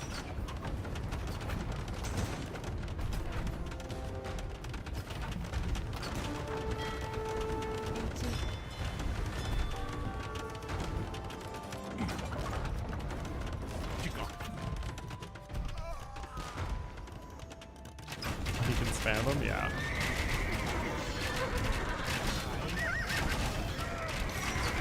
Castle falls. mean, I guess Lix is still mining some stone. I mean, that's a decent amount of light cab. They're about to be almost fully upgraded. I mean, credit to Lix for trying, man. No, the light cab would want to be somewhere around over here. And it's just all of the fighting is happening at Lix's base. He's still falling further behind in resources. He has a couple relics, which is nice, but it's still going to be nowhere near as good as the map control. And of course, the Italians have that very, very strong Arbalest plus Hussar combo. It's a good one. And you still have control of this pond. I mean, you're trying to dock here as Lix, but there's heavy demo. To be fair, Malians have heavy demo and Italians don't. So I see no reason to say anything other than Malians are a better late game naval civ than our Italians.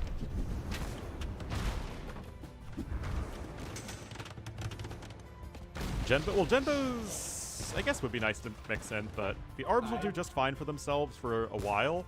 And I guess he wants the cavalry with a little bit of mobility. Post-imp? Yes, it does, actually. In Arb the Arb, it does. And it matters against skirmishers, too. And in post-imp is when you tend to just have a lot of shootouts, right? You're not just microing down one unit at a time like you do right here. I mean, obviously, it still happens to some degree, but post-imp is generally where you have the biggest archers firing at each other.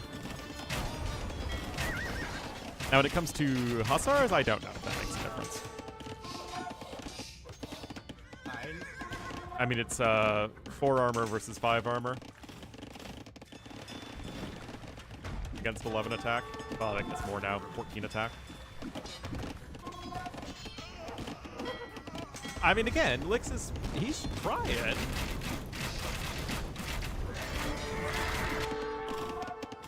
Revan over here, Conscription just now on its way. Demos are here. And the Bombard Cannon does survive. Yeah. That one getting sniped.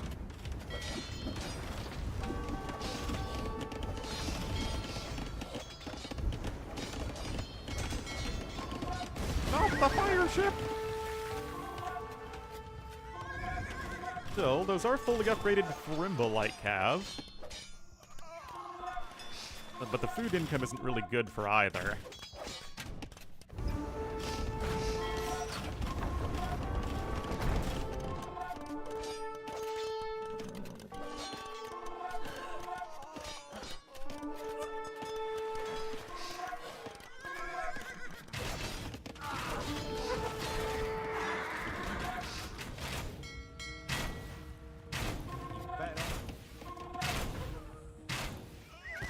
Hasn't been between his opponent's army and his base. Well, he's trying. There is still that castle over there, but blue now with 5 cannon galleons in this pond. I mean, yeah, Hussars can run in and snipe those trebuchets, but not the cannon galleons. You got a Leap Genbo on its way. And yes, Raze is ahead in resources, but not by a significant margin. And now Lix is the one who's ahead in pop, guys. Is Lix gonna claw his way back into this one? It is the 50-minute mark. I mean, we know what a good late game player Lix is. Well, we've got Genbos now.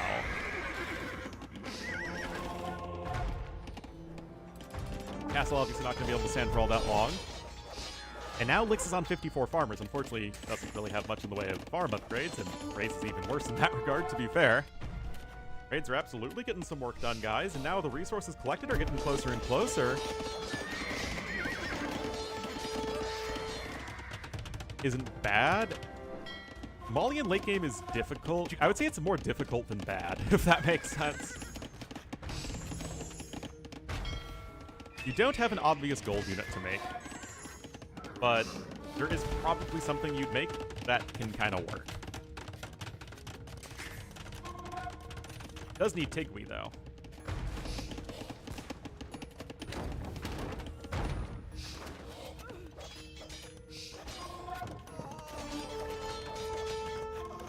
I mean, it's definitely one of the weaker late games out there, but it's just more tough. I still think that Gebeto plus Meat Shield is an amazing army composition. Pop Diplo games? Well, that's fair. Oh, that Cannon Galleon doesn't do a whole heck of a lot, and Lix is at max pop, guys.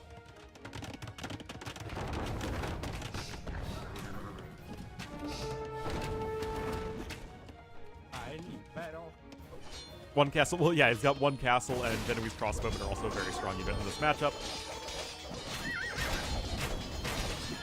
I mean, Italians absolutely have a better late game in general than Malians do.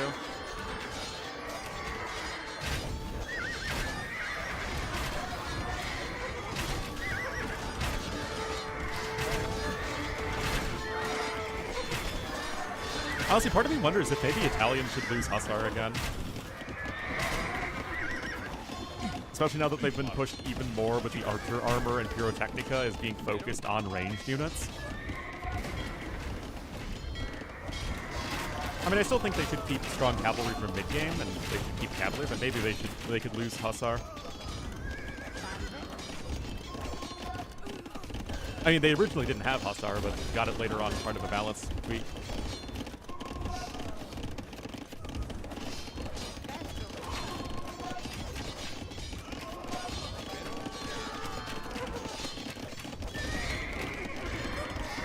Specialty of them? Yeah, but they also have a unique unit at the barracks, and they have very, very good ranged options. I was okay with Italians having Hussar back before we got Pyrotechnica and the armor bonus, but now it feels like that might even be a little too much.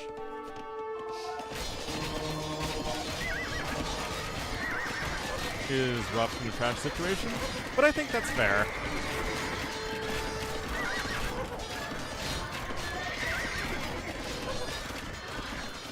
Italians out there for sure.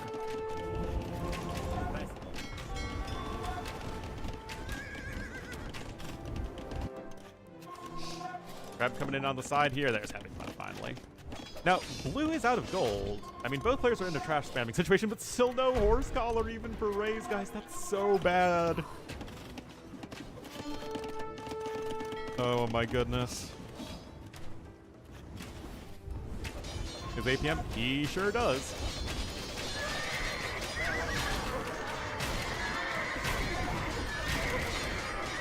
Yeah, I mean, we're just looking at 140 bills to 125, max pop versus 160, and I mean, really, really good play here from Lex. I mean, the resources are much more stretched for Orange because, well, not having horse collar is kind of not very good, to say the least.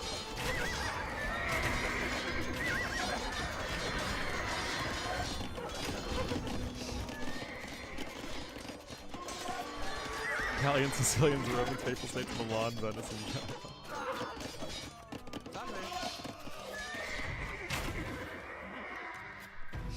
I mean, Reyes will still have more gold to play with, but he seems to not really have the multitasking necessary.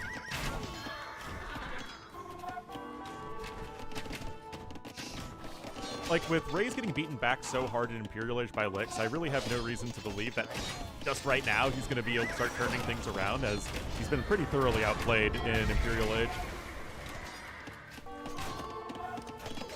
Well, I mean, this is certainly a matchup we've seen plenty.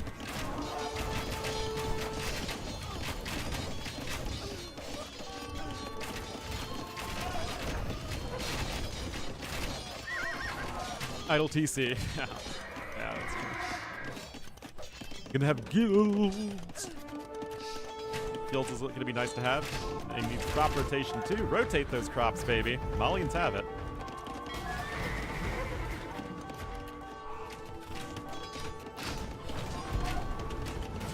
Well, despite that Treb going down, Ray's bill count is plummeting. I mean, look at these bill kills here from our Malians player. I mean, how long in this game?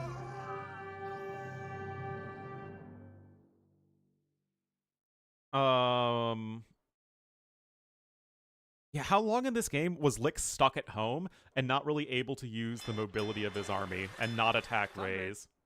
Like, that was darn impressive from Lix.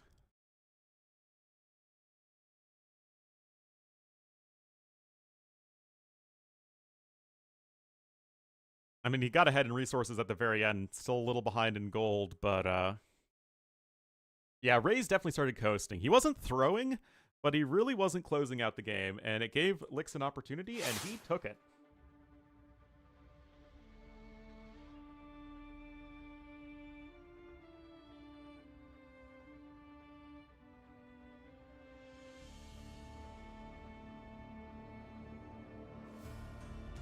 Cannon, that was a big turning point for sure.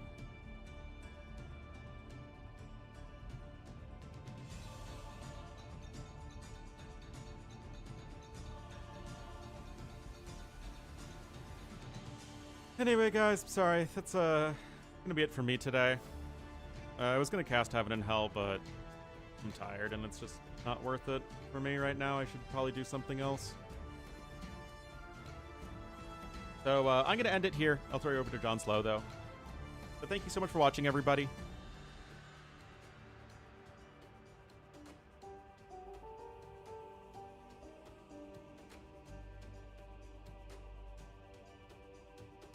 I was still stream for 4.5 hours.